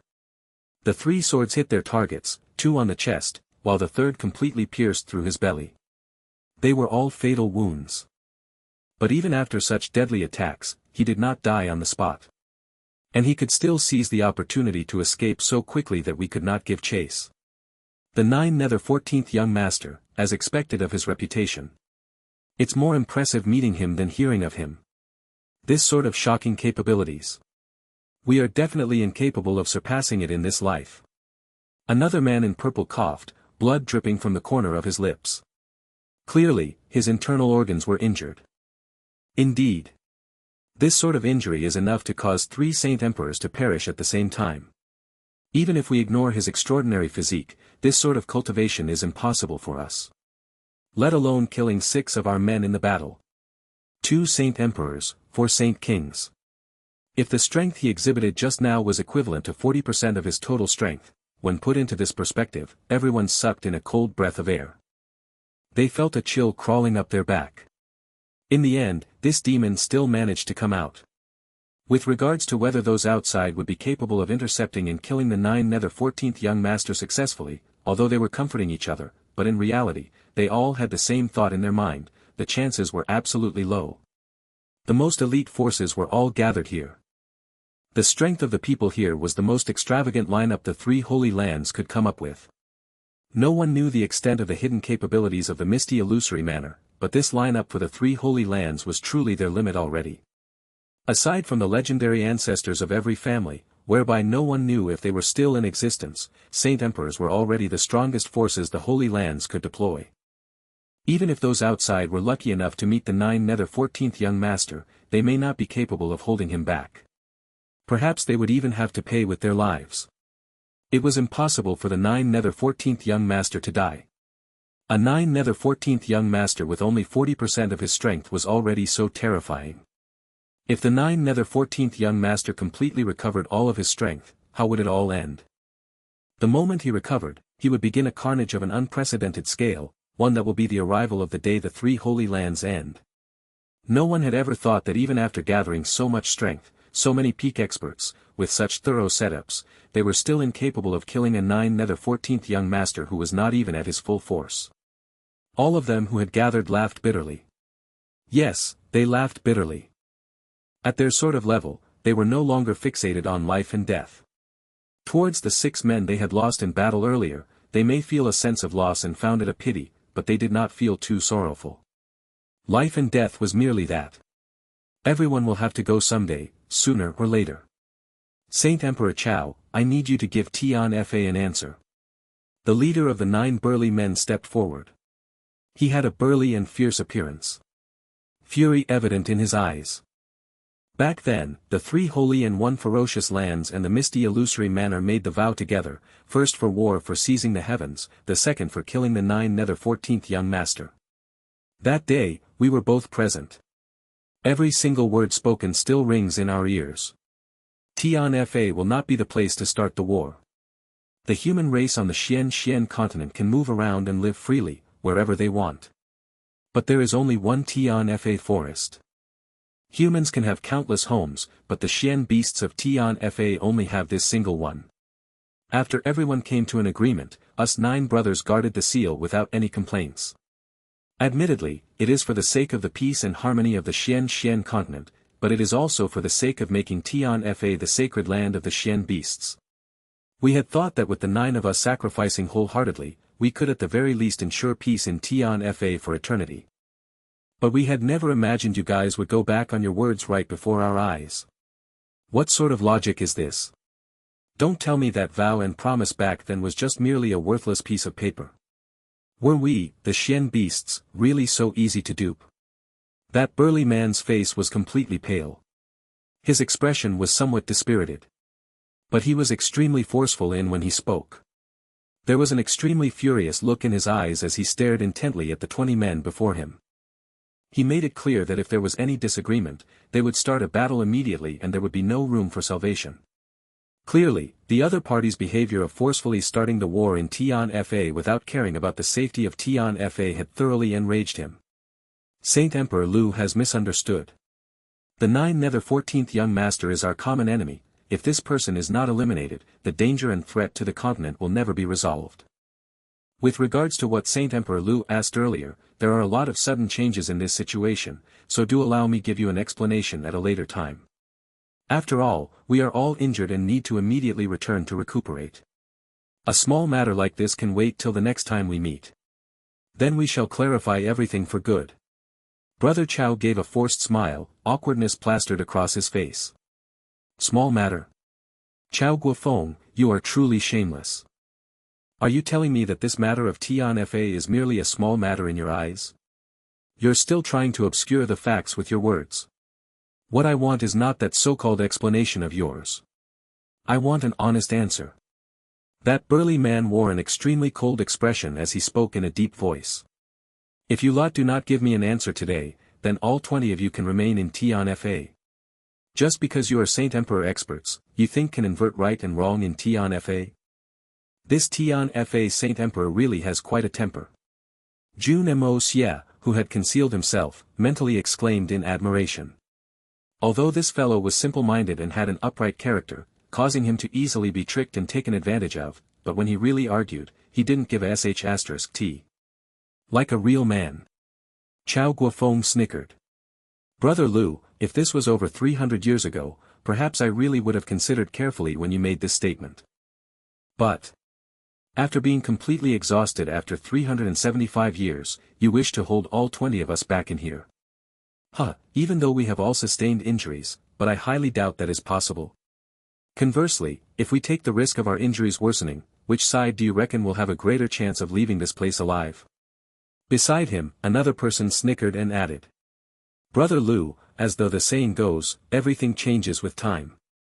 Those days where the world cowered at the feet of Tian-Fa are long over. It will never return. We are all old acquaintances, why can't we talk over this amicably? Why must we have to engage in meaningless brawl? With the current strength of Tian-Fa, is it really capable of doing any good? Saint Emperor Lu's expression darkened. He said coldly, well said. What you mean is that, you begged us for help when we were strong, now that we are not as powerful, we should be at your mercy. Allow others to butcher us? Although this was what everyone meant, some things were better left unsaid. But he had spelt it out so clearly, causing the few Saint Emperors and Saint Kings to feel a little embarrassed. After all, the 9 Saint Kings of Tian-Fa had devotedly guarded the 9 Nether 14th young master for so many years. And clearly, Tian-Fa was doing them a favor. But the reason they did not fulfill their end of the promise was because they no longer had any use for Tian-Fa, so they decided to destroy the bridge after crossing the river one. And no matter how hypocritical these Saint King experts were, they still needed to preserve their last shred of dignity, so there was no way they could openly admit to this. The clenched fist is the strongest argument. It is a fact that the current Tian-Fa's strength is far from how it was in the past. Saint Emperor Lu is always open and honest, I believe you would not deny this fact. That white-clothed man paused for a moment before continuing. That is the rule of the pugilistic world, and that is the way it has been for 10,000 years. Comradeship and loyalty. Saint Emperor Lu, in this iron-blooded pugilistic world, don't you think that they're just a joke? The one surnamed by, can I take it as you are speaking on behalf of the misty illusory manor? The Saint Emperor Lu took a step forward, a glow radiating in his eyes, and he stared at his face, his hair and beard flaring upwards. Of those from the misty illusory manor present here, I am the most senior one here. The white-clothed man hesitated for a moment before raising his head and replying. This sentence not only outrightly admitted to all the things said earlier, but also represented the standpoint of the entire misty illusory manor. Good. Good. Good. Saint Emperor Lu nodded his head heavily and said. His gaze turned to the other people. Everyone from the 3 holy lands also means this. Everyone exchanged looks. A long while passed, but still no one spoke up. That person from Misty Illusory Manor had already made things clear. They were both on the same team, and if they denied it, they would have offended the Misty Illusory Manor. If they admitted to it, they would offend Tian Fa Forest. They were completely caught in the middle. They were all cursing that brother Bai in their heads for driving all them to the edge of the cliff. But these people thought about how their juniors had targeted Tian Fa not too long ago. And even ganged up to beat the current lord of Tian Fa Venerable Mei to death. This vengeance and hatred alone had already made it impossible for both of them to share the same sky. And now these seniors of Tian Fa have re-emerged, there was no way they could hide the incident. Might as well be honest and make it clear first. And now Tian Fa Forest had been greatly weakened, and these 9 senior beast kings were on the verge of dying. The junior beast kings were still weak, it seemed, that there was no need to be this careful. Might as well keep silent and admit to it silently. Looking at the awkward and guilty expressions on everyone's faces, yet the fact no one was speaking, Saint Emperor Lu couldn't help but laugh coldly in indignation. Good, great, it's excellent. For the sake of an illusory, unreal promise, we 9 brothers had slogged for almost 400 years. To the point that even our primordial spirit was severely damaged. Under the impacts from the seals, we have really become spent forces. Since the 3 Holy Lands and Misty Illusory Manor think that the current Tian Fa is nothing, then this seat does not have the cheek to demand for an answer. This being the case, this tiny little Tian Fa forest is also unable to receive deities like yourselves. Farewell, all of you, I shall not see you off. His eyes suddenly glared and he declared. From now on, all ties shall be severed. Tian Fa will also not be involved in anything concerning the Xian continent. Even that war for seizing the heavens is none of our business. Friendship and gratitude of 10,000 years shall all be written off in one strike. Take it as it had never existed. From now on, we are strangers. If any humans dares to trespass into the ferocious land of Tian Fa, their fates shall be entirely up to heaven. He sounded determined to sever all ties, as if he was in great grief and anger. A grief that came from deep within could be heard in his words. And the meaning behind his words was very clear, from now onwards, they were no longer friends or allies, but enemies. In just a couple of sentences, the 5 greatest powers of the Xian continent fell apart. Saint Emperor Lu could not be blamed for being reckless regarding this matter. Saint Emperor Lu and his 8 brothers were in extreme grief and fury. When that solemn vow was taken, all 4 parties had simultaneously made a serious promise that they would ensure the peace of Tian Fa Forest and even give more generous conditions. Thus, the 9 beast kings were willing to sacrifice themselves and enter the mist formation set up by the Illusory Manor, devotedly guarding it, resisting the strikes from the 9 Nether 14th young master with all their might. Before entering the Forbidden Grounds, amongst these 9 great beast kings, Saint Emperor Lu, who had the highest cultivation level, had the strength of a first-level Saint Emperor. The other 8 beast kings were all at the level of Saint Kings. 3 of them had even reached the second level of a Saint King. But in this duration of almost 400 years, the 9 Nether 14th young master had struggled incessantly, day and night. Dragging these 9 men along with him through hundreds of years of torment. Originally, this sort of high-level resistance would allow them to easily upgrade in their strength, but they could not achieve it because they were stuck in the crucial positions of the seal. Not only were they unable to level up, it had extremely detrimental effects to their body, damages that were almost impossible to recover from. The strength of these 9 beast kings was constantly sucked into the seal so supported. So they practiced without rest, but it was not enough to supply the amount of energy the seal consumed. Never mind just having their strength sucked away. But coupled with the 9 Nether 14th young master's incessant attempts at breaking free, the amount of energy the seal required also gradually increased. To the point in recent years, it led to their pitiful state, both physically and mentally.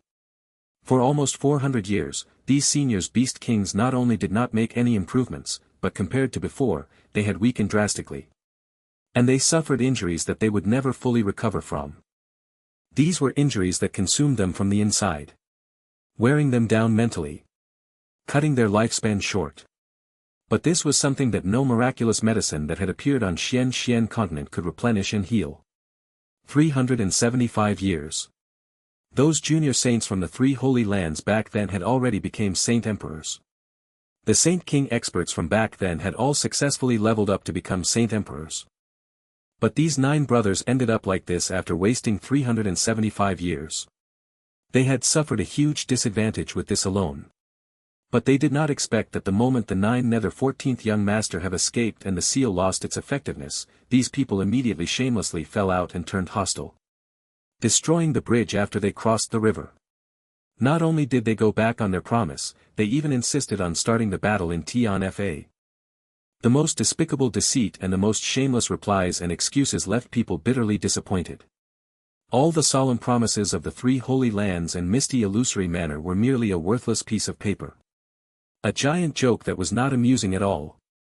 Thank goodness, for some reason, the 9 nether 14th young master stayed in the air since he came out. Otherwise, the entire surrounding region would already have been thoroughly ruined.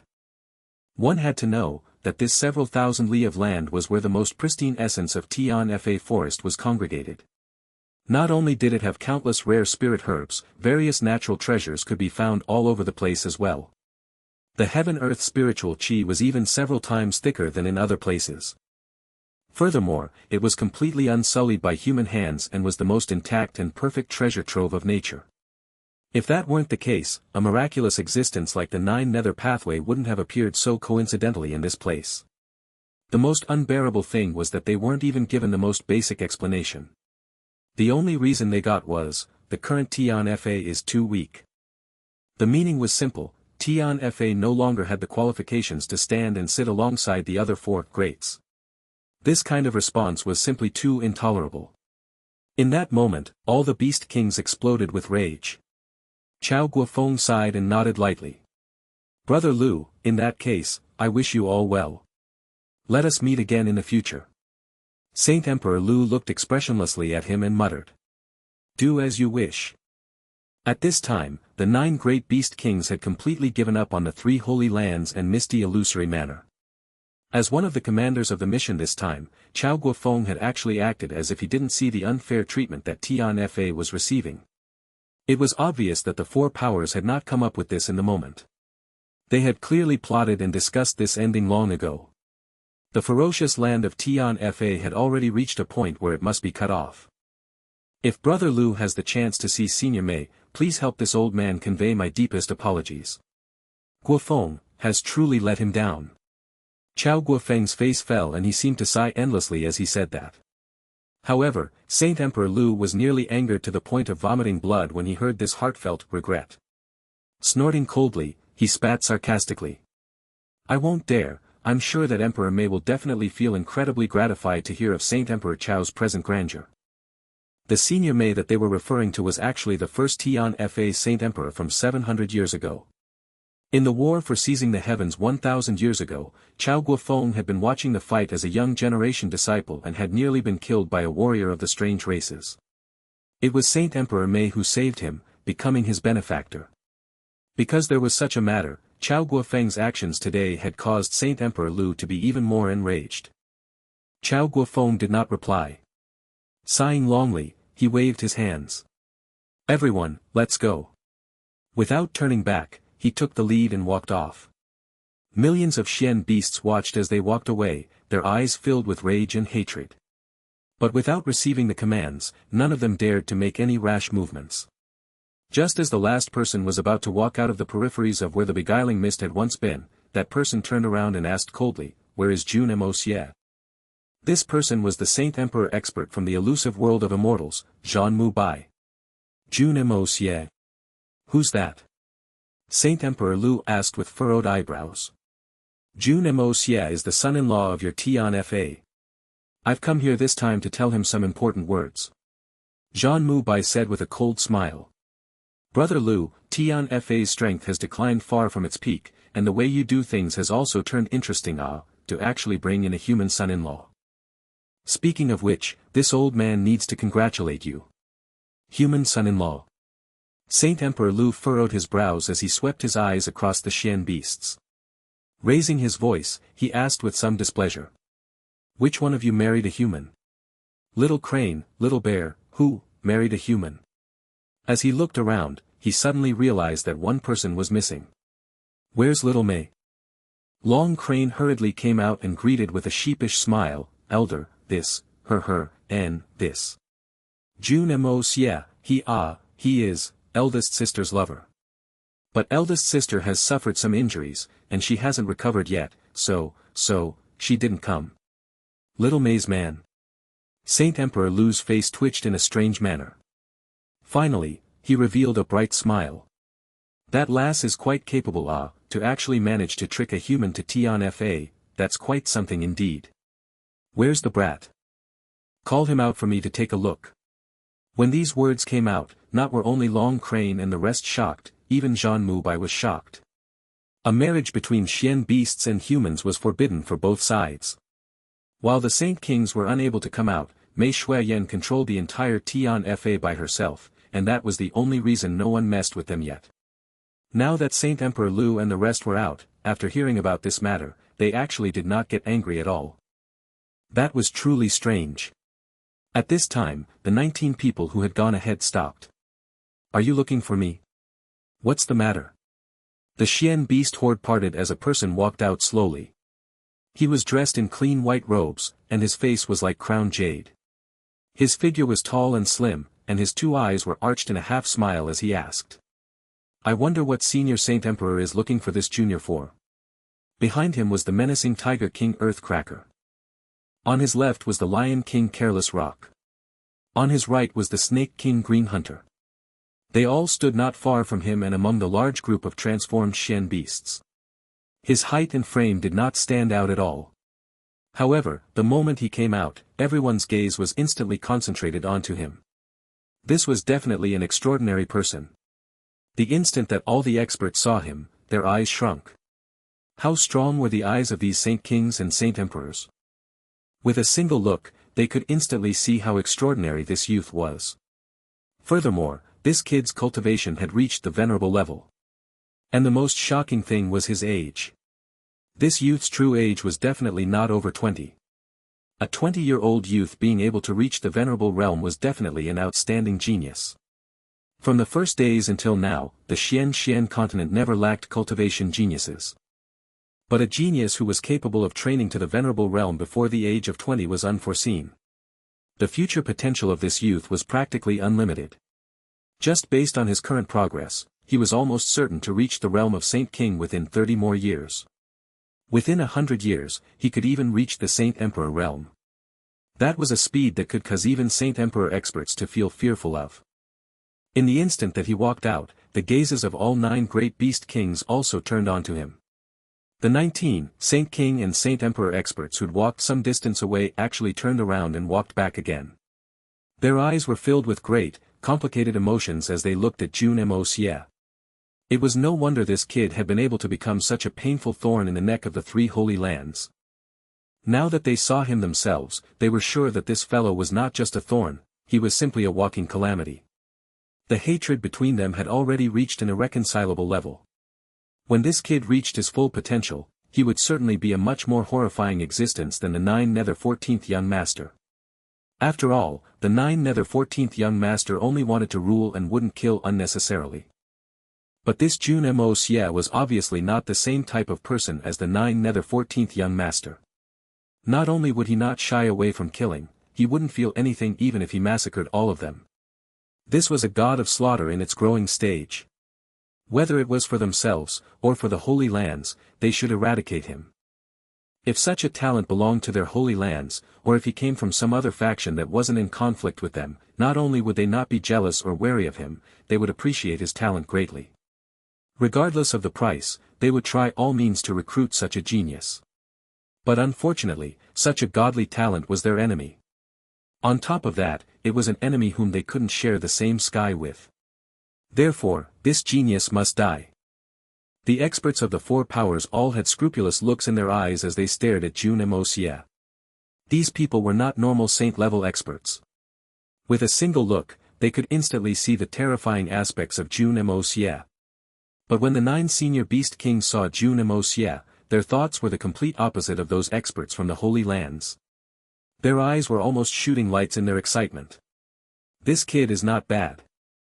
Before Saint Emperor Mei disappeared, he said this once. TNFA's millions will depend on the success and failure of one person. From the looks of it, this one person should be the youth before them. Saint Emperor Mei's strange words had always confounded the heads of the top-ranking beast kings of Tian-Fa. Tian-Fa Forest was a place for Xian beasts, so how would Tian-Fa's millions end up depending on the success or failure of one person? No matter what, the fate of the forest shouldn't be decided by humans, much less one person. But now, when they saw Jun Moxie, the 9 senior beast kings finally understood the true meaning of those words. Most likely, it referred to this youth. The 9 senior beast kings also discovered Jun Moxie's true value at the same time. This guy was practically a living, ultimate slaughter demon in the middle of growing. Even more amazing was that he was already Tian-Fa Forest's son-in-law. Furthermore, he's Shui Yan's husband. In other words, he was definitely their own. When the 9 senior beast kings heard that Mei Shui Yan had married a human, although they didn't show it on their faces, they were still enraged in their hearts. How could the 10,000 years old law of the Tian-Fa Forest be broken so easily?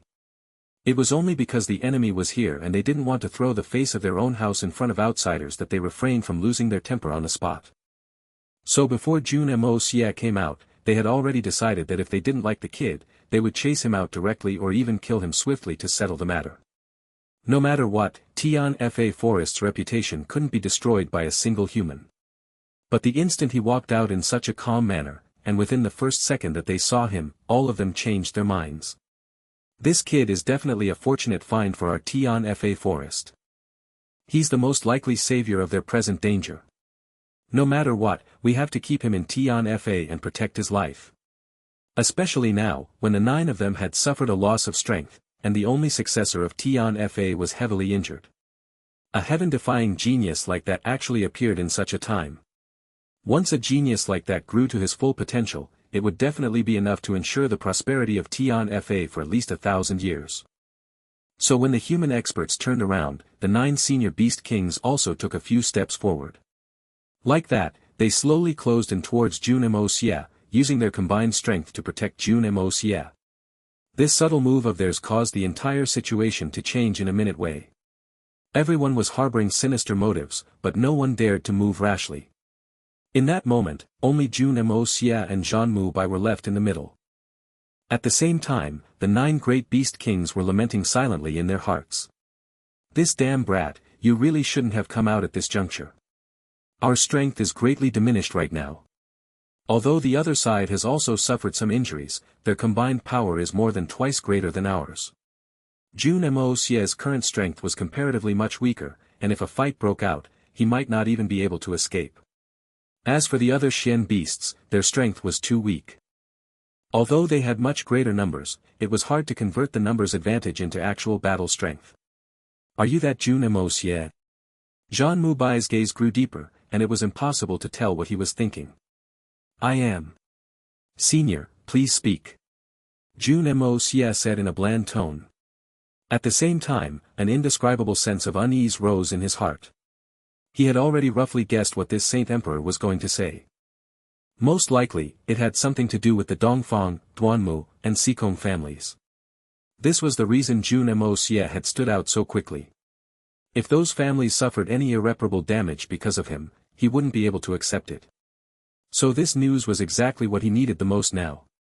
Also, by coming out, he was declaring his status to the few senior beast kings. With how rowdy the commotion here was, if Jun Moxie didn't appear, it would cause others to think that he was a cowardly person. Xian beasts were very straightforward creatures. If he left this kind of impression in their minds, it would be very detrimental to the Jun family's position in Tian-Fa Forest. So although Jun Moxie did not wish to come out, he had no other choice but to. This seat is surnamed Zhan, and I come from the elusive world of immortals. Zhan Mubai's sharp eyes fell on Jun Moxie's face as he said in a cold voice. Before I came here, Palace Lord Mo Wu Dao specially asked me to pass you a message. Fixing his eyes on Jun Moxie's face, he repeated clearly, Dongfang, Duanmu, Xikong, Blizzard Silver City, these 4 families, are finished. Jun Moxie's heart dropped and his face paled in an instant. Sucking a deep breath of air in, he asked, this junior does not understand. When senior said, finished, what's the meaning of that? Finished overall? Or the entire family is finished? When he asked this, he was already trying his best to control himself. However, a hint of chilly killing intent could still be heard in his voice. Even Jun Moxie standing across him felt a somewhat cold sensation when facing this killing intent, causing him to feel an odd sense of danger. As he heard Jun Moxie's question, he chuckled disdainfully. What's the difference between the family being finished or the family being finished overall? It's the same thing. Senior might have been in seclusion for too long, so he doesn't even understand such basic words. Jun Moxie's eyes blazed as he snorted in a heavy tone. If the family is completely finished, it means that they've been annihilated, and everyone is dead. But if the family is finished, it can mean that their businesses are gone, or their reputation is lost. There might not even be many people dead. Jun Moxie's face stiffened, but he still forced out a strange laughter. There's no way this seed is interested enough to know about these things. If you're curious, you can go out and take a look for yourself. Wouldn't everything be clear then? At this moment, he finally grew serious. Because when he met eyes with Jun Moxie, he realized that his powerful spiritual attack was actually unable to move him. This discovery caused his killing intent to soar to the skies. This kid is dangerous. Even if he had to throw his reputation away today, he must eliminate him. Many thanks to Senior for the reminder. This junior has nearly forgotten that he can still go out. Jun Moxie said somewhat sarcastically. A trace of anger appeared in Jun Moxie's calm eyes, which he retracted swiftly. Looking at Jun Moxie, he continued in a light voice. Apart from Palace Lord Mo's message, this seat also has a few words to tell you. Junior is listening attentively to Senior's teachings. Jun Moxie said coldly. The Qin Chong whom your master killed is actually my disciple. He was this seat's only disciple, and a personal disciple as well. He was the only successor to this old man's legacy and has been so for hundreds of years. When this old man passes away, he was supposed to take over everything. However, he had been killed and left without a corpse because of your master. Jun Moxie's eyes flashed with a hint of pain. Several hundred years of a master and disciple relationship ended in the white-haired elderly man sending off the disciple. Therefore, I want to meet your master. His expression grew dark as he lifted his head with sorrow. But that master of yours is actually just a cowardly turtle, hiding away and not daring to come out. So if I want to see him, I'll need you to help me pass him a message. Jun Moxie scoffed darkly in his heart. That mysterious master is nothing but a made-up character. If you told me, it's the same as telling him. Smiling lightly, he said, has Senior been looking for my master? When has master ever been afraid of anyone? He's merely more busy these days and rarely shows himself. Senior can directly tell me, I'll let him know. Good. Jun Moxie laughed aloud and praised. Indeed, heroes come from the young generation. Heaven-earth spirit lock. In that instant, the winds and clouds suddenly changed.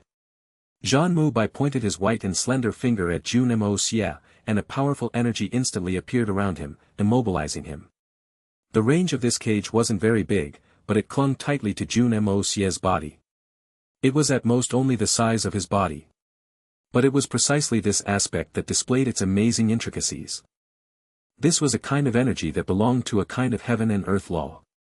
It far exceeded the boundaries of the world cage. The sudden appearance of this anomaly was something that nobody had expected. Jun Moxie hadn't expected it, the Beast Kings hadn't accepted it, and even the experts from the Three Holy Lands and Misty Illusory Manor didn't expect it. Because, this was simply too unbelievable. Who would have thought that just as both sides were still discussing cordially that one side would suddenly attack? Furthermore, it was an esteemed Saint Emperor sneak attacking a mere venerable level junior younger than 20 years old. This had already exceeded the boundaries of despicable. It was straight up shameless.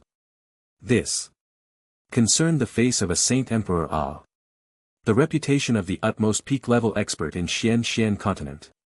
Please remember to tell your master this. He killed my only disciple, so I killed his only disciple as well. We'll see if he continues acting like a cowardly turtle. Jun Moxie roared, and all of a sudden, he opened his palm and slapped towards him.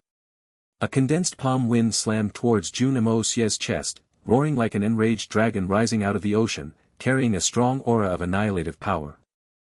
If Jun Moxie was in the yin-yang escapes void state, not to mention one Jun Mu Bai, even 100 or 10,000 Jun Mu Bais would not be able to harm him at all. But right now, he was completely helpless. That sneaky old bastard had directly used the heaven-earth spirit lock on him while he was in his normal physical state. It was exactly like how it was with Mei Shuiyan's world cage back then. Even though Jun Moxie could have dodged the attack normally, in a situation where he couldn't even activate yin-yang escape, he would be in a vulnerable position.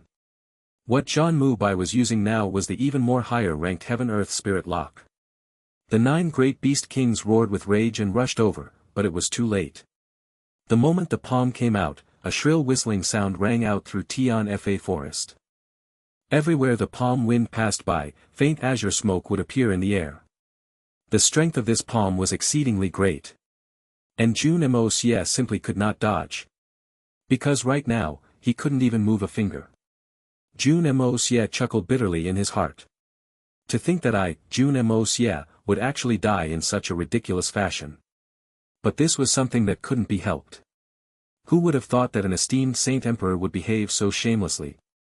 He had been on guard the entire time and had only relaxed for an instant when he heard Jun Mu Bai asking him to relay a message. Because since he wanted Jun Moxie to relay a message, he wouldn't do anything to him. How would a dead man be able to relay any messages? But who would have expected that Jun Mu Bai would attack immediately after saying that? The despicableness of his heart was simply horrifying. Right at that moment, a sharp scream rang out, and Jun Moxie suddenly felt a soft body pounce in front of him. Or rather, it pounced against the heaven-earth spirit lock that restricted him, hugging him tightly with the heaven-earth spirit lock between them. A flash of green, and a stirring scent rose into Jun Moxie's nostrils and eyes.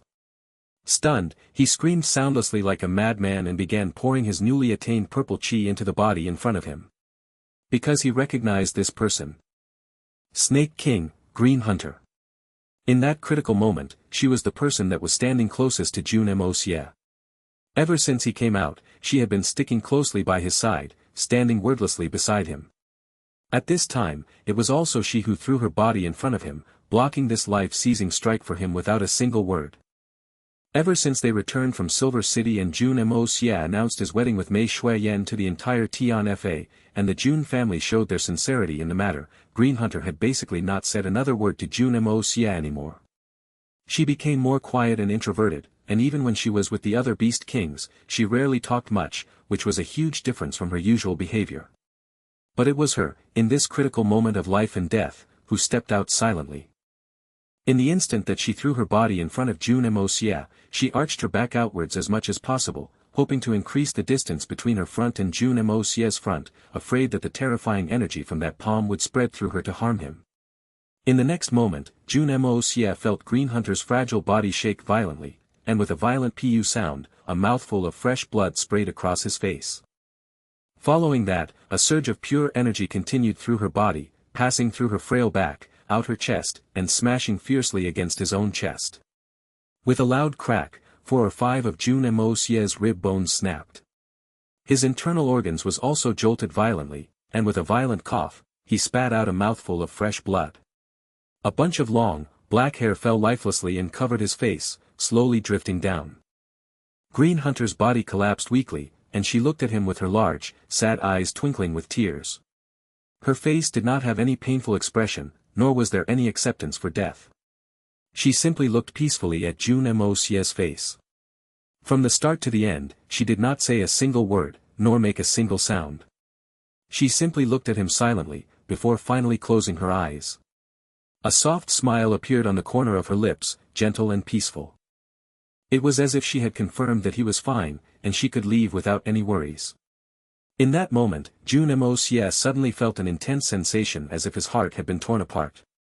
His hands trembled intensely like a beggar's, and in that moment, even his soul convulsed with pain, and he grew confused.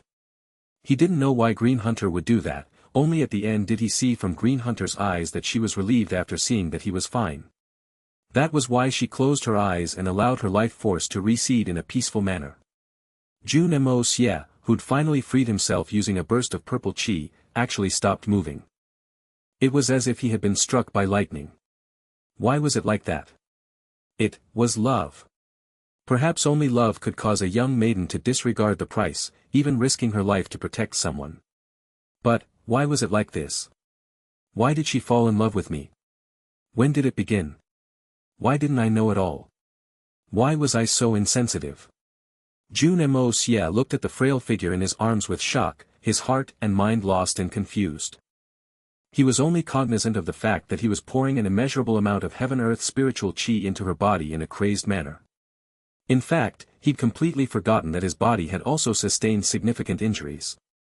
Mei Shuiyan, who was cultivating inside the Hongjun Pagoda, suddenly realized with great shock that the fifth level of the Hongjun Pagoda had suddenly opened with a boom, following which, the entire pagoda began rotating, and countless mysterious purple qi surged out like a dragon, streaming outside continuously. It looks like Jun Moxie was fighting against somebody again. And it should be an extremely strong enemy. Otherwise, there wouldn't be a need to utilize so much spiritual qi from the Hongjun Pagoda. I wonder, who's his opponent this time? Will he be in danger? At this moment, she suddenly realized something. Ever since Jun Moxie rose to prominence, every single one of his fights was against someone much stronger. In contrast, he hasn't fought against anyone on the same cultivation level as him. What a freak!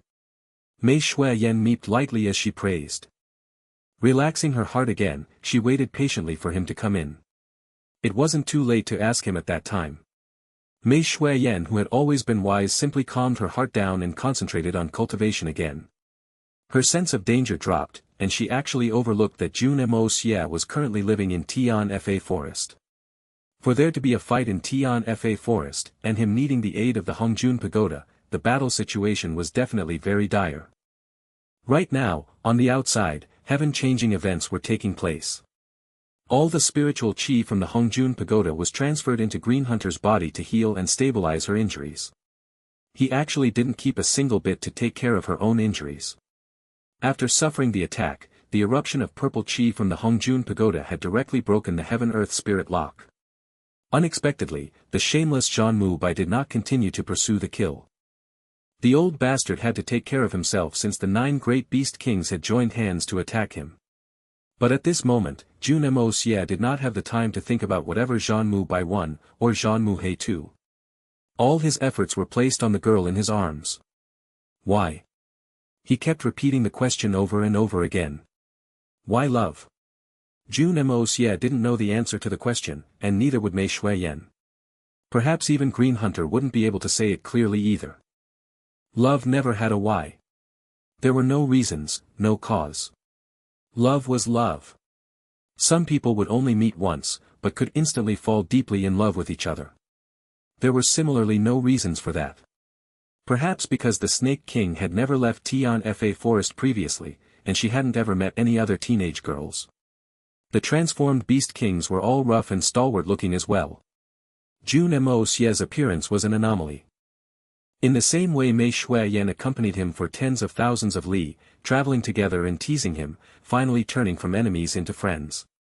Their marriage, love and alliance was all witnessed by one person, Green Hunter. How could she not be moved after witnessing the romance between Jun Moxie and Mei Shuiyan? After all, how many girls could resist the charms of a man like Jun Moxie? However, her feelings for him had never been expressed before. Jun Moxie may be a very outstanding man, and a man who could move her heart. But she was still her eldest sister's man. She did not have the right to intrude, and she even more so couldn't. When one truly loved a person, they would wish for that person to be happy. Thus, Green Hunter chose to stay silent. But feelings were like fine wine. The longer they were kept away, the stronger it would become. Perhaps, it was as they said, love was love. Even if it was a love that she had ultimately never confessed. From the start to the end, there weren't any of the intimate connections of lovers, or the sweet whisperings under the moonlight. In fact, there wasn't even any time for the two of them to be alone. Not even for a moment. However, she'd still paid the price for this love with her life, without any regrets. When one loved another, they would want to do things for them. Without any hopes for reciprocation. When she saw that the person she loved was in danger, she didn't even consider before deciding to use her life to defend him. She did not have the time to think whether she could or could not block, and what would happen after she blocked it. That move of hers was actually more like an instinctive reaction. She simply wanted to protect the man she loved. That was all. Life's most feared debt was the debt of the heart, and the hardest thing to bear was a love of a beauty. It turned out that, unknowingly, he'd already owed so much. Jun Moxie's heart was turbulent with emotions. Angry roars rose into the sky all around, and the 9 great beast kings all struck out at the same time.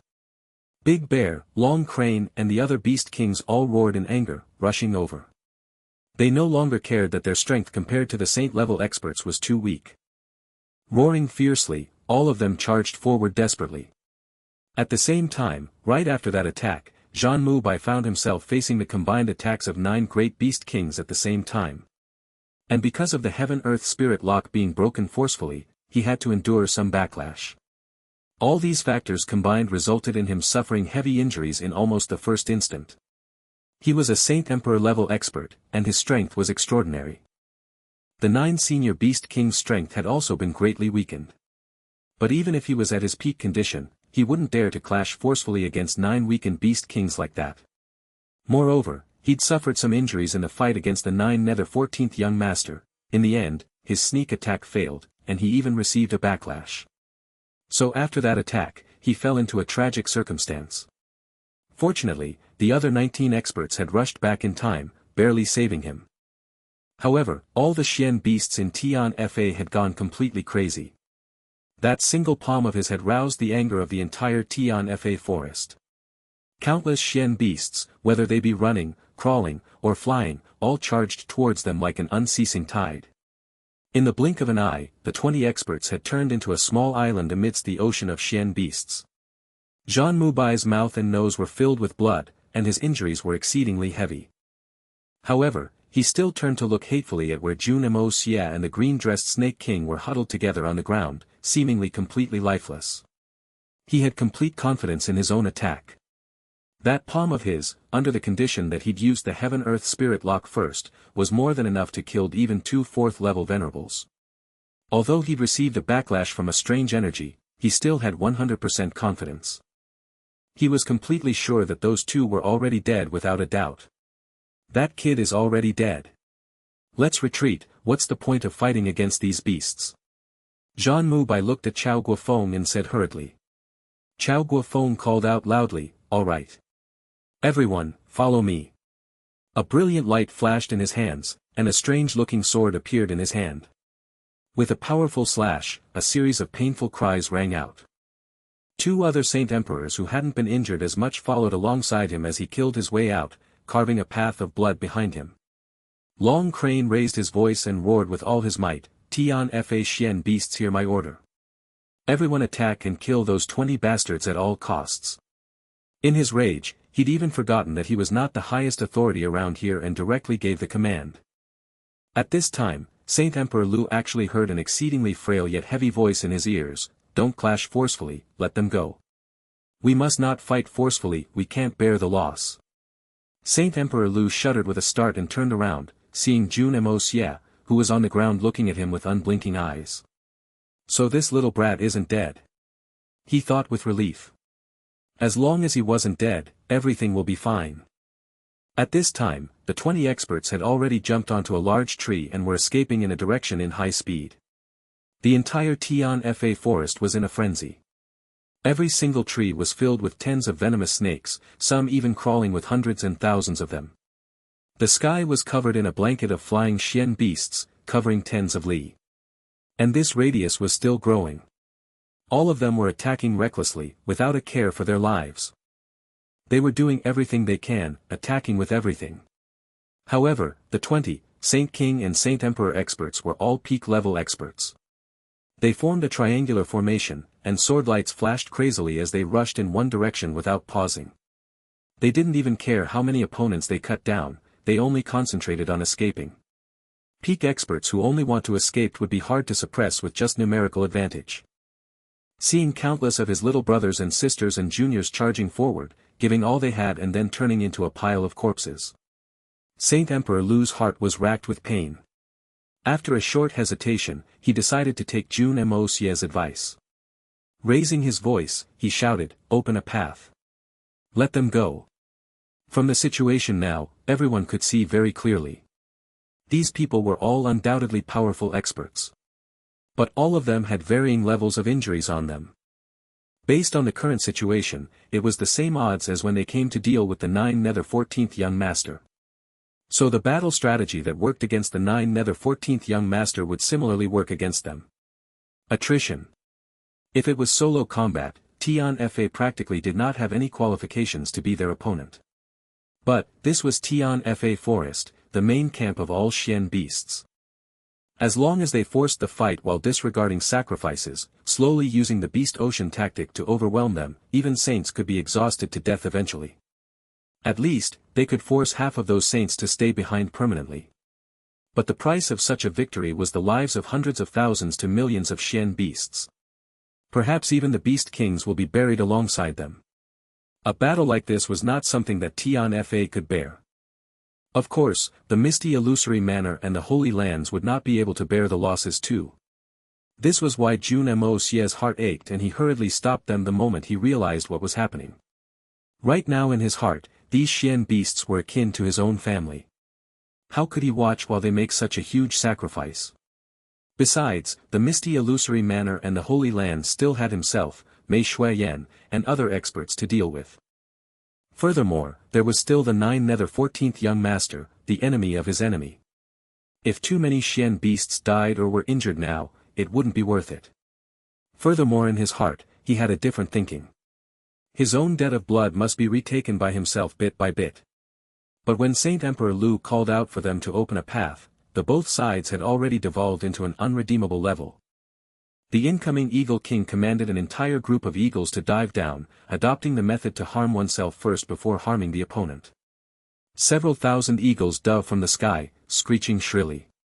When they got near the 20 experts, they actually all self-detonated. The power of several thousand rank 7 Xian eagles self-detonating together was heaven-shocking. It directly cleared a large piece of ground in the middle of Tian Fa Forest. Even though the 20 peak level experts had deep cultivation and powerful defense, they were still blasted flying by the forceful explosion. In the air, the Eagle King swooped menacingly, commanding wave after wave of Xian eagles to dive down and self-detonate. One had to say that the Eagle King was a truly ruthless fellow. Since the start of the battle, he already knew that their strength was not enough to kill their opponents, and most likely, their casualties would far exceed expectations. So, he directly commanded them to self-detonate. Although this might seem cruel, it was a strategy that instead would result in lesser casualties.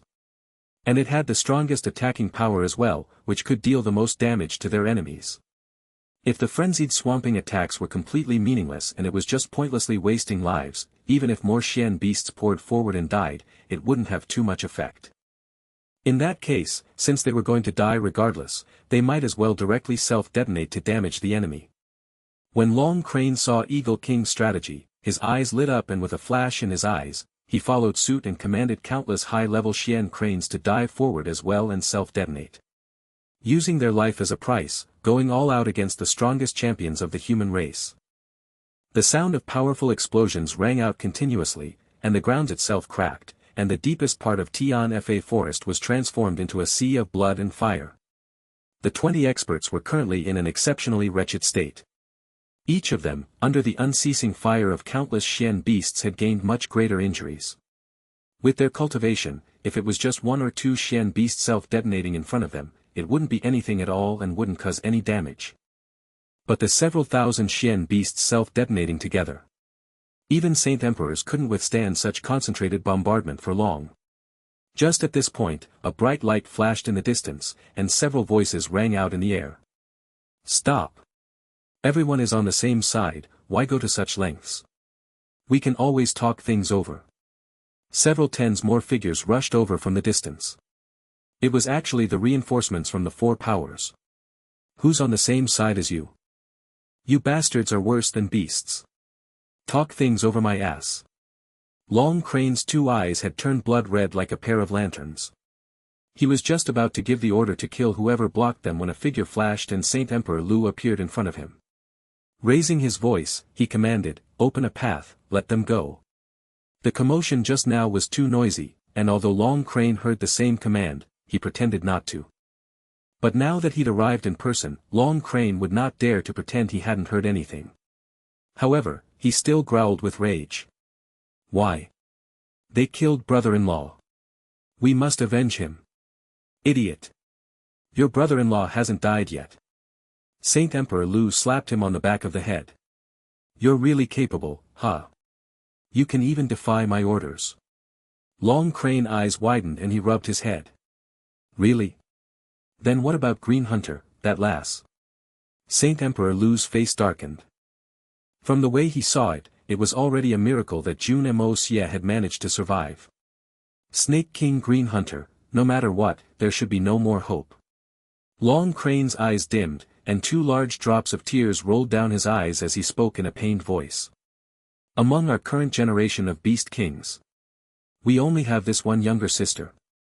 We just have this one little sister, and she. At this time, the people of the 4 powers had already gathered together. The original 20 people looked exceptionally wretched. Their robes were shredded and torn, and their bodies were covered in blood. Their faces were pale, and 2 of them were even missing an arm each. Large gashes could be seen all over them, and quite a few of these wounds even revealed the bones underneath. In a short time, several million Tian Fa Xian beasts had also gathered. The sky was completely black, with flying Xian beasts blotting the sun for as far as the eye could see. Millions of eyes were fixed on this group of people, causing a chilly feeling to flood their hearts. The ground was like a moving carpet of all kinds of Xian beasts, squeezed densely together. The most frenzied bunch was the snake tribe. Some huge venomous snakes were coiled around the large trees, their tongues flickering threateningly. Seeing the sheer numbers of Xian beasts, even though they were all peak experts, everyone could not help but to suck in a breath of cold air. This was the first time that they began to wonder if they could leave Tian Fa Forest alive. Right at this time, a shrill cry rang out, and the densely packed group of Xian beasts parted and created a path. A burly figure stood atop the back of a huge white crane. Looking up, it was actually Saint Emperor Lu. He stared coldly at them, and said in a bland tone, "All of you leave now. From today onwards, our Tian Fa will separate from Xian continent and be an independent family. In the future, whoever comes in here will be an enemy. I hope that everyone will not come here to seek your own suffering." Chao Guofeng and the rest breathed a sigh of relief, hurriedly clasping their fists, and after saying a few formal and insincere words, they left in a wretched manner. Seeing these humans leaving, all the Xian beasts' eyes blazed with anger. In fact, they began to grow unhappy with this leader they hadn't seen in a few hundred years. They killed brother-in-law and Snake King, why are we letting them go? We are entirely capable of F***ing those bastards to death. Why do we have to let them leave? Big Bear stomped out with red eyes. He'd already transformed into his original form, and his huge body stood straight up. All the hair on his body was as straight as a porcupine's, and he actually pointed his fat finger at Saint Emperor Lu's nose as he roared angrily, "When has our Tian Fa ever been so weak? Why? Why?"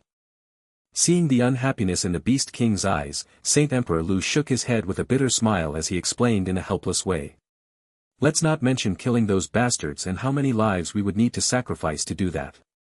The most important thing is that your brother-in-law hasn't even died yet. Letting those people go were his intentions as well. Brother-in-law isn't dead. Really?" Big Bear and the rest roared with joy and ran off with great clamor. Saint Emperor Lu smiled lightly.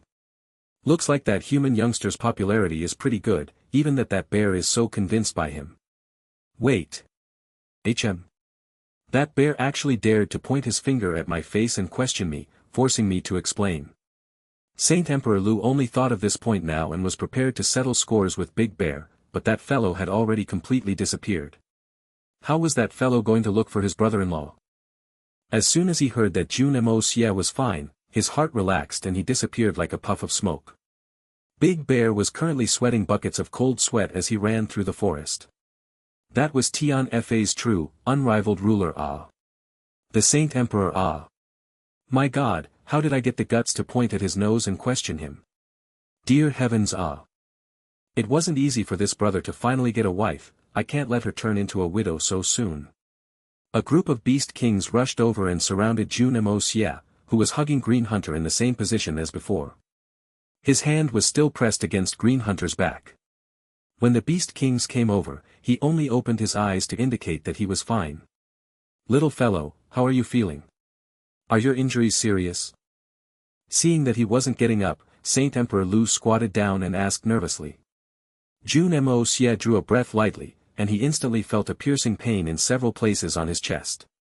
Smiling bitterly, he said. I'm fine, it's just a few broken ribs and I'll be fine in a few days. But the Snake King, it's really quite serious. What? Little Snake King, that lass, she's not dead either. In that moment, Saint Emperor Lu and the rest were truly shocked. That was the full strength strike of a Saint Emperor. Although Zhan Mubai hadn't been able to unleash his full strength because of his injury, it was at least over 50% of his peak strength. As for Snake King, she was at most at the peak of the superior supreme realm, and was not even at the venerable realm. The difference in level between the two was simply ludicrously huge. It was already very good that she hadn't been slapped into a pile of mushed flesh on the spot. But from what Jun Moxie was saying, that last green hunter actually hadn't died. This was something that the 9 senior beast kings could not understand even if they racked their brains thinking.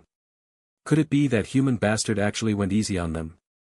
Saint Emperor Lu stretched out his hands with disbelief and placed it against the Snake King's wrist. As he detected her pulse, his eyes widened with disbelief. What's going on? This lass's internal organs actually weren't even shattered. She was just jolted pretty badly, but, how is this possible? Her bones are shattered, but her internal injuries are so light. This is too inconceivable. The other 8 senior beast kings were also speechless with shock. The scene before them was something that they couldn't understand no matter how they thought about it. Judging from Zhan Mubai's previous demeanor, it wasn't possible for him to go easy on the kids. Not mentioning going easy, he was practically going all out when he made the attack. A small little Snake King actually took a full-strength hit from a Saint Emperor, and didn't die. Her bones were clearly shattered, and her internal injuries were exceedingly heavy. However, Green Hunter's 5 viscera and 6 bowel were only jolted and didn't seem to be harmed. That meant that although she might become crippled for the rest of her life as a result, but her life would not be in any danger. This was an extremely inconceivable and illogical outcome. Jun Moxie chuckled bitterly to himself. Is just surviving a very formidable thing? The two of us had combined our strengths to block the attack. This elder brother was using the primal chaos purple chi, Following that, there was an ocean's worth of primal chaos purple chi to sustain her life. If she really died, that would be the strange thing. However, that shattered backbone of hers is going to be troublesome. One had to say that the situation earlier had been too exceedingly close.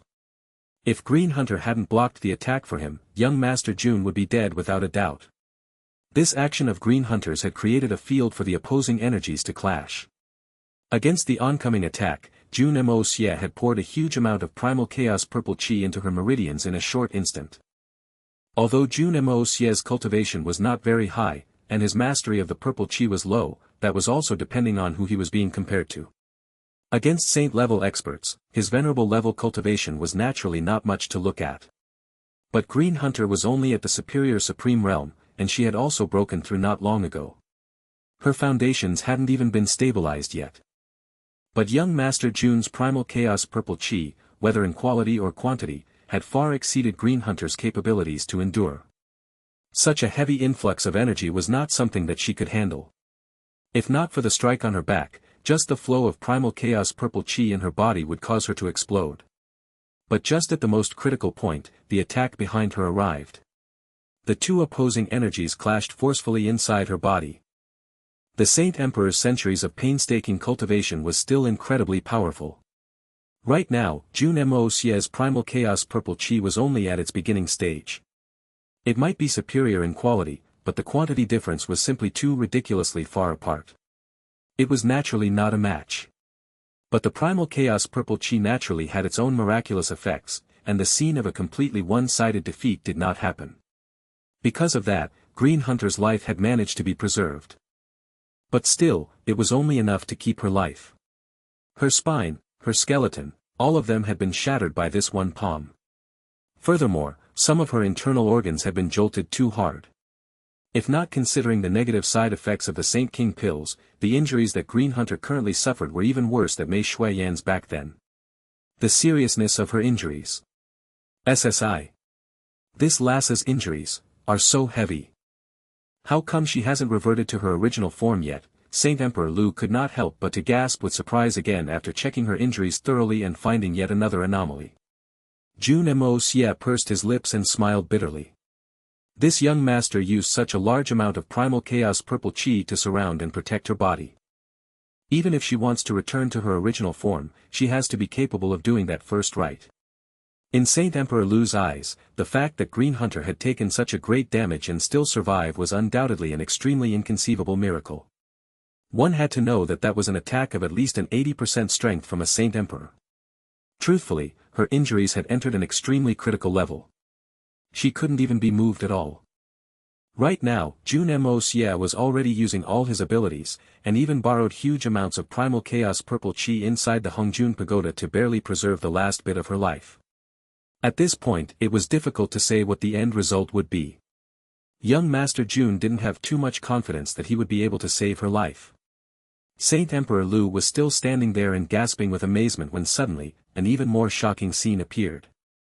Under the gaping eyes of the crowd, Jun Moxie lightly waved his hands, and the Snake King in his grasp suddenly disappeared mysteriously. Saint Emperor Lu blinked with shock as he looked at the youth before him. All of a sudden, he got the feeling that this youngster had an endless trove of secrets in him. Just this action of making a full-grown person disappear in the blink of an eye was simply impossible to comprehend. However, the experienced him did not say anything, only looking deeply at Jun Moxie. To Saint Emperor Lu, the more mysterious and the deeper his foundations were, the greater his accomplishments would be in the future. That also meant that his home, Tian Fa Forest, would be better safeguarded.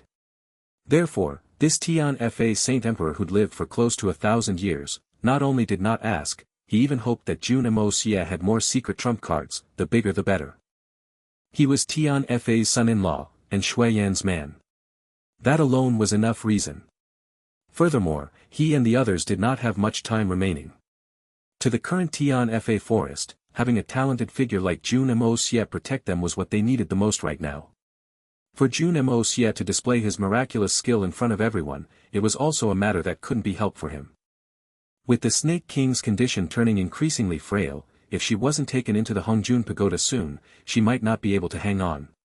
It just so happened that she couldn't be moved at right now.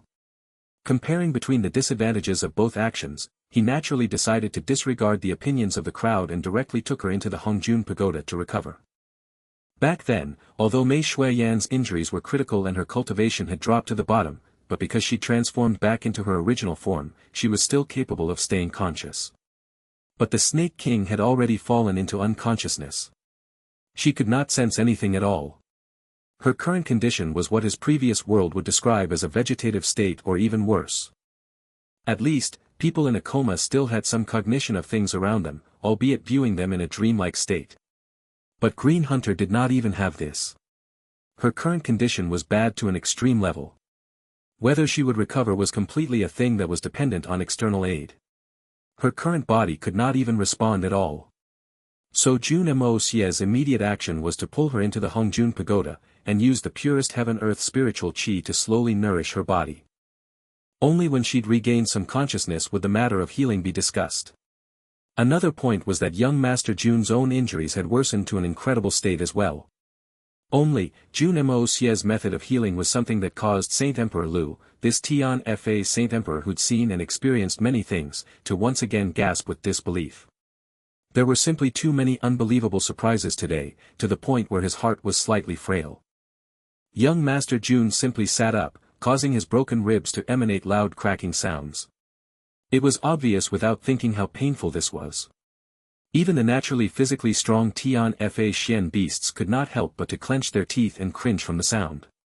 Surprisingly, this young Master Jun did not seem to take this pain seriously. He sucked in a deep breath of air, and his body actually swelled up like a balloon. The broken ribs magically moved back to their original positions. The only thing was that because his body had swelled up so suddenly, there was a gap between the bones. Jun Moxie clenched his teeth forcefully and all of a sudden, the engorged body shrunk abruptly, and returned to its original size. The broken bones were also directly reconnected just like that. The pain from the sudden reattachment of all the broken bones together was so intense that he very nearly fainted. However, he managed to forcefully endure it. In an instant, large amounts of bean-sized sweat appeared on his forehead and gathered together into a small stream. Following that, young Master Jun carefully wrapped the newly attached bones with primal chaos purple chi. Finally, he stretched his body, realizing that he hadn't endured the pain for nothing. As long as there weren't any violent movements, there shouldn't be any problems with the bones. Although it was like that, Jun Moxie's handsome face had become as pale as a sheet of paper.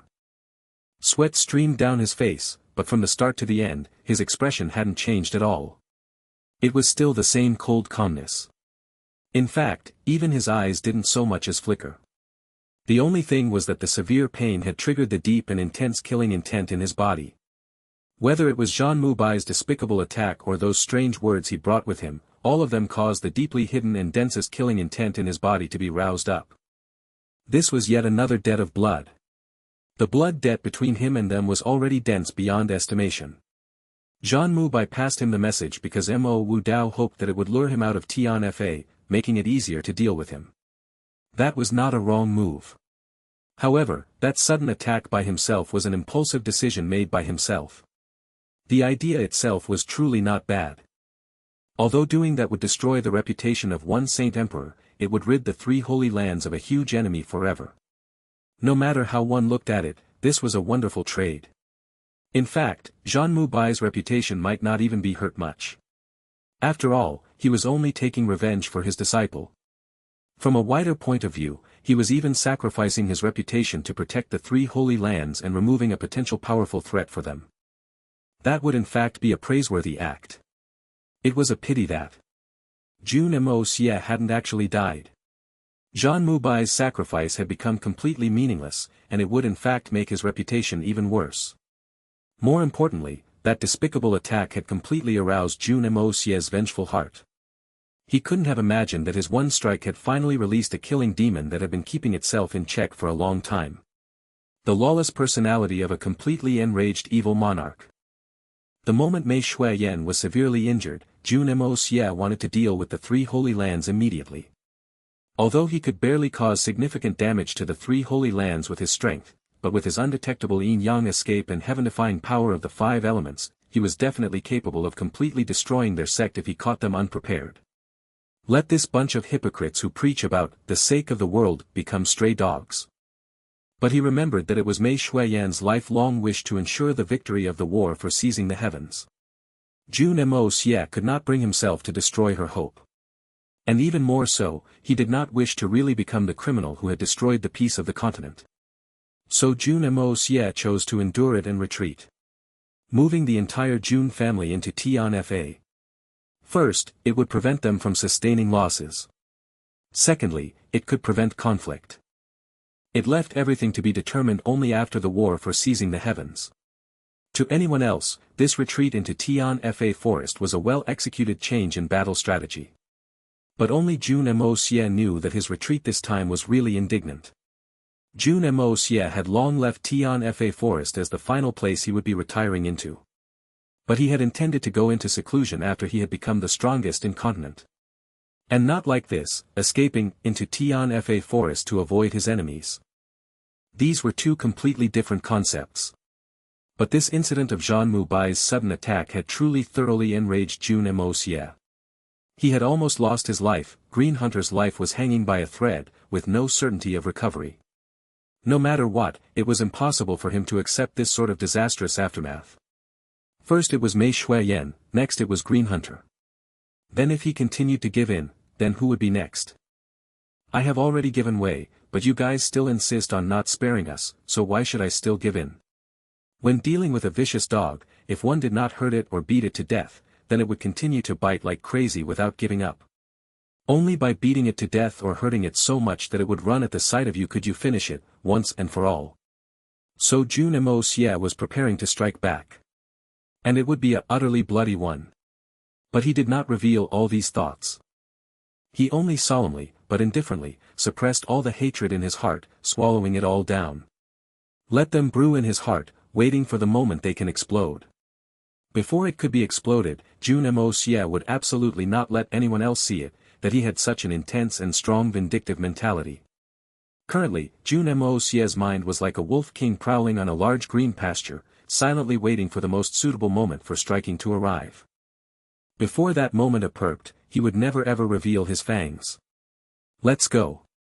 To my place. Let us discuss about what to do next. Jun Moxie leapt up, lightly dusting himself. He smiled peacefully, as if nothing had just happened. But all the beast kings who heard his sentence felt a chill run down their spines. As if they could already see mountains of dead bodies, oceans of blood that was going to churn out from the hands of this youth. But this was the innate instinct of Xian beasts. The instinct to detect danger. An instinct that humans were not equipped with. How did it turn out like this? They are basically bullying us. We shouldn't have let those bastards leave unscathed even if we had to risk it all. We are beasts, but they are all worse than beasts. In Jun Moxie's hall, Saint Emperor Lu couldn't help but holler in fury after learning of what Tian Fa had experienced in these years from Long Crane. Slaving away for almost 400 years, only in exchange for complete betrayal. This was something that no one could accept. If Saint Emperor Lu's original cultivation was still around, it was highly likely that he would have stormed his way over to the headquarters of the Three Holy Lands to seek justice. Long Crane and the rest lowered their heads and stood at attention, afraid to make a single noise. What about Shui Yan? Where is she now? How much of her injuries have she recovered from? Saint Emperor Lu asked coldly. Shui Yan has been making good progress. Currently, she has recovered to about a level 8 Xian beast. But she will still need quite some time to fully recover all of her powers. Jun Moxie replied. Shui Yan, she was reduced to her original form. Saint Emperor Lu looked at him in shock, he really did not dare to believe what he had just heard. Suddenly, he slammed the table. The sturdy stone table was turned into powder. Aside from going back on their words, the Three Holy Lands still dared to go this far. I swear that I will not let this matter go. The other 8 Saint Kings were also extremely infuriated. Other people may not know, but how could they not? Mei Shui Yan, she was the only living descendant of the bloodline Tian Fa's ancestor Saint Emperor Mei had left behind. The only royal blood in the entire Tian Fa forest. The greatest secret of Tian Fa forest. Of all the beasts in Tian Fa, no matter how high their cultivation reached, even if they attained the realm of Saint Emperor, they could only be addressed as Beast King. Only the descendants of the bloodline of Saint Emperor Mei had the rights to be called Lord of Tian Fa. If Mei Shui Yan had really died back then all 9 of them could not imagine how it would all unfold. If that ancestor suddenly came of the secret chamber of Tian Fa in a fit of anger. Calling it a calamity would be an understatement of what would follow. After a long while, they finally calmed down. They asked Jun Moxie. Little Jun, you are Shui Yan's husband, do you have any plans? Jun Moxie had already knew, this Saint Emperor Lu, chasing wind deer, and these 8 senior beast kings, the current Crane Saint King Hazy Crane, Lion Saint King Breaking Stone, Monkey Saint King Brave Monkey, Snake Saint King Innocuous Snake, Panther Saint King Unusual Bun, Tiger Saint King Reckless Tiger, Bear Saint King Thunder Bear, and Wolf Saint King Wind Wolf. These 9 people were the big shots whose reputations shook the whole of Xian. My plans can be discussed at a later time. But what is most important right now is what plans do the 9 of you seniors have? Jun Moxie paused for a while without giving an answer. Instead, he returned it with a question.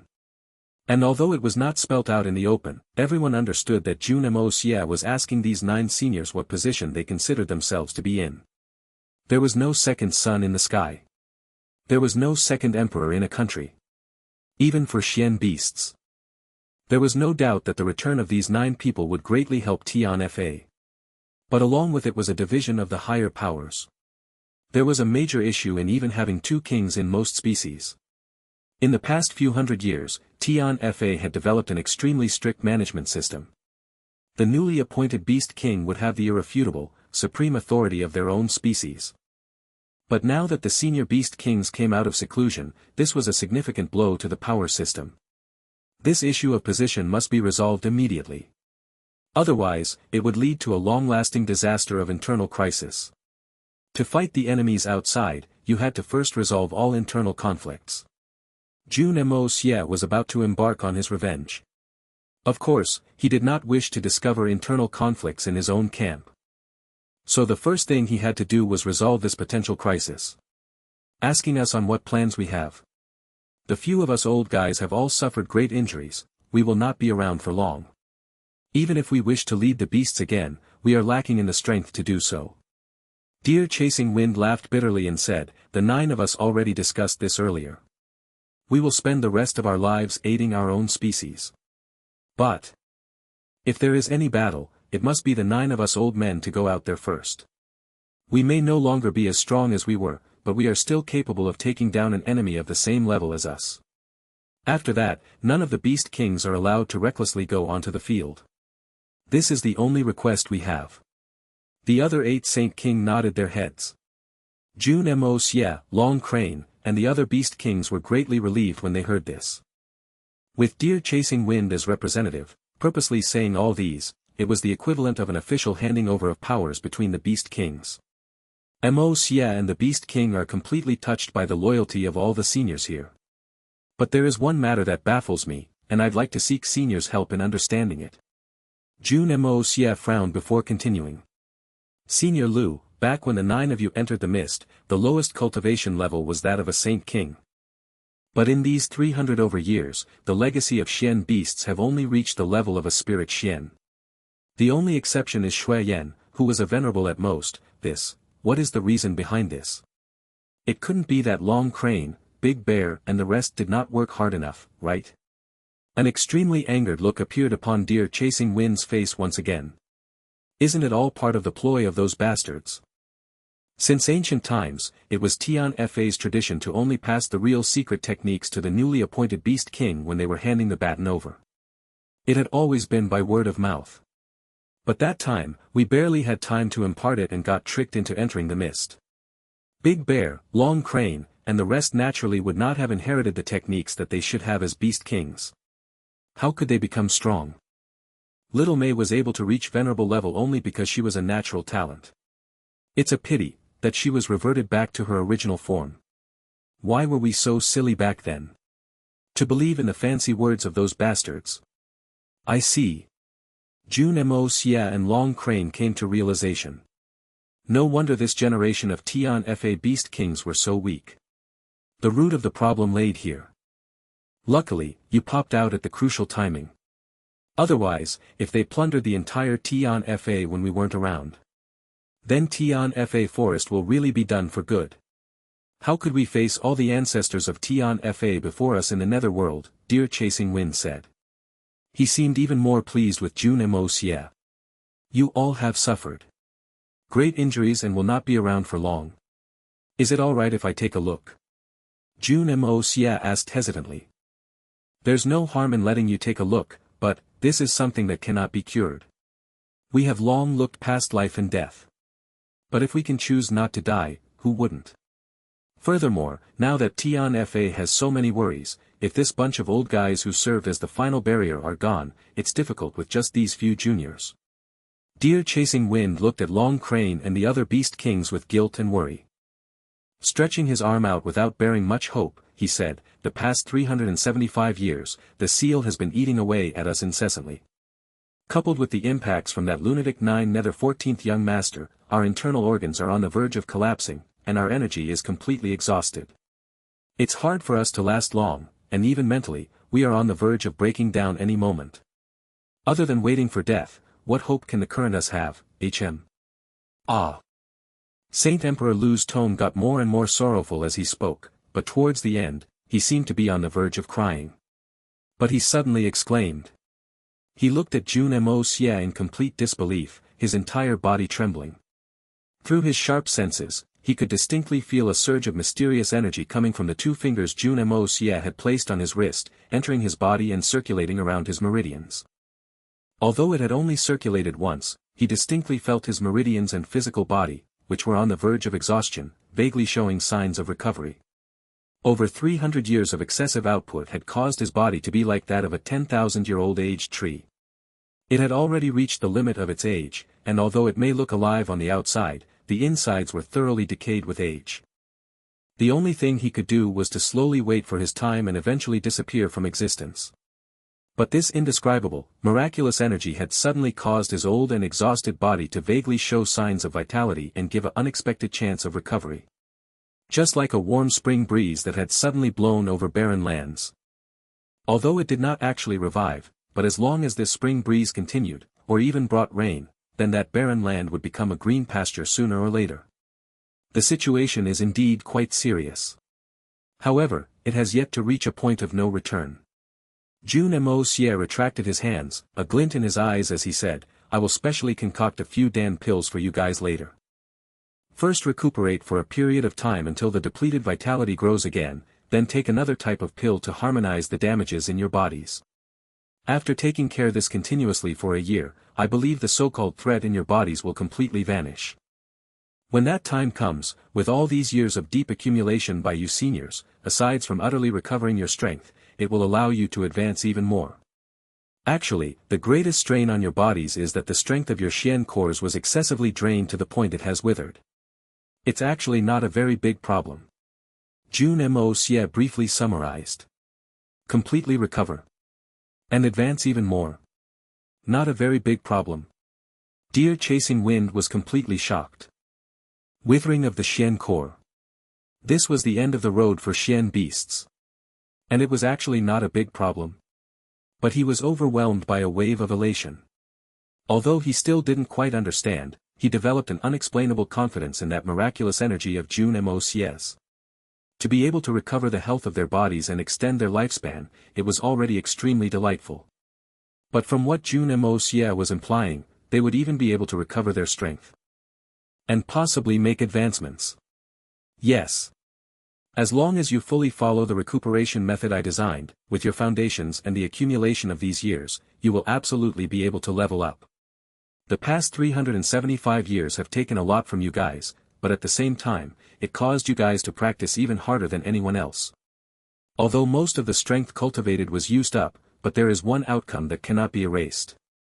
Your meridians had been greatly expanded along with these 300 years of bitter cultivation. The seal might have constantly taken away the fruits of your labor, but it cannot cause your meridians to change. Thus, once you have recovered the cultivation that you should have, when you guys cultivate again, it will definitely be easier and have greater results. Without a doubt, within an extremely short time, you will not only recover and replenish all the strength that has been lost, but also make advancements. But there is a prerequisite, and that is that all you seniors have no problems with your bodies. Jun Moxie smiled. This small investment was worth it. Any one of these 9 people was a strong expert, Saint King or above. And fate and standpoint had tied them to Jun Moxie. At the same time they accepted him, Jun Moxie had naturally also accepted them. But Jun Moxie was still a little selfish. With his current capabilities, if he was willing to use the primal chaos purple chi to treat the injuries of these senior beast kings, they would recover even more quickly, and the effects would also be better.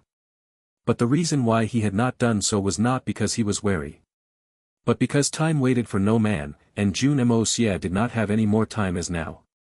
With the strength of these 9 beast kings, treating each of them would take up 4 to 5 days, and although it was a relatively short period of over 40 days, but the Dongfang family outside would not be able to wait that long anymore. Perhaps all the seniors can return back to their own species first to recuperate and also use this period of time to conduct the imparting of skills to beast kings to raise the current strength of Tian Fa as quickly as possible. I'd also like to request for Wolf King to temporarily accompany me. I will concoct the suitable pills at the soonest time and trouble Wolf King to help me deliver them. Besides, during this period of time, I will need to head out once. A faint cold glint flashed across Jun Moxie's eye. I have some matters that I need to resolve as quickly as possible. The reason why young Master Jun had picked the Wolf Saint King to accompany him was because during these 300 years, the wolf race had completely declined. Even if the Wolf Saint King wished to hand over his skills, he wouldn't find a suitable person now. Is that matter urgent? Do you need help? Deer chasing wind stood up. His heart that had given up had been revived. He felt like he had recovered the energy to live on. No need. I only need Crane King and Eagle King to stay behind, keep in contact with the Xian beasts left behind in major families, and bring back news as soon as possible. Jun Moxie lowered his voice and added. See to this with the fastest speed. Understood. Long Crane and Falcon King instantly obeyed and dispatched the news. The numerous level 9 peak flying Xian beasts outside instantly took to the skies and entered the clouds. When Jun Moxie was leaving, Deer Chasing Wind suddenly called out to him.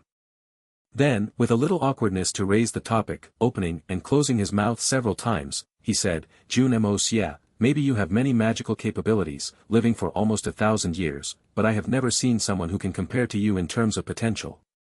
There is one matter. Shui Yan is definitely recuperating under your arrangements. I just want to say, his voice was hesitant, not because he was ill at ease, but because he really did not know how to put it, to the point.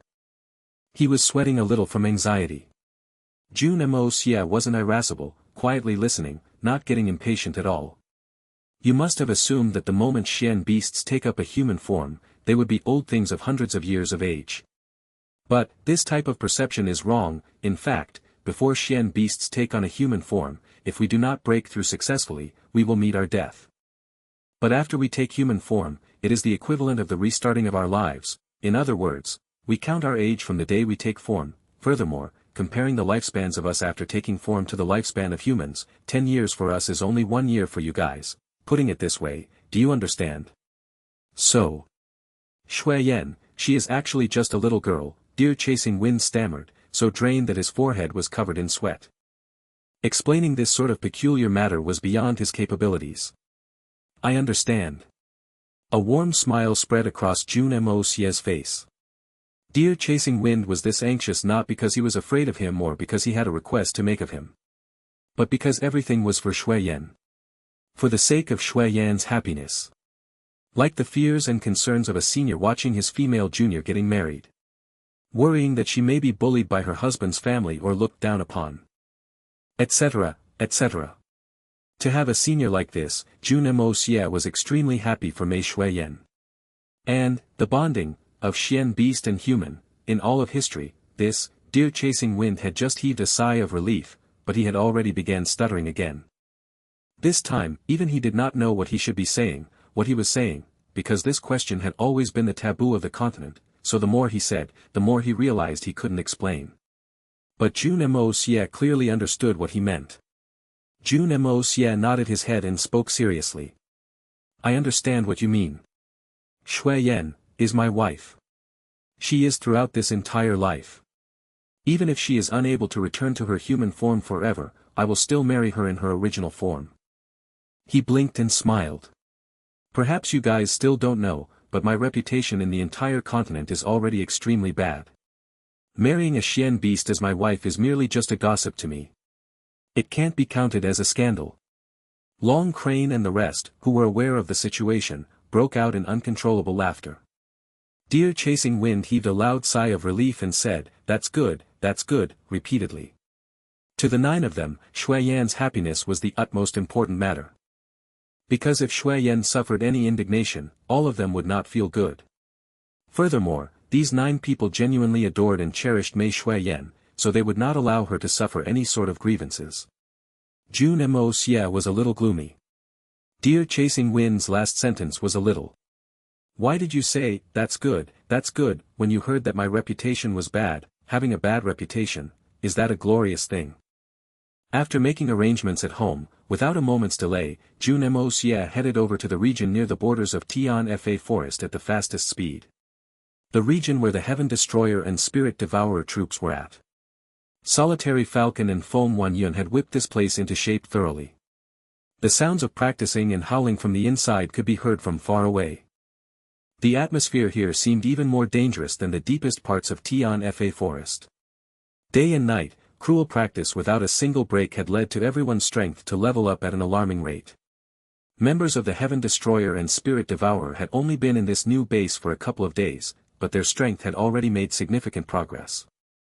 Without saying anything, Jun Moxie entered the secret chambers directly and summoned all the leaders of the troops to come in and report the latest progress. It wasn't long before Solitary Falcon, Foam Wan Yun, Bailey Luo Yun, and Leng Ao had gathered.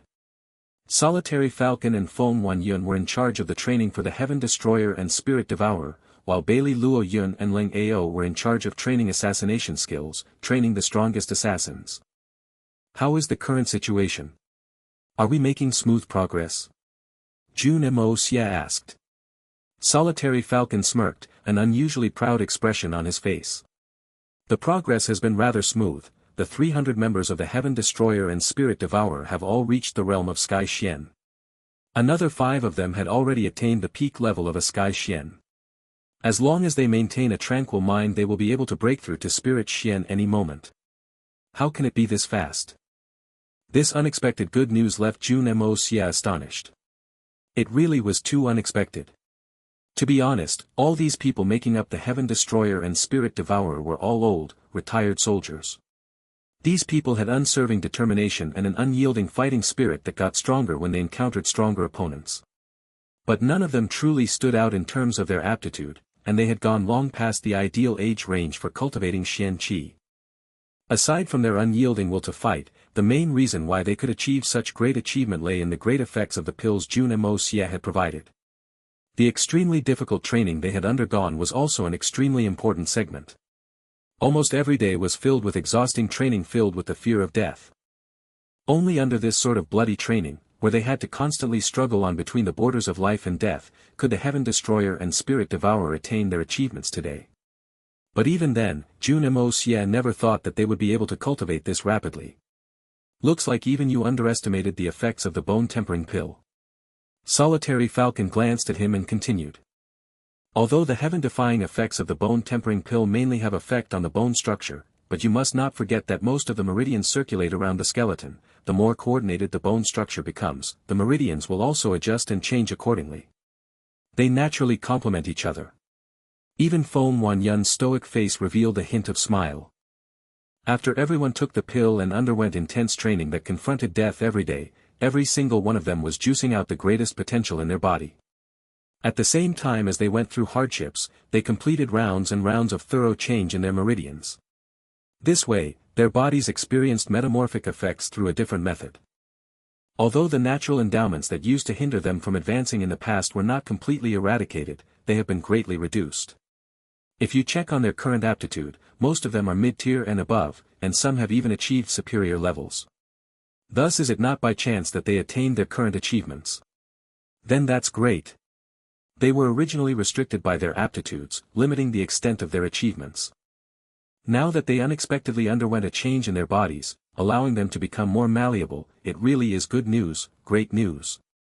Jun Moxie was extremely elated. This sort of outcome was a surprise beyond his expectations. What about you guys? How is the progress? Jun Moxie looked over to Bailey Luo Yun and Ling Ao.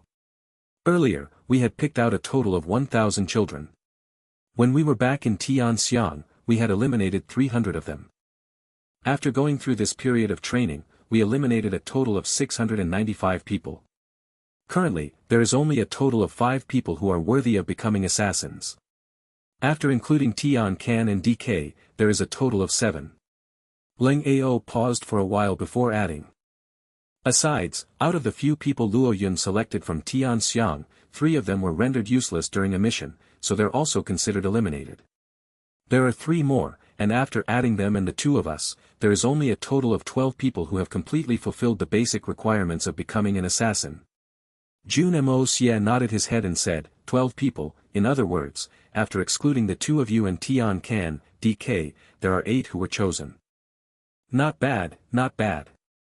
To be able to pick out 8 from 1,000, this sort of probability is already not bad.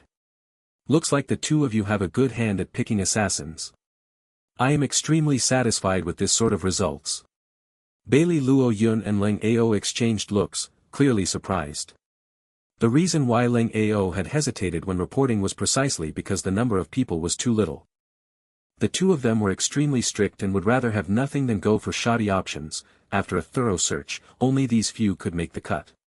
They had thought Jun Moxie would throw a fit because there was too little people. After all, the Heaven Destroyer and Spirit Devourer did not have a single elimination in their members, but they did not think that young Master Jun would be pleased with this sort of outcome.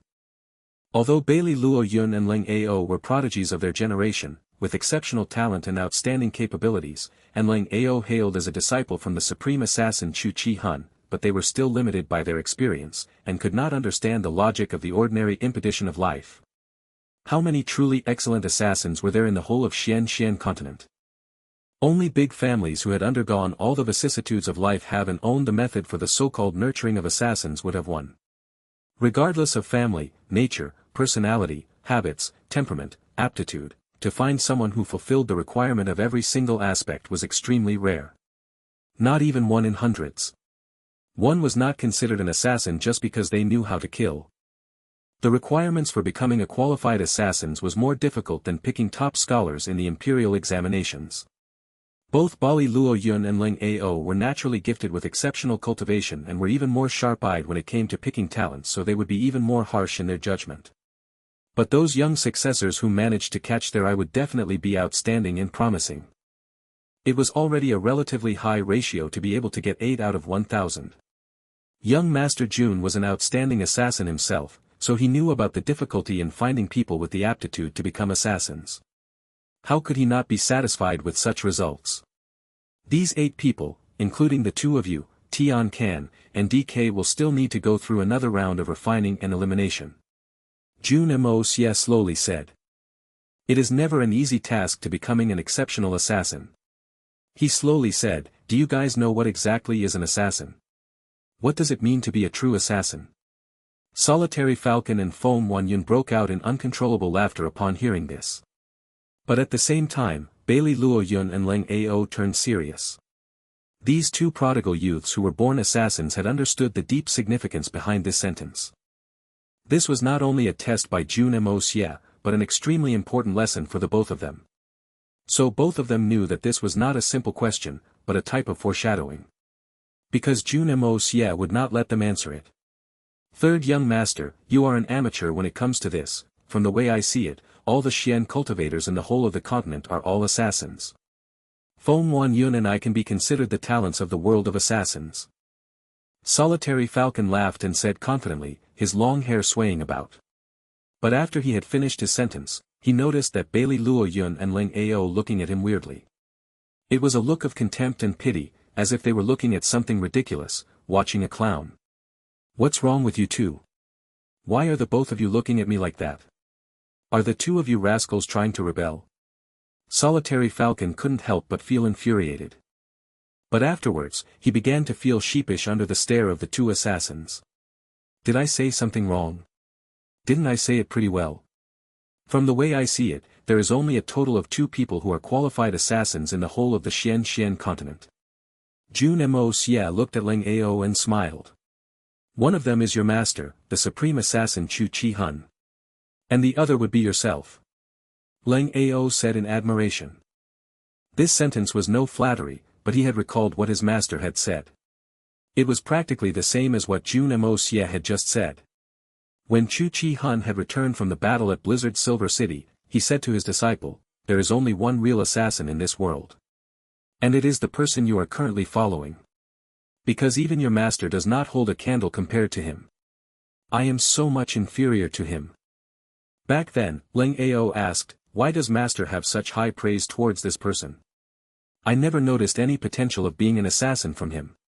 Chu Chi Hun gave a cold laugh and replied, if you could see it, then is he still worthy of being an assassin? What more, the king of all assassins? Rascal, you are still green in terms of experience.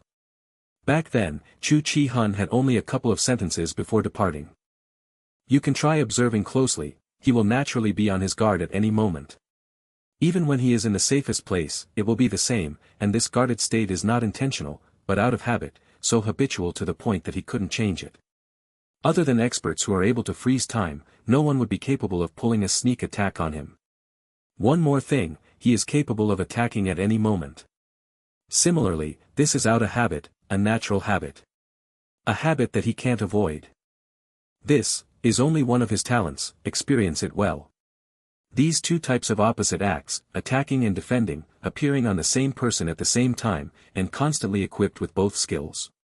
This sort of saying was not only ridiculous, but also even more impossible. But why did master say such a thing? Hence from then on, as long as he had the chance of interacting with Jun Moxie, Ling Ao would observe carefully. After observing for a great deal, Ling Ao found out, to his horror, that what his master said was actually the truth. Two clearly opposing types of action had really been combined perfectly, responding perfectly at any moment, assimilating into the capabilities of his body alone. What sort of miracle was this? No wonder when Jun Moxie was still weak in his strength, even when he used his killing blow, he still couldn't assassinate him. Jun Moxie smiled. Some people think that an assassin should always keep an upright posture, standing like a javelin, and every single action must have strict discipline. Most of the time, they will forever be expressionless and be surrounded by aura of killing. Their eyes constantly eyeing others like an hawk, that assassins will have no friendship, no love/relationship, no kinship and no friends, because all of these will become their hindrance. I believe that most people in this world would think that only people who are like this are worthy of being called assassins. Jun Moxie chuckled in an odd tone. In their eyes, if an assassin had any other image, they would be surprised instead. They'd question, this. Can this still be considered an assassin? Jun Moxie had asked that last question in an extremely exaggerated tone of surprise. All those who assume this are all fools. Complete fools. Lang Ao couldn't help but be amused by him, giggling. How could a genuine assassin behave so retardedly? If they were really like that, aren't they just openly telling everyone, I am an assassin, hurry up and be wary of me, come and catch me? Yes. People who assume this are all fools. All these so-called assassins in their eyes are just trying to act cool. And that sort of acting cool like they are fools. Fools who are using their lives to act cool. Jun Moxie smiled and said, but it cannot be denied that it is precisely because there are such stubborn fools who are full of such judgment that real assassins can be flawlessly concealed and hidden. And have greater success rates when it comes to missions. So we must thank those fools. All those adorable fools. Jun Moxie glanced at Solitary Falcon and said with pity. With regards to some people, who think that you are an assassin just because you are capable of killing, sigh, it's not even worth mentioning. Solitary Falcon instantly turned red from embarrassment, and unconvinced, he shouted, then you tell me. What type of person can be considered an assassin? A real assassin is one, who is able to complete their mission under all sorts of circumstances. When an assassin strikes, the aim is to kill. There has never been, and will never be any exceptions. Jun Moxie's face turned serious as he said slowly. We often say, if you don't kill in one hit, retreat. This is the style of a real assassin. But the essence of this saying is also extremely wrong. If you don't kill in one hit, retreating far away, that is an assassinator. But not an assassin. Then, what about an assassin? Lang Ao was starting to be confused at this point in time by his words. An assassin should be, absolutely killing in one strike, and retreat far away. Jun Moxie said. The martial arts of an assassin need not necessarily be high, it can even be way lower than the target of the mission. But when it comes to seizing the opportunity, they must be extremely precise and accurate. As long as they seize the opportunity well, a Jade Xian can even withdraw unscathed after assassinating a Spirit Xian. This is opportunity. Choosing the opportunity to strike. Jun Moxie raised his brows and looked at Solitary Falcon and said, Old Falcon, you need not be so unconvinced. With your current skills, if you are compared to the king of assassins Chu Chi Hun, both of you can be said to be neck to neck. But are you fight face to face, we may not be able to determine the winner and loser even if the two of you go at it for 3 days and 3 nights. But, I dare to bet, that if Chu Chi Hun really wanted to kill you, 1 strike is sufficient. Solitary Falcon wore a somewhat awkward expression, mumbling, I don't believe it, although I may not be comparable to those peak experts, but I'm not that poor to be killed in 1 single strike by that asshole Chu Chi Hun. I wouldn't believe it even if you beat me to death.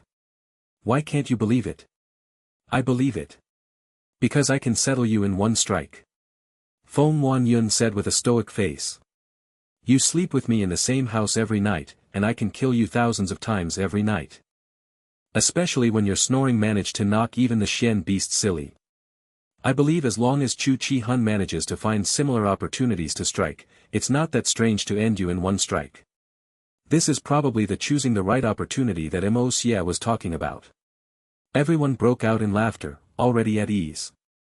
That was a matter of fact, there was nothing too profound in the world.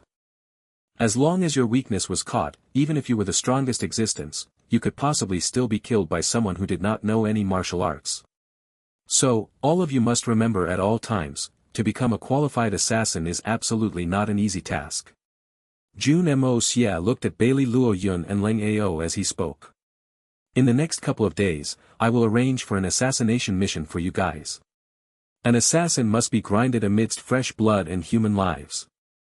Bailey Luo Yun and Leng Ao's spirits rose, a passionate glint revealed in their eyes. That's right, an assassin who had not gone through refinement in fresh blood. What sort of assassin was that? Even if they undergo the strictest supervisions in their training, it would still be the same. Oh right, what is the current levels of those 8 little fellows?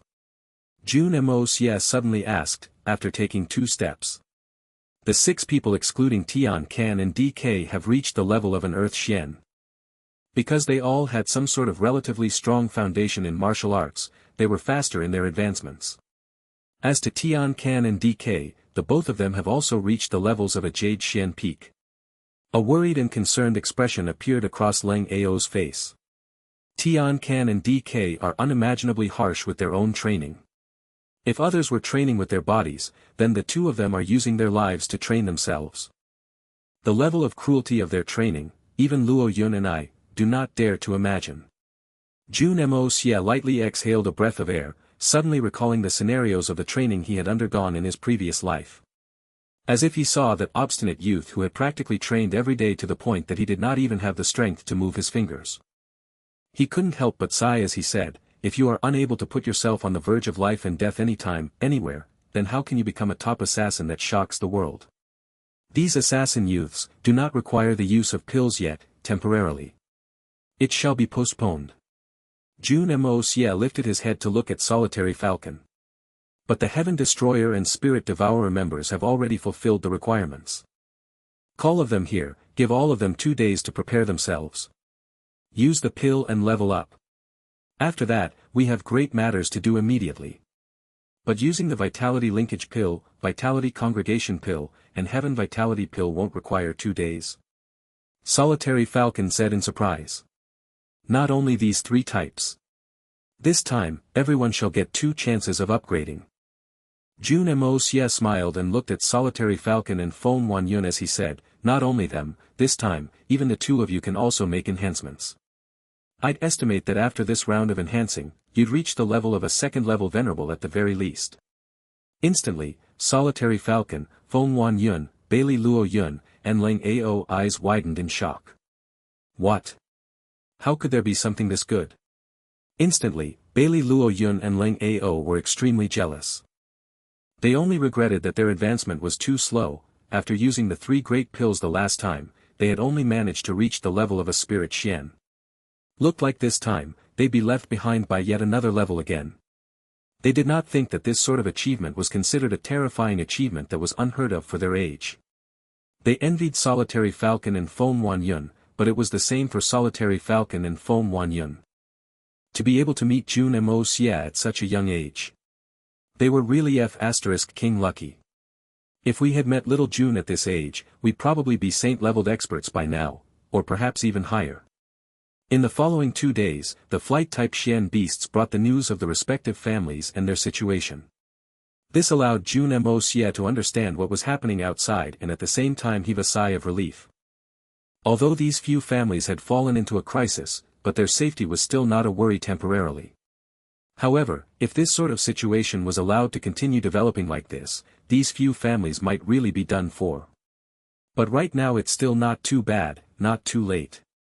Jun Moxie quickly took the time to concoct a furnace of pills for healing injuries and also included specific instructions on how to use it and things to take note. He allowed the Wolf Saint King Whistling Wind to bring it back to Tian Fa Forest. Then after that, he focused on his own recuperation. 2 days later, the place was handed over to Jun Wuyi and his wife, allowing them to continue their unfinished undertaking. While Jun Moxie secretly exited the Tian Fa Forest, bringing along with the new big group of people who had undergone metamorphic changes in their capabilities. 2 continuous enhancements, the exponential growth in strength allowed members of the Heaven Destroyer and Spirit Devourer to have gone through extreme changes. After using the Vitality Linkage Pill, Vitality Congregation Pill, and Heaven Vitality Pill, these hot-blooded men all broke through to the Spirit Xian realm. Some more insane ones had broke through right to the third level. Then, after using the Boundless Pill and Extreme Heavens Pill, they had undergone another significant leap. 300 men, even the weakest, had reached the fourth level of the Spirit Xian realm. Most of them had the strength of a Spirit Xian, and even a small portion of them, simply bounded to the heavens in a single leap, jumping straight to the levels above Spirit Xian. Although this batch of people had forcefully enhanced their strength and were unstable in the realms they were in, which might bring great difficulties to the growth of their strength in the future, but Jun Moxie couldn't care so much anymore. Because right now, he was too pressed for time. Everyone shall level up in their realms when they are in battle. If there are any more problems, then it'll have to wait till I break through again, after I can concoct better medicine and then make it up to everyone. A row of people exited from Tian Fa Forest. Jun Moxie immediately made arrangements, splitting the troop into 9 groups. One led by Solitary Falcon to the Sikong family, one led by Feng Wanyun to the Duanmu family. As to Blizzard Silver City, there was temporarily no need to send anyone there. The greatest team made up to 50 people would head to the Dongfang family under Jun Moxie's lead. With regards to the remaining 6 groups, Jun Moxie had merely given them one mission: stir trouble. Stir up trouble thoroughly. All the influences that belong to the 3 holy lands on this continent, destroy all of them completely. Conserve yourselves. Destroy all the familial influences that belongs to the 3 holy lands, but, you must not let your strength be depleted. And you must not be exposed. On this foundation, do whatever you want. You can even make a hole in the sky if you want, that is no problem. The 3 holy lands had gathered all their experts together, clearly for the sake of increasing their strength. But right now, it was a huge advantage to Jun Moxie's favor. In this world where a Spirit Xian is easily the boss, Jun Moxie had released 300 experts who were Spirit Xian and above while their strongest were not around. Before the strong forces of the 3 holy lands could come out, a team like this was absolutely capable of sweeping across the entire continent. And these people were all carrying the extreme mystery pill that allowed them to make a complete and perfect recovery no matter what sort of injury they sustained. Blatantly and openly like this, Jun Moxie's bloody revenge had begun to unfold. So the 3 holy lands want to mess with the 3 major families on good terms with me? Then I shall attach myself to the families affiliated with the 3 holy lands until they are all crippled. Let's see who can outplay the other, and who will be done for first. You, Mo Wu Dao, want me, Jun Moxie, to know that I cannot afford to offend some people in this world. Well, I, Jun Moxie, also want you to know that there are some prices that I cannot bear, but the 3 holy lands may also be incapable of bearing them too. It's nothing more than simply massacring. In this world where I am afraid of everything, the only thing I'm unafraid of is killing people. Jun Moxie squinted his eyes as he watched the 8 troops disappear from sight, the corner of his lips slowly curling into a cruel smirk. He mumbled, the 3 holy lands. Mo Wu Dao. I didn't intend to face off against you so soon, but you guys, really have pushed me too far. And Zhan Mu Bai. An Saint Emperor expert, huh? Hee, is it really that impressive? If this young master doesn't toy with you till you are destroyed, then he wouldn't be Jun Xie. Just you wait. Jun Moxie recalled that final line the 9 nether 14th young master left before he escaped, just you guys wait. That chilling single sentence was like an unusual curse. Even Jun Moxie shivered, though he was not involved. This sort of sentence was usually left behind by ruffians who had lost a fight, but it was completely different when it came out of the 9 nether 14th young master's mouth. At least, after his one sentence, the expressions of 20 experts who were Saint Kings and above turned serious. 9 nether 14th young master, 9 nether 14th young master, I can only pray and hope that you'll recover your strength earlier. You are an important, necessary part of my plans. Jun Moxie smirked evilly as he chuckled. Chu Chi Hun had become my scapegoat so many times before, there is no meaning in letting him continue being one. Furthermore, his level is still slightly weak, and it seems like he can no longer be used. However, these 9 nether cold blades in my hands are completely capable of creating a genuine scapegoat Saint Emperor. Hee. Ling Ao, who had been following beside him, couldn't help but shiver at that weird smile on Jun Moxie's face. This sort of smile was really too sinister and perverted. Traveling swiftly the whole way. Like a sharp, black sword, all 63 men quickly vanished into the radiance of spring in the continent. It was currently the end of spring and the start of summer. There were beautiful flowers everywhere.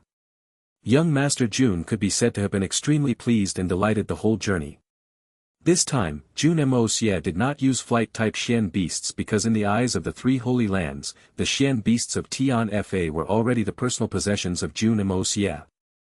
If a large group of flight-type Xian beasts were flying in the sky, then it would be equivalent to setting a target for the three holy lands, telling them that Jun Moxie had come out of Tian Fa. That way, wouldn't all of them become live targets? In a blink of an eye, 4 days had passed. Just as Jun Moxie's group was hurrying in the dark, unusually terrible murders were happening at the same time. From different directions, dozens of families who had pledged their allegiance to the three holy lands were all wiped out. Some of them were even crucial points of contact between the three holy lands.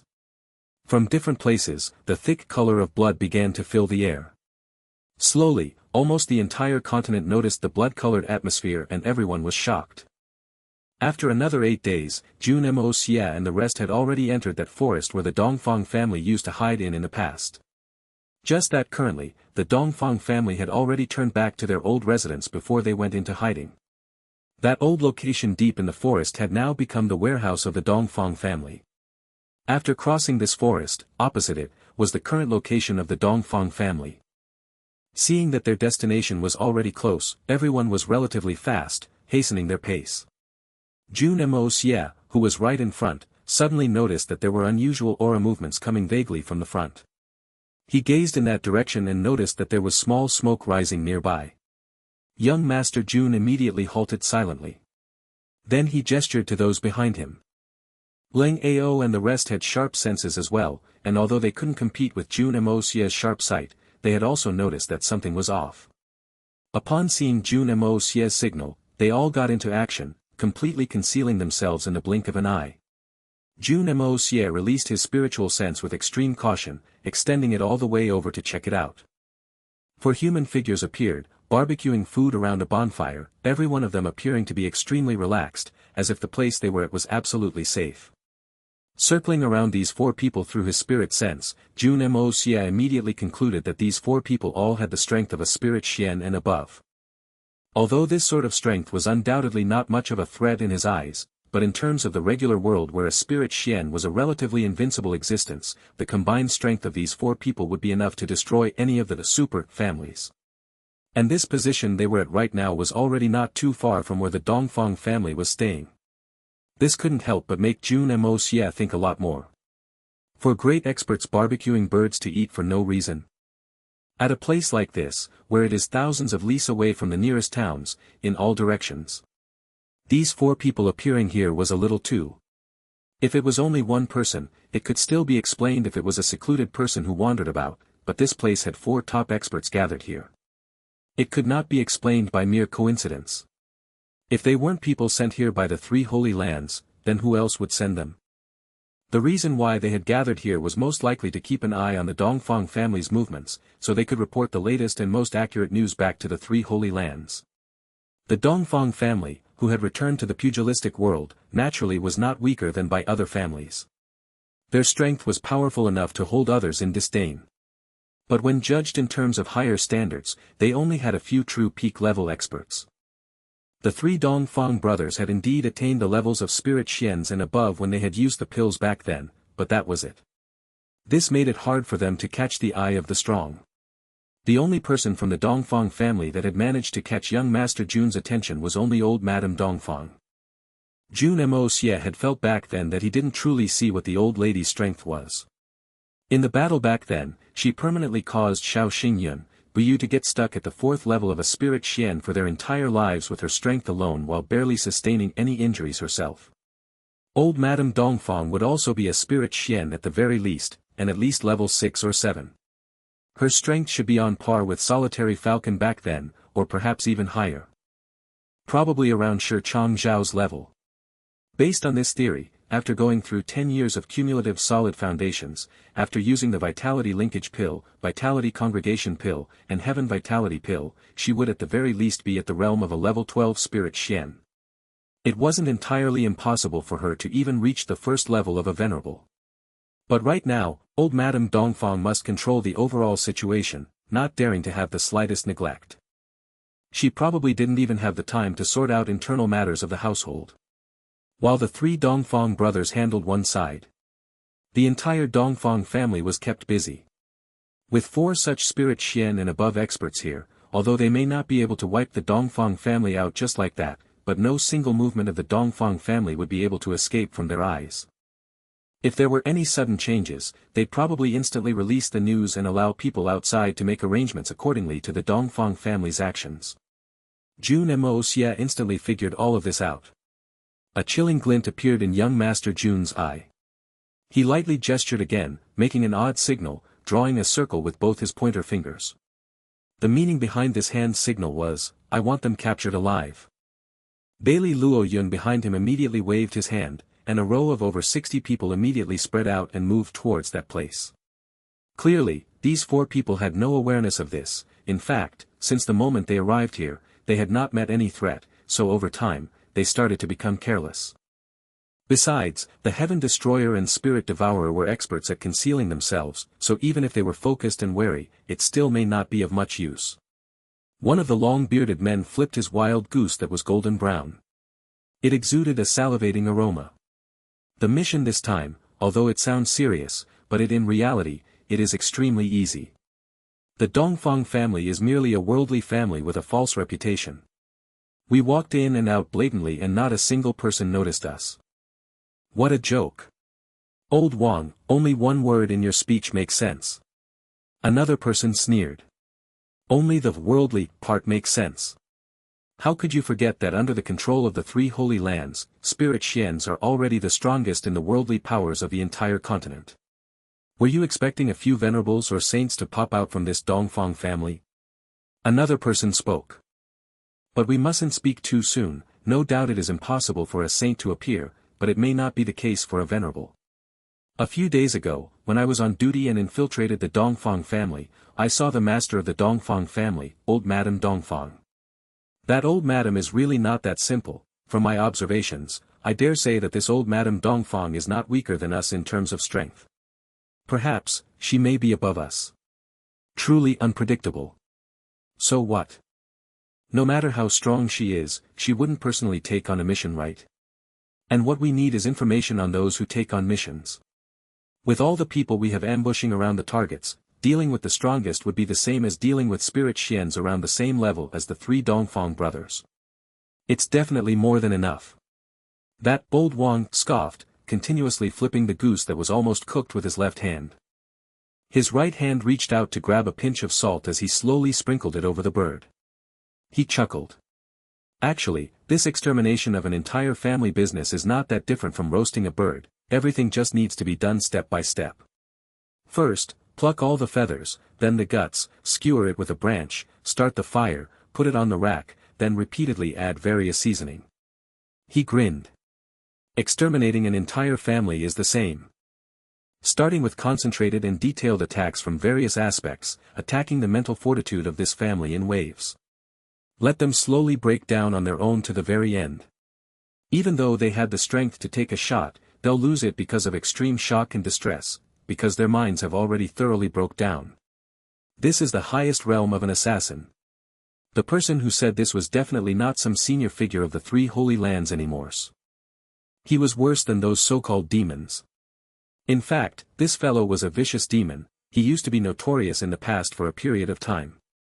This slaughterer of 1,000 souls Wang Wei ran, hundreds of years ago. This was a name that could terrorize children to stop them from crying.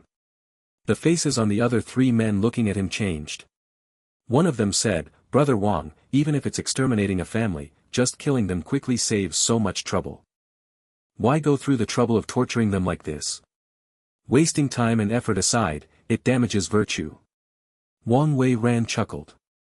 In life, it's all about seeking pleasure. You guys have never experienced it, so you wouldn't understand that sort of excitement and pleasure from torturing others at your will. That sort of feeling is truly amazing. All the other 3 people couldn't help but shiver. We are all normal people, how could we compare to a demon like you who is capable of doing all sorts of evil? Wang Wei Ran continued. Since I joined the elusive land of immortals, I'm no longer as good at doing such things, but this time, the lords are making it too big of a fuss in dealing with these few big families, they've over-exaggerated. But I'm not sure if you guys have noticed. The lords were very specific in their choice on who to send on this task. And this choice has made it clear that the lords obviously do not want to let these families die a quick and easy death. They want them to be thoroughly tortured and trampled upon them. Although the lords did not explicitly say it, but, haha, the hidden meaning is clear. Oh. Brother Wang, do explain more. The other three men revealed an interested expression. Humph. The people the Lord sent out this time, all the leaders are dissident and notorious people in the past. Take myself, for example. Who has ever regarded me as a righteous, chivalrous person?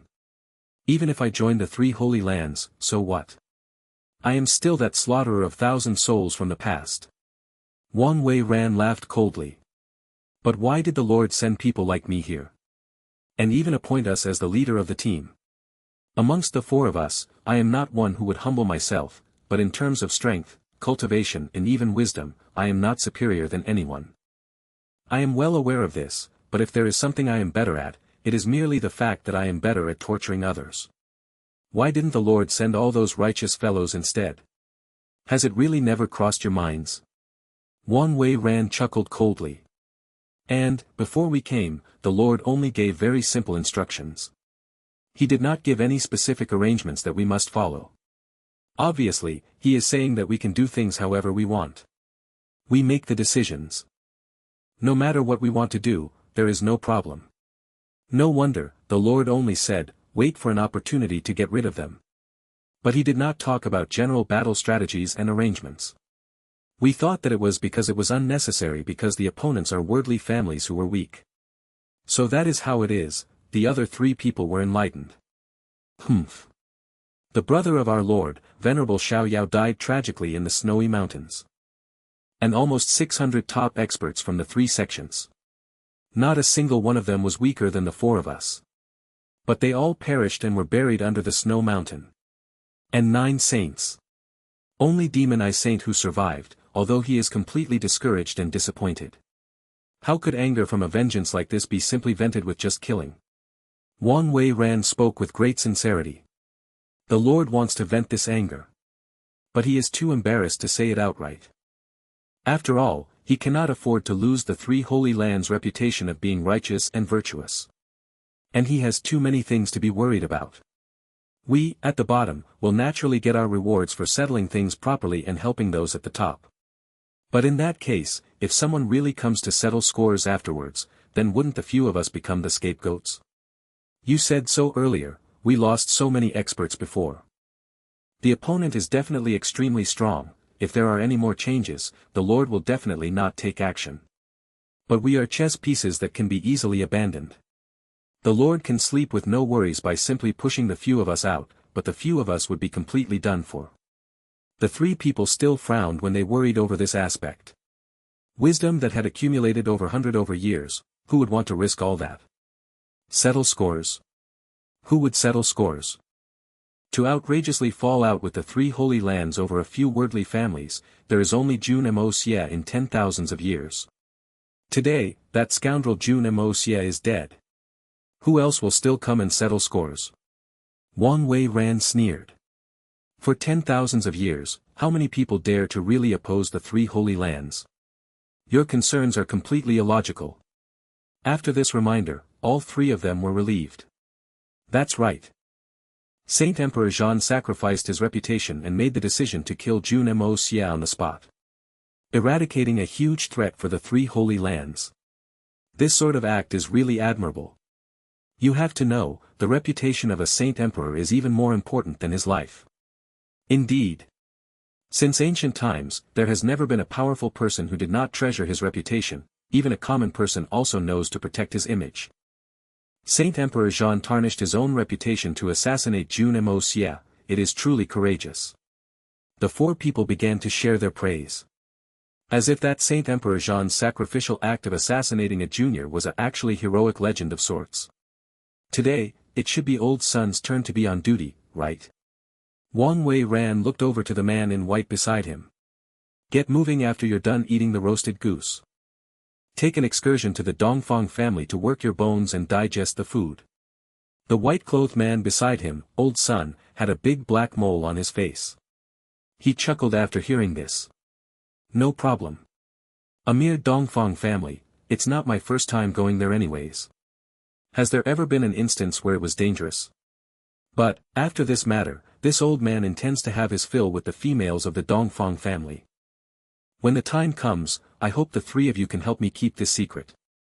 I am only doing my duty and finding out news, I have no knowledge of anything else and will not pay attention to them. Wan Wei Ran cackled, wriggling his brows. That's right, we won't see anything. Old Sun, just go and have your fill. How could you not eat your fill for such intense exercise? Ha ha ha, the other two said. I thank the generosity of the three of you then. Old Sun was extremely elated. To be very honest, I really have been holding it in so badly these couple of years. To the point that even my skills are having problems. If I had known earlier that it'd be like this, I wouldn't have agreed to join no matter what. Huh, all four of them broke out in loud laughter. After hearing your conversation, only this last sentence makes some sense. As expected, you guys shouldn't have agreed to join the three holy lands. Because if you had refused, then you won't have to sacrifice your lives here like this. A gentle voice piped up. Who? Who is it? The four of them leapt to their feet. That voice clearly came from somewhere near them, but not a single one of them had noticed anything. The immense strength of this person could be imagined. The four of them instantly turned around, only to see a youth donned in white robes, standing just a meter away from them, his hands behind his back, a warm and graceful smile on his face. His eyes were fixed on that roasted goose. He clicked his tongue and said, such great aroma. It's a pity that the four of you did not become chefs. Why did you become fighters? How can that sort of bloody and massacre compare to the safety of being a chef? Wan Wei Ran felt his heart sinking. The other party had managed to come this near to them so silently. This was a tabooed distance that could allow one to kill someone just by stretching out their arms. He released his spirit sense to check the opponent out. But to his shock, his spirit sense could not detect anything. The other party was clearly standing right here, but under the spirit sense's search, the place was just empty. *T. Wan Wei Ran may not be powerful, but he had much experience in the pugilistic world and was able to roughly understanding the other party's strength.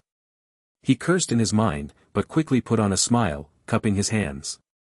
In a respectful and polite manner, he said, may I ask if this young master has any requests, coming to this place? If it is help that you need, the four of us are willing to lend our strengths. If it is within our means, we absolutely will not refuse. Oh. Really? Jun Moxie tilted his head, looking at him in amusement. Of course. Just give us your orders if young master has any. Wan Wei Ran was obviously getting more and more respectful in his attitude. To people like him who originally dwelled in their evil ways, as long as they could keep their lives, would be willing to do anything. As long as they managed to escape with their lives, they could seek revenge another time. Life was the most important thing. May I ask for the name of this young master?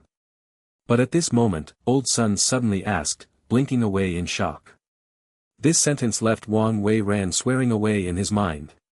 Stupid. You haven't figured out who this person is until now. We may still stand a chance of survival if we act confused. But you just had to go ahead and asked. That's King stupid. Are you looking to die? Even if you want to die, don't drag me along with you. Didn't you see me lowering myself and not asking for his name? Other than Jun Moxie, is there a second person like this in this whole world? Are you a pig? Wait, if he is Jun Moxie, then why didn't he die? Saint Emperor Zhan had clearly said that he killed him on the spot, and there were many saint-leveled experts who witnessed it with their own eyes too. Wan Wei Ran began to have his doubts, but it did not last for long. Can't you guess? Jun Moxie blinked his eyes in disappointment and asked, don't tell me that until now, you guys still cannot recognize who I am. His expression was really upset, as if it was an extremely unacceptable thing for the other party to not be able to recognize him. Beads of perspiration appeared on the tip of Old Sun's nose. I'd like to ask young master to enlighten me. The same time he had said this, his heart was drumming away. He was praying fervently in his heart. Please, please, please, please. Don't let it be that little jinx. If I said I am that 9 nether 14th young master, would you believe it? Jun Moxie chuckled. That's impossible. Old Sun shouted. Oh. You also know that that is impossible. Then, if I said I was the empress of the elusive world of immortals, Mo Wu Dao, would you guys believe it? Jun Moxie blinked his eyes. You. Hm. Then. If I said that I'm actually your father, do you recognize me? Jun Moxie grinned, revealing 2 rows of pearly white teeth. You.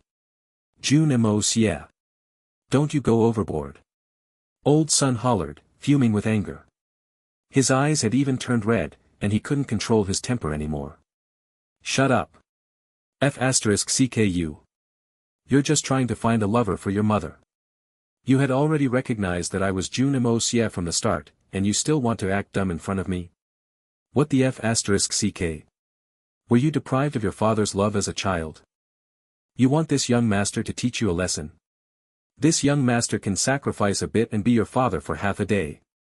Jun Moxie sweared away, glaring angrily. Jun Moxie was trying to delay some time with all that bantering earlier so that Bailey Luo Yun and the rest could completely surround them. Right now, everyone had already gotten to their positions. With over 60 spirit Xian experts all around them, dealing with these 4 people was simply a piece of cake. With no worries of them escaping, why would Jun Moxie still be interested in wasting his saliva on them? Especially with a B** starred like this who practices vicious arts that gathers yin from raping women to boost the yang in the body, Jun Moxie had the least interest in speaking with him. Young Master Jun felt that he had given this scum a lot of face by scolding him. Picking up a son like this was an insult to himself. Why did I casually pick up this cheap son just now?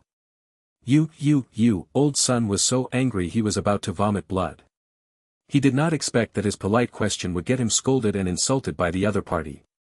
Not only was he berated profusely, he even gained a father for himself. Steam was coming out from his ears. But he turned around and realized that his other 3 companions were a little off in their expressions.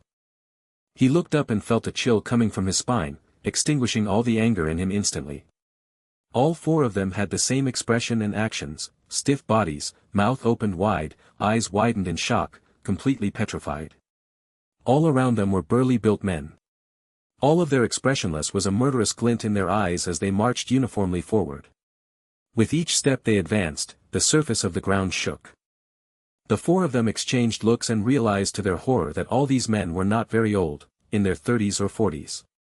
But they had incredible strength. There were less than 10 people who were weaker than themselves. Almost every single one of them was an expert of the spirit Xian level. All of these people had a murderous aura around them. Their eyes were cold, like the wolves on the prowl. And with their massive build, it looked like a mountain collapsed and was looming over them. Such a heavy atmosphere made it difficult for them to even breathe. Where the hell did Jun Moxie find so many experts from? And they are all so young. All these 4 people clearly had no time to wonder about this. Their hearts and minds were completely filled with despair. Under this sort of vast difference in strength, the 4 of them did not have the slightest chance of victory. The only method they could employ right now was self-destruction. And drag some sacrifices along. Perhaps only this method can cause some damage to the opponent. But, the most important thing is, we still don't want to die yet, boo-hoo. The 4 of them were about to burst out in tears. Arrest them all. Jun Moxie flicked his wrist before gently flying up and exiting the circle. Ho! With a loud holler, a large man suddenly rose and came hammering down like an iron tower. There was only attack, no retreat. Like an imposing thunderbolt, and no hesitation of perishing together. It was like an warehouse containing explosives being triggered. All 60 over men rushed forward, howling loudly, like a pack of hungry wolves who had suddenly discovered a delicious prey. All 4 of them cried for their mothers in their heart. My dear God, there are so many of you, but you still have to give your all to beat the 4 of us. There should be a limit to this sort of bullying. Not even giving a chance to negotiate. The 4 of them were utterly despaired when they thought of this. Negotiating with Jun Moxie.